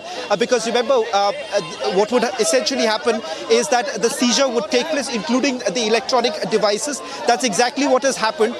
That's exactly what has happened in this particular case. Also, currently, as you can see, there is a lot of slogan that's taking place outside his residence at this point in time, with some of the party workers also now coming in, clearly indicating the fact that there is a bit of a nervousness within the Aam Aadmi Party camp too, given the fact that they fear that a decision would be taken by the Enforcement Directorate to take coercive action against Arvind Kejriwal. Now, these are the developments that are coming in. Let me just quickly once again take you through what's currently happening right now, as the number of the deployment that has been brought in, which has also been increased. So there is a high possibility that as the searches actually complete, let me just repeat this and we can also put this out, as the searches complete, the statement has already been recorded, but that is absolutely different. And that is not what satisfies the investigation. That is the reason why right now the focus would essentially be to complete the searches and thereafter take the decision of taking a coercive action in this entire matter, which could actually result in yet another arrest in this particular case. I'm saying this with some amount of responsibility, given the fact that the developments that have taken place. Let me quickly take you through what really has happened inside the Enforcement Directorate soon after the hearing that took place. Over the last 24 to 48 hours, the discussion that was actually happening with the legal team of the Enforcement Directorate was this, that they have to basically impress upon the court. Delhi की जनता जानती है कि जो केजरीवाल जी को गिरफ्तार किया जा सकता है, पर उनके विचारों को गिरफ्तार नहीं किया जा सकता. जो उनकी काम की राजनीति है, उनको नहीं रोका जा सकता. But ma'am, 9 summons skipped very clearly and categorically. High Court also might want to say that no coercive action would be, not granted to Mr. Arvind Kejriwal. Is it not flouting of the law? See, this entire matter is going on into the court, and still today the court has given the notice to the ED, and ED is supposed to answer on 22nd of April. So why there is so hurry? why there is so hurry and why such kind of raids in the capital city of Delhi with the CM is happening, and see how much of the police has been deployed. But ma'am, if we see the trajectory of events, there were 9 summons. देखिए, जिस प्रकार से अभी तक जैसे कार्रवाई पूरी करी गई है और आज भी जैसी कार्रवाई चल रही है, तो उम्मीद है उन्हें गिरफ्तार किया जा सकता है। पर मैं आज मीडिया के माध्यम से बताना चाहती हूं कि दिल्ली की जनता का प्यार और आशीर्वाद माननीय मुख्यमंत्री अरविंद केजरीवाल जी के साथ बना हुआ है, और साथ ही गिरफ्तार किया जा सकता है पर उनके विचारों को गिरफ्तार नहीं किया जा सकता, काम की राजनीति को रोका नहीं जा सकता। एक मिनट बस ये बता दीजिए कि क्योंकि जो ये कार्रवाई हुई है ये क्योंकि अचानक हुई है, आज कोर्ट में भी इसमें चीजें चल रही थी, हम देख रहे थे, तो अभी नेक्स्ट स्टेप क्या होगा आम आदमी पार्टी का? देखिए, सबसे बड़ी बात है कोर्ट में अभी मामला चल रहा है, 22 अप्रैल की तारीख दी गई है, तो इतनी जल्दी किस बात की है? गिरफ्तारी की क्या जल्दी है, ऐसी रेड की क्या जल्दी है, ऐसी सर्च की क्या जल्दी है? और पूरा ये जो साजिश है, पूरी जैसे षड्यंत्र रचा जा रहा है, ये दिल्ली की जनता भी जानती है, और दिल्ली की जनता का प्यार और आशीर्वाद माननीय मुख्यमंत्री अरविंद केजरीवाल जी के साथ है। जिस प्रकार से पुलिस यहाँ डिप्लॉय की गई है, आप देख सकते हैं, ये बिल्कुल निंदनीय है। अभी बातचीत आपकी अंदर हो पा रही है या नहीं हो पा रही? नहीं, अभी बिल्कुल बातचीत नहीं हो पा रही है। हमें अब जो भी है इन्फॉर्मेशन यहाँ पर आकर पता लग रही है, टीवी के माध्यम से पता लग रही है, और जल्दी ही अभी पता लग जाएगा आगे क्या मंशा है और ऐसी चीज़ों को क्यों किया जा रहा है, क्योंकि एक ही आदमी है जिससे डर है पूरे देश में, वो है माननीय मुख्यमंत्री अरविंद केजरीवाल। मैं सवाल दोबारा पूछ रहा हूँ कि क्या अगर उनको गिरफ्तार किया जाता है तो आगे क्या?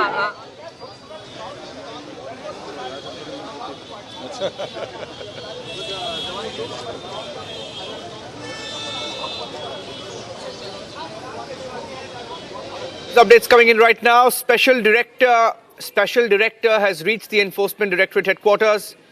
Shavan Sen getting us more breaking news updates right now that a critical meeting has begun at the Enforcement Directorate headquarters right now. As we speak, Enforcement Directorate headquarters is where a special meeting is on. Senior officers, part of the meeting in the headquarters is what we're getting to understand. Senior officers are part of the meeting in the headquarters of the Enforcement Directorate. Seizures have been made. I repeat, seizures have been made. So we have breaking news updates coming in right now. Seizures have been made. For the first time, we have some update on the story after the Enforcement Directorate team reached Arvind Kejriwal's residence. Electronic devices have been seized. I repeat, electronic devices have been seized. That's a breaking news update that I have. Electronic devices seized from Arvind Kejriwal's residence. Seizures have been made. Senior officers are part of the meeting at the headquarters in Enforcement Directorate. A meeting is underway and the Enforcement Directorate headquarters has been informed about the seizure that has now been made. Back to back, minute by minute, breaking news updates in the case of Arvind Kejriwal, who's been asked to go to the Enforcement Directorate office. The Enforcement Directorate office has tried to take him. They've told him that he should go with them. And even at this stage, he's challenging the Enforcement Directorate, refusing to go to the Enforcement Directorate office. Electronic devices. Electronic devices have been seized in Arvind Kejriwal's residence. Headquarters has been informed about the seizures made. Shavan is back. He's picking up the minute-by-minute update. Shavan. Shavan, what more are you hearing? Shavan. Well, the latest update now coming in, top sources now indicating there is already a meeting that has begun in the headquarters in the national capital of the Enforcement Directorate, top level officers, which also includes the special director, a part of that particular meeting. So there is a possibility a decision will be taken very soon on what perhaps could be the future of sitting Chief Minister Arvind Kejriwal in this entire matter. Let me also quickly point this out that about 4 to 5 mobile phones have already been seized by the Enforcement Directorate at this point in time. That is one of the reasons why, remember, it appears that there has been a brief altercation with the Chief Minister on this entire matter, because remember, when the statement was being recorded, he was essentially explained that this is essentially a procedural matter, that any item that is taken into the possession of the agency an explanation is basically sought. It's a form, it's a kind of a panchnama, if I may say so, but that's not the exact term that is actually used. But just for the benefit of our viewers, it's a form of a panchnama that is actually done where you take into the details of all the items that have been taken into custody by the Enforcement Directorate. And as we speak, the meeting has already begun. So expect that some decision would be taken on this entire matter. As of now, what I'm also picking up, that no summons were actually carried along with this particular team as of now.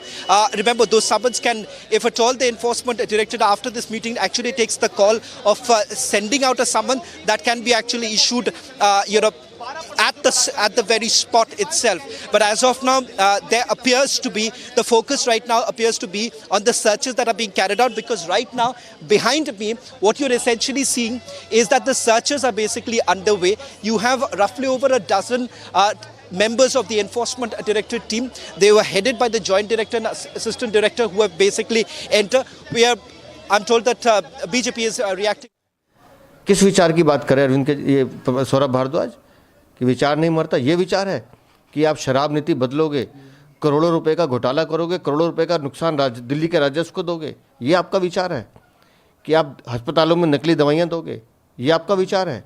कि आप मोहल्ला clinic में घोटाला करोगे, नकली report बनाओगे, उसके पैसे खाओगे, ये आपका विचार है? आप जल बोर्ड में घोटाला करोगे, नकली बिल बनाओगे, नकली टेंडर करोगे, उससे पैसे लूटोगे, ये आपका विचार है? कौन से विचार की बात कर रहे हैं सौरभ भारद्वाज? पिछले 8-9 सालों में दिल्ली के विकास को बाधित करने का काम आपने किया, दिल्ली को लूटने का काम आपने किया, और सिर्फ झूठ, प्रोपेगेंडा और चोरी, इस पे आपकी सरकार टिकी हुई है। सर, केजरीवाल का ये भी कहना है कि अब इलेक्शन आ रहे हैं तो तभी उन पर दबाव बनाया जा रहा है, तभी उनको अंदर सितंबर से सम्मन दिए जा रहे थे, सितंबर से। आज हम मार्च में खड़े हैं। जरा सी भी गैरत होती अरविंद केजरीवाल में, पहले सम्मन पे जाके पेश होना चाहिए था। जानबूझकर देर कर रहे थे। और आज जब माननीय न्यायालय ने स्पष्ट कर दिया कि आपको कोई हम रिलीफ नहीं दे रहे हैं, जाइए जांच एजेंसी के सामने जाइए, तो फिर किस बात की बहानेबाजी जी? आपने शराब नीति बदलने में चोरी किया, भ्रष्टाचार किया, जवाब आपको देना पड़ेगा।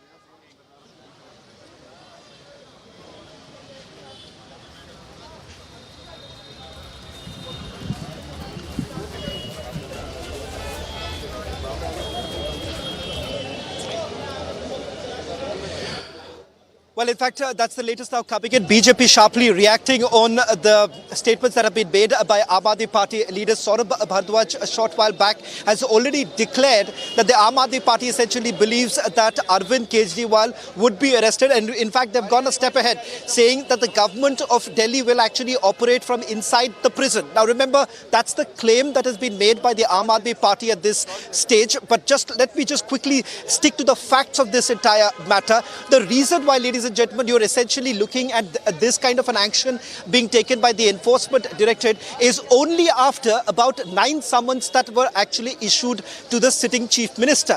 The reason why he was summoned was so that he could actually explain whether at all, as the party convener, was he actually aware that his party had allegedly received kickbacks in the liquor scam. Now, that's the explanation that was actually sought from the Chief Minister by the Enforcement Directorate. But right now, keeping in mind that the matter had already reached the court, a complaint was filed by the Enforcement Directorate about non-compliance of the summons that were issued.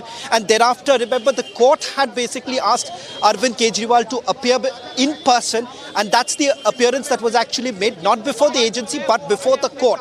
And thereafter, remember, this was also challenged by Arvind Kejriwal. In fact, the latest coming in earlier this morning, when a fresh petition that was actually filed by Arvind Kejriwal's legal team in the Delhi High Court seeking interim relief, interim protection in this particular case. Remember, the High Court had already indicated that they are not inclined to provide any sort of interim protection or interim relief to the sitting Chief Minister, paving the way for the Enforcement Directorate to take some sort of action in this entire matter.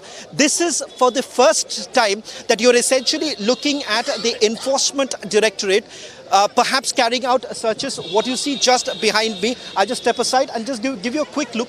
Now, we are just about a few meters away from the Chief Minister's residence right now. This is perhaps the entrance that you see about a few meters, 50 meters down this particular road is where the Chief Minister's residence is and where the searches are being carried out. The reason why we are not being allowed to go in right now because there's a large amount of security that has been brought in. This has now been divided into multiple layers. The black gate that you see right now has been shut, and this is yet another barricading that has been done. As you can see right now, this is how it looks like outside the residence of the Chief Minister as we speak. A number of journalists along with Aam Aadmi Party workers all have basically come into the picture right now.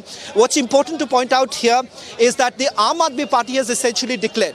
They say that they are aware of the fact that the Enforcement Directorate will be arresting the Chief Minister. As far as the Enforcement Directorate goes, no such decision has been taken as of now. But what I can tell our viewers, ahead of others, that the Enforcement Directorate currently having a meeting at the headquarters. There has already been a seizure that has been made in this particular case. Roughly about 4 to 5 electronic devices have already been seized by the Enforcement Directorate. Apart from that, a tablet too has been taken into custody by the Enforcement Directorate. What we do not know at this stage is whether at all any documents have been seized by the Enforcement Directorate, whether at all any other items have been seized or not. That clarity perhaps likely to come in a little later. About another 30 minutes or so is what we are looking at for fresh development to actually take place. I'm told that the reporters who are also inside have all been asked to immediately leave from there. So there is an expectation.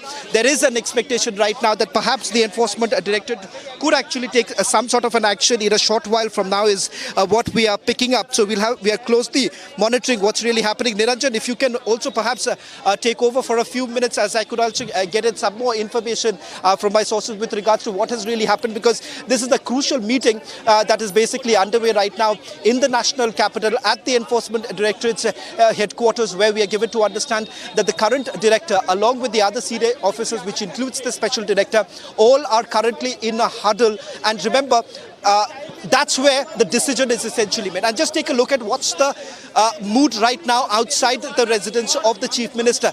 There is adequate deployment that has been done. You have the rapid action force that has been brought in. This is on the left-hand side of the Chief Minister's residence.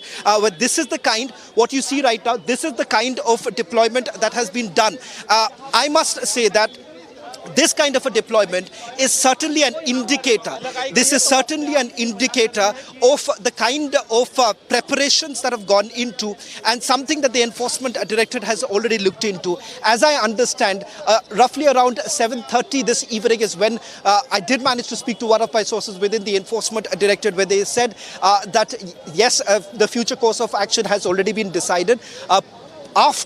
After what we were given to understand, after the developments that took place in the Delhi High Court, which was, perhaps a shot in the arm for the Enforcement Directorate to actually decide what perhaps could be the next step of action in this particular case. That's when little later, around 7:45 is when the decision was actually taken to enter the Chief Minister's residence. They had carried along with them the search warrant, because that becomes important right now for the Enforcement Directorate to carry out the searches. That's where the searches are essentially taking place. And the development that has taken place so far is that they have been able to seize certain electronic items. What we cannot confirm at this point in time is whether at all any documents pertaining to the liquor policy, whether that has been seized by the Enforcement Directorate or not, that is still not very clear.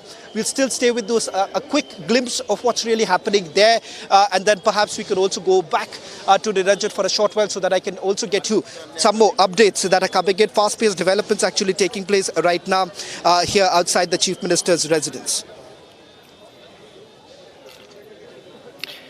Shawan, I'm giving you I'll give you a 60-second breather. I'm just going through the details that we have right now. The 4 or 5 breaking news updates that we have as of this minute. Aam Aadmi Party officially saying that the government now will run from the prison.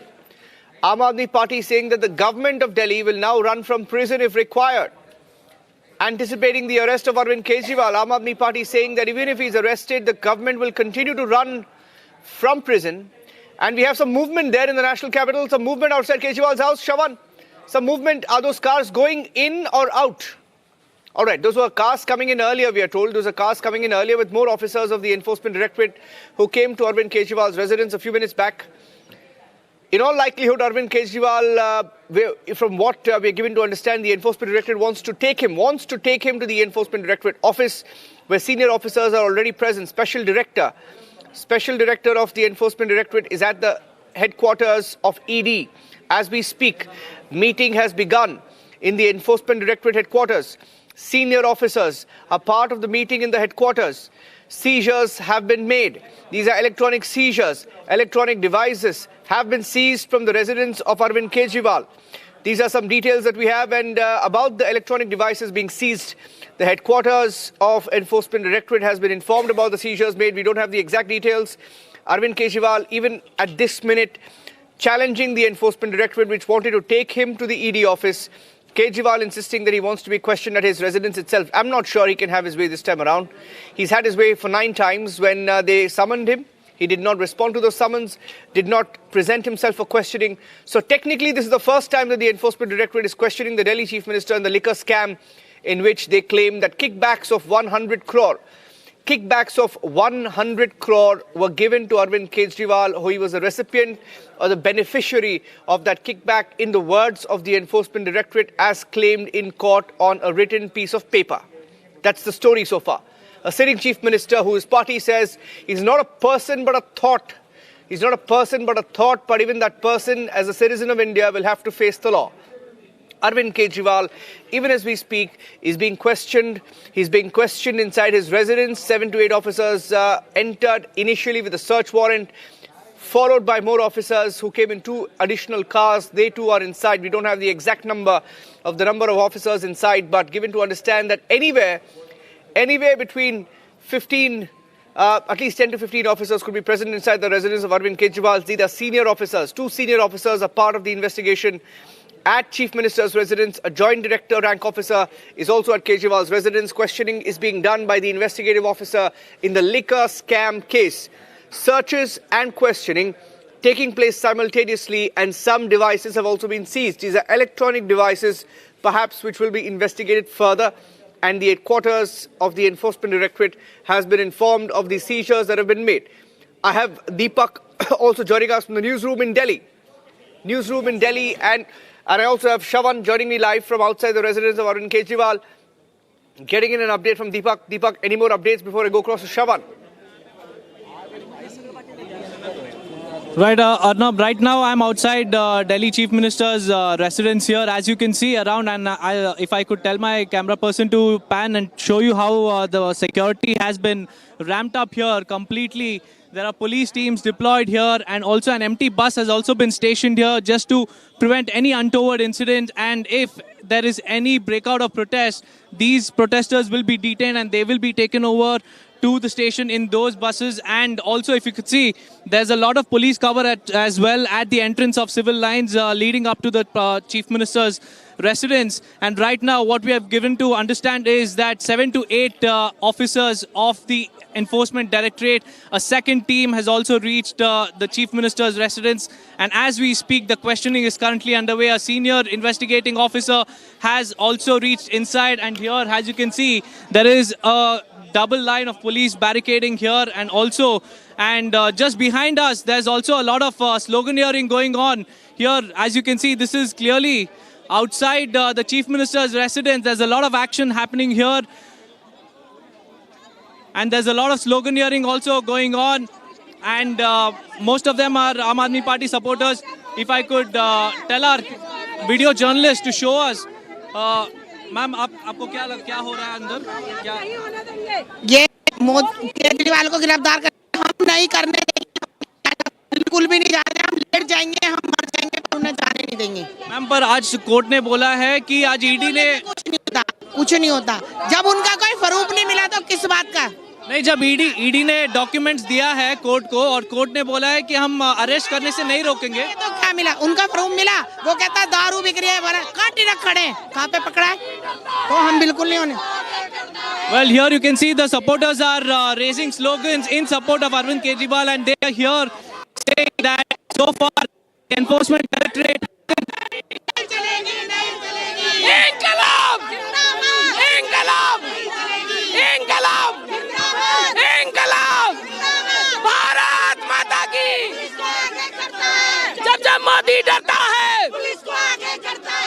this is a big charge coming in from the Aam Aadmi Party supporters, saying that every time that the Prime Minister faces an opposition, he hides behind the police. That's the slogan that the Aam Aadmi Party supporters are raising.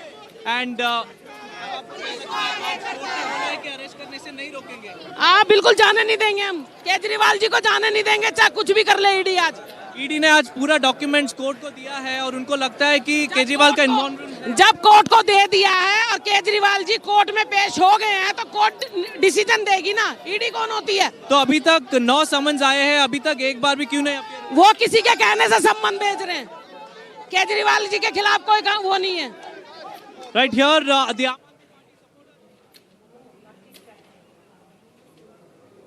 Delhi excise policy case. All right, poor signal there. We'll just go across. We'll go back to Deepak. Just losing the signal there with Deepak. Deepak is also outside the residence of Arvind Kejriwal. You saw the live shot there, live shot of the gate of Arvind Kejriwal. In fact, sections of the media have also been moved out of that particular place. Media has been completely moved out. And they're at a distance. The media has been kept at a distance. And there's a police cordon which is guarding the gates of Arvind Kejriwal's new residence. And it appears that they're preparing for action. Look at that. Those buses have also been brought in.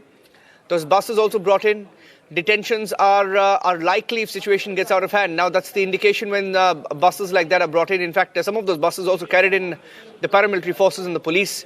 And Aam Aadmi Party supporters gathering in large numbers there. And Arvind Kejriwal being questioned for almost 2 hours now. 2 hours and counting. Arvind Kejriwal is inside his residence, the official residence. We saw the first pictures on Republic TV. We broke that story of officers entering his residence earlier today with a search warrant in the liquor scam. In the liquor scam where you had another high-profile arrest made a few days back. Her name was K. Kavita, daughter of KCR, BRS chief's daughter, the BRS first family. Kavita has been arrested in the liquor scam. She's been accused of helping route the kickbacks to the Aam Aadmi Party. And Arvind Kejriwal has been named the beneficiary of the scam. Named the beneficiary of the 100 crore kickback from what the Enforcement Directorate described as a South group, saying there was a South group that funneled kickbacks to Delhi and the Aam Aadmi Party. And Arvind Kejriwal, they claimed, was the beneficiary of that kickback. And these are live pictures coming in from outside the residence of Arvind Kejriwal, where the Enforcement Directorate team has been present since a little before 7 a.m. In fact, they came in a little after 6:30 and they've been there for over 2 hours. I'm getting in some more breaking news updates right now, minute by minute updates. We're getting in more details right now that Enforcement Directorate putting down its foot on the law, and that Arvind Kejriwal will have perhaps no option but to go to the Enforcement Directorate office. And all the indications from outside the residence of Arvind Kejriwal is that he could be picked up and taken to the office of the Enforcement Directorate. He will have to go. He has no options. Kejriwal and other Chief Minister's office, that is CMO, Kejriwal CMO officials present inside have been informed by the Enforcement Directorate that he has no choice but to go to the Enforcement Directorate office now. Is he a step away from the arrest? BJP saying it's high time that he's arrested. Aam Aadmi Party saying that the intention was to arrest Arvind Kejriwal. Either way, will Arvind Kejriwal be arrested if he goes to the Enforcement Directorate office? That's a question that's on everyone's mind. Let me go across to Shavan. Shavan, are you there?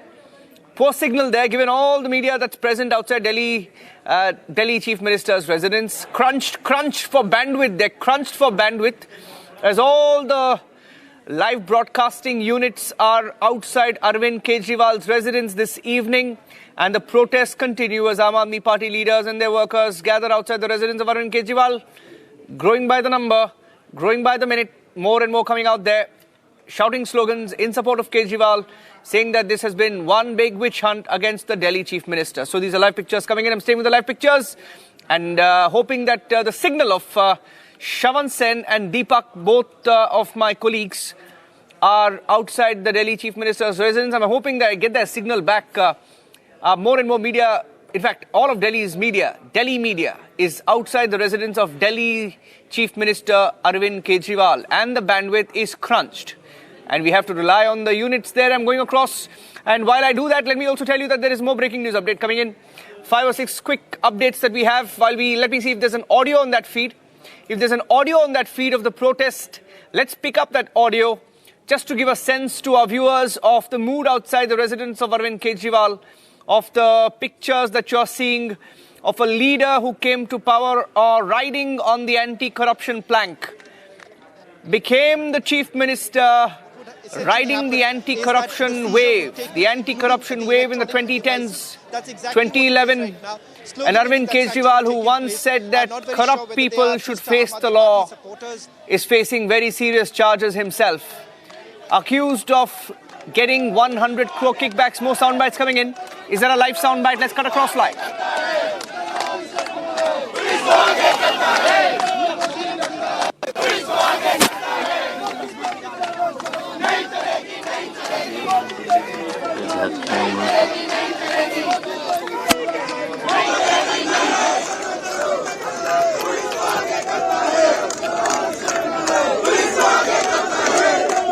All right, the sloganeering continues. Aam Aadmi Party workers saying Tanashahi nahi chalegi, Tanashahi nahi chalegi.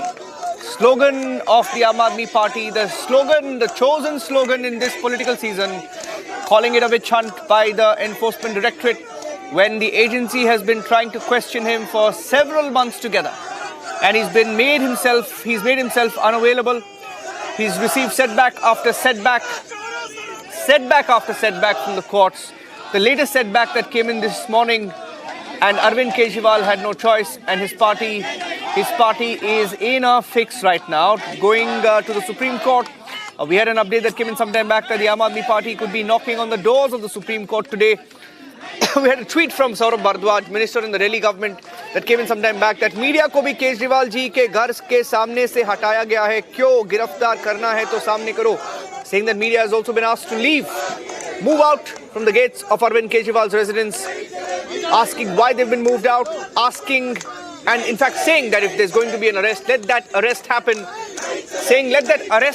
in front of the cameras. Of course, they would want the arrest in front of the cameras. Because they will want those pictures to play out in this election season. It will work for them, maybe. Maybe they're hoping that they will use that for political mileage. But nonetheless, Aam Aadmi Party workers have been called to the Aam Aadmi Party office. Aam Aadmi Party also in a huddle on two fronts, politically fielding all their supporters outside the residence of Arvind Kejriwal to show solidarity, to show support, to ensure that they question the Enforcement Directorate and continue protesting all night long as the Enforcement Directorate raids continue. And on the other hand, the legal team of Arvind Kejriwal is dialing those numbers of all top advocates, all top legal jurists, all top names that they have at their command to help them in this hour of need. Arvind Kejriwal, will he be arrested? He's gone to the Supreme Court. Deepak is also there. Deepak, are you there? Can you hear me? Why don't you just tell us what's going on there? Tell us what you see and how it's building up outside the residence of Arvind Kejriwal. Deepak.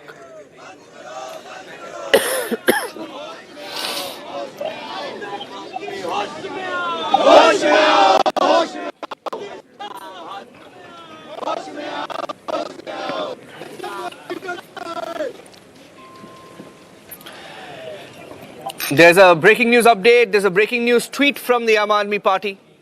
The Aam Aadmi Party has just tweeted, "Jab jab Modi darta hai, ED ko aage karta hai. Hashtag I stand with Kejriwal." That's the hashtag of the day being floated by the Aam Aadmi Party as their supreme leader is being questioned by the Enforcement Directorate in the liquor scam. Aam Aadmi Party tweeting, "Jab jab Modi darta hai, ED ko aage karta hai." Summoned 9 times, dodged the ED 9 times. 10th time, unlucky. He's been questioned by the Enforcement Directorate for the first time. It's in fact the first time that Arvind Kejriwal has been questioned by the Enforcement Directorate in the liquor scam. Did he have to bring it to that? I have some more breaking news updates coming in right now. Big breaking news update. Statement of Arvind Kejriwal is being recorded. Statement of Arvind Kejriwal is being recorded under section 17, bracket 1, bracket F of the PMLA Act. That's a breaking news update that I'm getting. Second breaking news update, the Enforcement Directorate has gone inside the residence of Arvind Kejriwal with evidence collected in the investigation from all the different arrests that have been made. Some of them have turned approvers. K. Kavita, the latest to go in. ED has gone inside the residence of Arvind Kejriwal with all the evidence that they've collected in the investigation, that they also stated in the court saying that Arvind Kejriwal was a beneficiary of a scam, of a kickback, saying that 100 crore kickback is what he got. And breaking news number 3, Arvind Kejriwal has been confronted with the statements recorded in the case. Arvind Kejriwal has been confronted with the statements recorded in the case. Enforcement Directorate has the option. This is just a bit of information that Shravan is sharing with us. Enforcement Directorate has the option of serving a summon after the searches are complete. And if responses are unsatisfactory, I repeat, if responses are unsatisfactory, then the arrest memo will be served. Grounds of the arrest will be read out. And that's just procedural updates that we have. But as of this minute, statement of Arvind Kejriwal is being recorded under section 17 of the PMLA Act. And the ED, that is the Enforcement Directorate, the agency probing the liquor scam, has gone inside his residence with all the evidence they saw. You saw that file that they were carrying when they entered. They've gone inside with the evidence collected in the course of the investigation of liquor scam. And Arvind Kejriwal has been confronted with the statements recorded in the case. And I have fourth breaking update coming in from Shravan. Minute by minute breaking news updates from Shravan. Breaking number 4, responses from the Chief Minister have been sought under section 17 of the PMLA Act. Responses sought from Kejriwal under section 17 of the PMLA Act. He's being tried, he's being investigated for money laundering. 100 crore money laundering was the charge. And breaking news update number 5. The Enforcement Directorate will record Arvind Kejriwal's statement under section 50 of the PMLA Act after he's brought to the ED office. That's another breaking news update that I have. Back-to-back breaking news updates coming in from the national capital. Shravan gets us the breaking news updates, the fastest breaking news updates. First with the pictures, first with the breaking news updates of Arvind Kejriwal being questioned. I'm repeating the updates. In fact, statement of Kejriwal is being recorded under section 17 of the PMLA Act. The Enforcement Directorate has gone into the residence of Arvind Kejriwal with the evidence collected in the investigation so far. He's been confronted with statements recorded in the case. And responses from Kejriwal have been sought under different sections of the PMLA Act, including section 17. And the Enforcement Directorate will record his statement. I'm getting in some more breaking news updates. Let's cut across live. नहीं है ऐसा। High court ने ये बोला है कि हम arrest करने से नहीं रोकेंगे। जब ईडी सीएम हाउस के अंदर एंट्री करती है, बताती है कि हम समन देने के लिए आए हैं, समन देने के लिए 10 एसीपी, जॉइंट सीपी आपको घेर लेता है, क्या मसला है? अगर कुछ डरने का मामला नहीं है तो क्यों डर रहे हैं लोग? डर क्या? 24 के चुनाव के बाद देखते हैं, आप चुनाव करवाइए। उस चुनाव पर ये दिल्ली एक्साइज पॉलिसी स्कैम जो हुआ वो पिछले 2 साल से हुआ है। सब लोकतंत्र की हत्या है, तानाशाही रवैया है, नरेंद्र मोदी जी की सरकार है, जिससे पूरा हिंदुस्तान बिल्कुल भी परेशान हो चुका है, दुखी हो चुका है। अभी एकदम अचानक ऐसा हुआ है, अभी लाखों की तादाद में All right, so there you go, attacking the government, attacking the Enforcement Directorate, attacking the agencies, but even the supporters, of course, have no answers on why Arvind Kejriwal had to dodge summons 9 times. It's a record. He's broken all records for a chief minister. Arvind Kejriwal may have the record for dodging the Enforcement Directorate for the most number of times in Indian history, evading 9 summons in one single case. The 10th time, unlucky. They've gone to his residence and they're recording a statement right now. And we have some more breaking news updates right now. Some more breaking news updates now coming in the case of Arvind Kejriwal. This is a breaking news update that the Enforcement Directorate, this is just a bit of information, procedural of course, that the Enforcement Directorate has the option of serving a summons after the searches are complete. And if the responses are unsatisfactory, then the possibility of arrest memo will kick in, an arrest memo will be served, and the grounds of arrest will be read out to Arvind Kejriwal. That's a possibility. That could happen. That's a breaking news update that I had. In fact, I'm getting in more and more breaking news updates. Let me get you some more breaking news updates right now. That Arvind Kejriwal's statement is being recorded by the Enforcement Directorate team. At least 10 to 15 officers are present inside. 7 to 8 officers landed up at his residence a little after 6:30 p.m. More officers joined them, and they're all inside. His house is a fortress. You're looking at the pictures of the supporters of the Aam Aadmi Party, at least about 50 to 100 meters away from the gates of Arvind Kejriwal. And that's a crowd that's building up. And I'm not sure they're going to remain there for a very, very long time, given the indications that we're getting from inside the residence of Arvind Kejriwal. Enforcement Directorate is recording a statement under Section 50 of the PMLA Act after he is brought to ED office. So that is now almost a given that they will record a statement after he's brought to the ED office as well. A statement is also being recorded right now under Section 17. I'd like to go across to Shravan to get more details of the difference between the statement that is recorded now and the possible statement that will be recorded when he's taken to the ED office. The Enforcement Directorate in no mood to let Kejriwal challenge them this time around. He's being questioned. I have another breaking news update coming in. Meeting at the Enforcement Directorate headquarters has now come to an end. And that meeting went on for quite some time. And it's now come to an end is what Shravan is informing us. Shravan is also getting us the live breaking news updates. The minute-by-minute updates. First channel to get you the pictures of the Enforcement Directorate team at the residence of Arvind Kejriwal. The first channel with the breaking news updates of what's happening inside both Arvind Kejriwal's residence and also at the Enforcement Directorate headquarters. So ladies and gentlemen, these are fast-paced developments. Let's keep that audio on from Arvind Kejriwal's residence as well.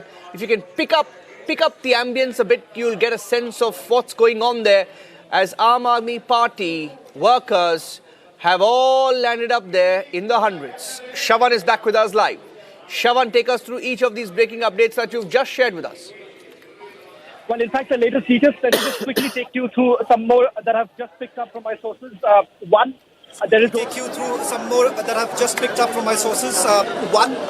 is already a meeting which is underway at the Enforcement Directorate's headquarters in the national capital. That's where the decision is going to be taken in a short while from now with regards to the future of sitting Chief Minister Arvind Kejriwal. What we can confirm that under Section 17 of the PMLA Act, Arvind Kejriwal's statement has been recorded by the Enforcement Directorate, and that as part of the searches that were carried out, I'm given to understand electronic devices were being seized, and the big important development and a confirmation now coming in that he was confronted with certain statements that were recorded by the Enforcement Directorate in the last few months. And that's a big development now coming in, because remember, that's a procedure that is usually done when the Enforcement Directorate is actually seeking for some sort of a cooperation. If at all, Arvind Kejriwal does not really cooperate, which essentially means if he does not respond to the questions that have been asked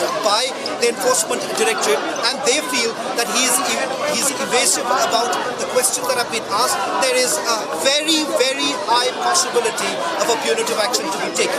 If at all they are satisfied with some of the responses that have come in, then after the searches that are basically over, the Enforcement Directorate would hand over a summon to him, asking him to come to the Enforcement Directorate's headquarters. Now that appears to be the secondary option at this point in time, because so far, by way of sources within the Aam Aadmi Party, as Aishwarya was pointing out a short while back, it appears that the Arvind Kejriwal wasn't really cooperative with the agency. I'll just quickly take you through the developments that are taking place right now.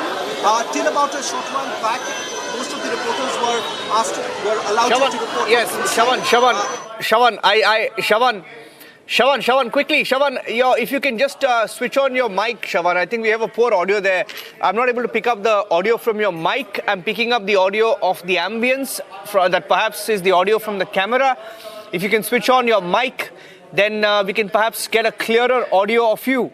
I need a clearer audio of you, Shawan. Just fix that mic.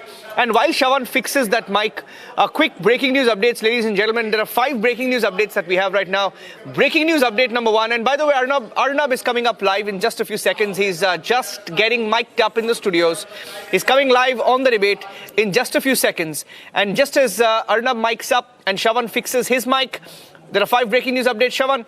Breaking news update number 1. Statement of Arvind Kejriwal is being recorded under Section 17 of PMLA Act. This is a statement that is being recorded as we speak. Breaking news update number 2. The Enforcement Directorate has gone to the residence of Arvind Kejriwal with the evidence collected in the investigation over the last few months, and perhaps it's been over a year now since the story broke out. And they're armed with evidence, and they have the evidence in their hands inside the residence of Arvind Kejriwal. Breaking news update number 3. Arvind Kejriwal has been confronted with statements recorded in the case. He's been confronted with the statements recorded in the case. Shawan's audio has been fixed. I want him to take us through the update.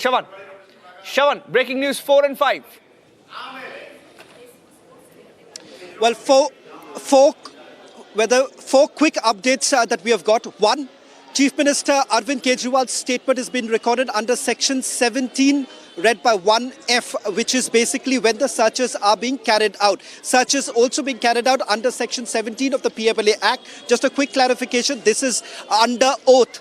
What is happening right now, the statement that is being recorded by the Enforcement Directorate is under oath. The third important development, seizures have already taken place.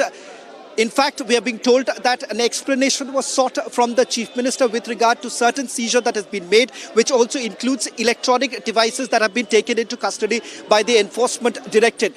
The significant development that has taken place is that the Enforcement Directorate has now taken along with them certain statements that have been recorded. We do not know whose statements were taken, but there is a high possibility. Accused Samir Mahendru, witness Magunta Reddy, their statements were extremely crucial, and the latest certainly being that of K. Kavita. Remember, the Enforcement Directorate was put out an unprecedented statement saying that this was an orchestrated deal between sitting Chief Minister Arvind Kejriwal, the then Deputy Chief Minister Manish Sisodia, and BRS leader K. Kavita, and they called it an orchestrated deal between the three. And this has happened just in the last few days. So there has been fast-paced developments. Let me just also put this on record that the meeting that is basically underway right now in the headquarters in the national capital, that's where the decision is going to be taken. I'm expecting that to be over in the next couple of minutes.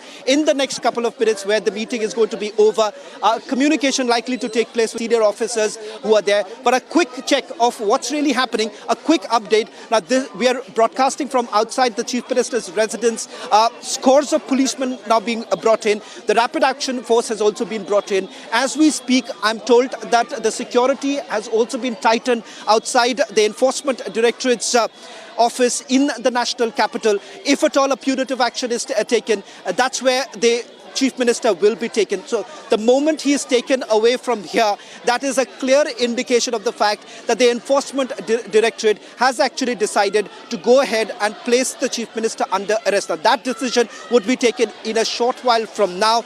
Perhaps, part of it has already been decided, given the fact that this action that you're essentially seeing right now would only happen after there are drones that are essentially being flown right now, as you see. Not very sure. Perhaps this would be the Delhi police right now with the security that you're seeing, this kind of security that has been brought in. These drones, I'll just stick with these images coming in. The drones that have been brought in. So there is the situation extremely fluid right now. Back-to-back developments taking place. I'll quickly take you through the top 5 developments that are taking place at the top of 9 as that big development taking place here behind me as the searches are underway. Over to Editor-in-Chief Arnab Goswami.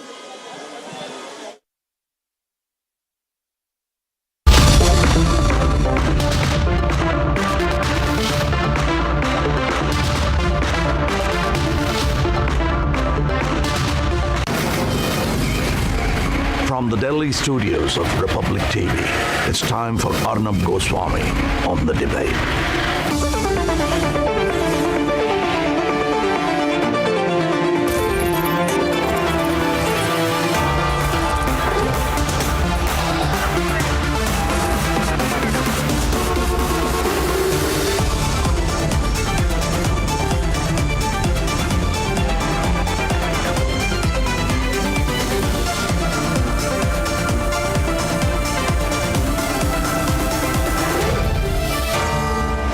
Arnab Goswami on The Debate at 9, presented by Amity University, powered by RP Sanjeev Goenka, Century Club Prime and Policy Bazaar, co-powered by Belkolu.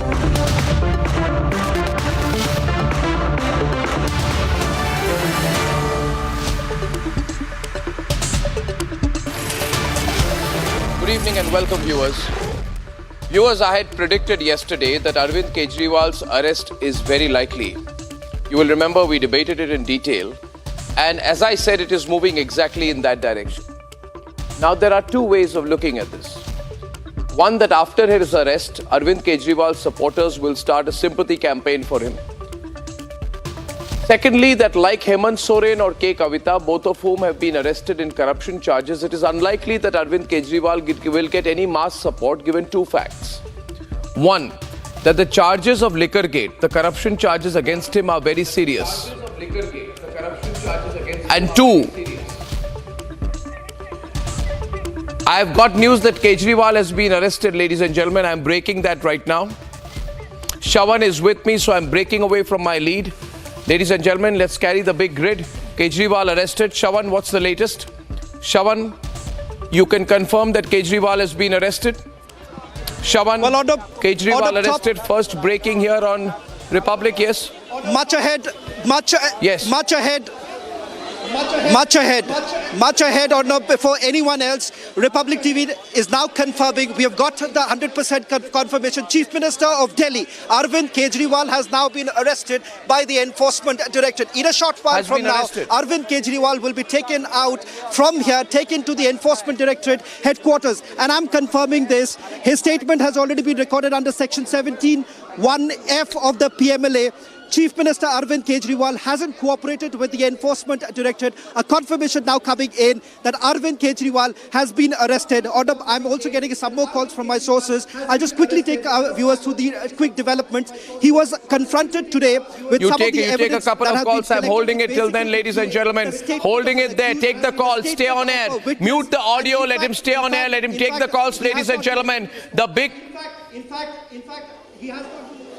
Yeah, so take the calls, you stay on air. Ladies and gentlemen, Shawan is on air. You can see him speaking to his sources. We mute the audio there, producers, because that's live news gathering going on before you. You can see him getting WhatsApp messages, and Shawan Sen, ace reporter, ace television reporter Shawan Sen, breaking the news of the arrest of Arvind Kejriwal. He's going to move away from the camera right now, as you can see, ladies and gentlemen. And Arvind Kejriwal has been questioned for at least a couple of hours, but he's not been cooperating. He has made it absolutely clear he's in no mood to cooperate. He refused to go to the Enforcement Directorate office. He told the Joint Director of the Enforcement Directorate that he will not cooperate. He said that he will not move out. He was setting terms and conditionalities. The Joint Director is the same director, ladies and gentlemen, the same director who has questioned and arrested K. Kavita earlier. He was confronted with statements. He was confronted with proof. He was told by the Enforcement Directorate that they have come with a swathe of information that they need to speak to him about it. But Arvind Kejriwal is buying time. And the whole strategy of Arvind Kejriwal and the Aam Aadmi Party is to have a whole group of people outside, who can sort of, do this build-up. Let's get the Aam Aadmi Party spokesperson also live right now, ladies and gentlemen. Way ahead of any other network. Way ahead of any other network, way ahead of any other channel. Breaking the news of the arrest of Arvind Kejriwal here on Republic. And we'll be joined by Akshay Marathe in just some time. Akshay Marathe is with us. Akshay Marathe, spokesperson of the Aam Aadmi Party. Aam Aadmi Party Delhi Chief Minister Arvind Kejriwal has been arrested. We can confirm right now. Should he not have cooperated earlier? Should he have waited for 9 summons? Moment of reckoning for the Aam Aadmi Party. And he's refusing to go to the ED office. What does all of this indicate? Akshay, Non-cooperation at this level will not be seen well by the courts. All of this. Arnab, Enforcement Directorate is an extortion department of the Bharatiya Janata Party. It is not taken seriously by anybody except for those who are blind bhakts of the Bharatiya Janata Party. So I understand that there are sympathizers of the ED who think that Arvind Kejriwal should have just walked into the ED office, gotten arrested right on day one. But Arvind Kejriwal is an honest leader who will get reprieve from the courts eventually, and he has chosen the difficult path. Arrested. Your leader has been arrested. Sir, your leader is under arrest now. Can I complete my point? You can celebrate it, Arnab. I understand you are happy today. Your leader has been arrested. Should he not? But let me finish. I'm not celebrating. I'm saying that should he not go on his own? Should he not go on his own to the ED office? No, he should not. I'm not celebrating. I'm breaking a story. Should he not go on his own? If he wants to go to the ED office, he might as well go to the Bharatiya Janata Party office. Because the Bharatiya Janata Party takes in all the leaders against whom the ED has notices. And then when the leaders join the Bharatiya Janata Party, those cases are dropped. So Arvind Kejriwal should have done the same thing. Can we have the live shots and not the archive shots, Aditi, running right now? When we have live shots from the spot. There are drone shots, there are live shots. I'm telling the producers to keep the live shots along with Shravan. We have multiple cameras on the spot. No archive shots, please, not right now. Okay? And Shravan, you have more details. Shravan, tell me more. Shravan, who broke the news first about the arrest. Shravan, tell me more. Shravan, tell me more. Well, in fact, Shravan, if you can hear me now, right now. Well, in fact, Order, yes. right now, the arrest memo. I can, Order. Arrest memo will be served. Arrest memo will be served to the Chief Minister. On air? The grounds of arrest is going to be read out to the Chief Minister. I'm told that there is a sense of there has been a brief altercation between the Chief Minister and the Enforcement Directorate officers. Pretty much what happened with Chief Minister Hemant Soren too.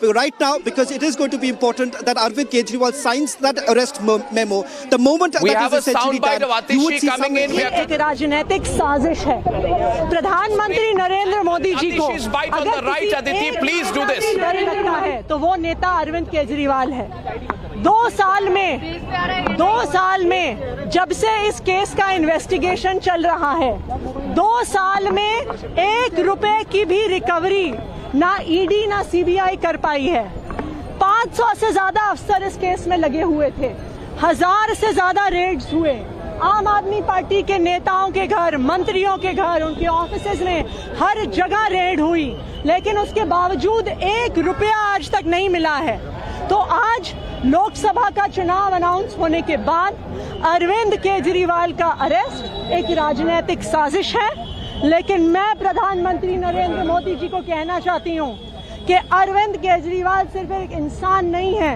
Arvind Kejriwal एक विचार है अगर आपको लगता है कि एक अरविंद केजरीवाल को गिरफ्तार करके आप इस विचार को खत्म कर सकते हो तो आपको गलत लगता है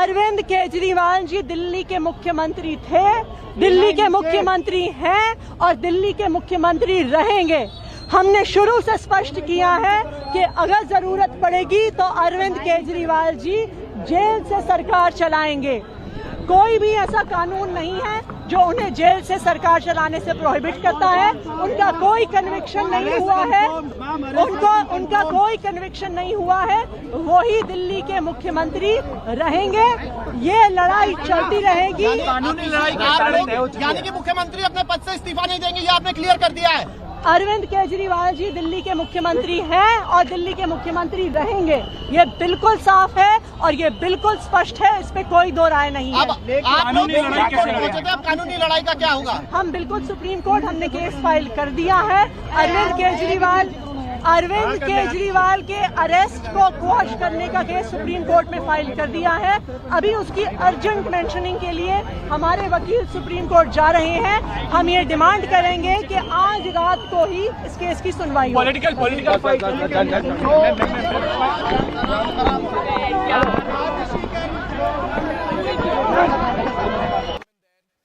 Zafar Islam is joining the debate with Akshay Marathe. Ladies and gentlemen, I'm staying with the shots throughout.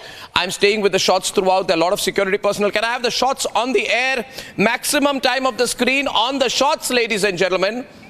Can I have the shots on air constantly, Aditi? Because the viewers want to see the full frame pictures right now that we have from Arvind Kejriwal's residence. Thank you so much. Thank you. We stay with the pictures there. What the Aam Aadmi Party has been trying to do, ladies and gentlemen, what you're seeing on the ground is that they're trying to get thousands and thousands and hundreds of workers to the ground to start political protests. The challenge at this point of time will be to take Arvind Kejriwal out from his residence and to the ED headquarters, which is already being given maximum security. So to avoid a political confrontation, things have to move very, very fast. These are pressure tactics. Obviously, the Aam Aadmi Party is a party mobilized in Delhi. They will do everything possible to stop Arvind Kejriwal from being taken, to create some kind of a law and order situation on the ground out there. We have the BJP facing off with the AAP on the debate on both sides of the screen. Syed Zafar Aslam joining the debate right now. Are you fearing a law and order situation here right now? With Akshay Marathe on the screen. And Akshay, is this very bad form?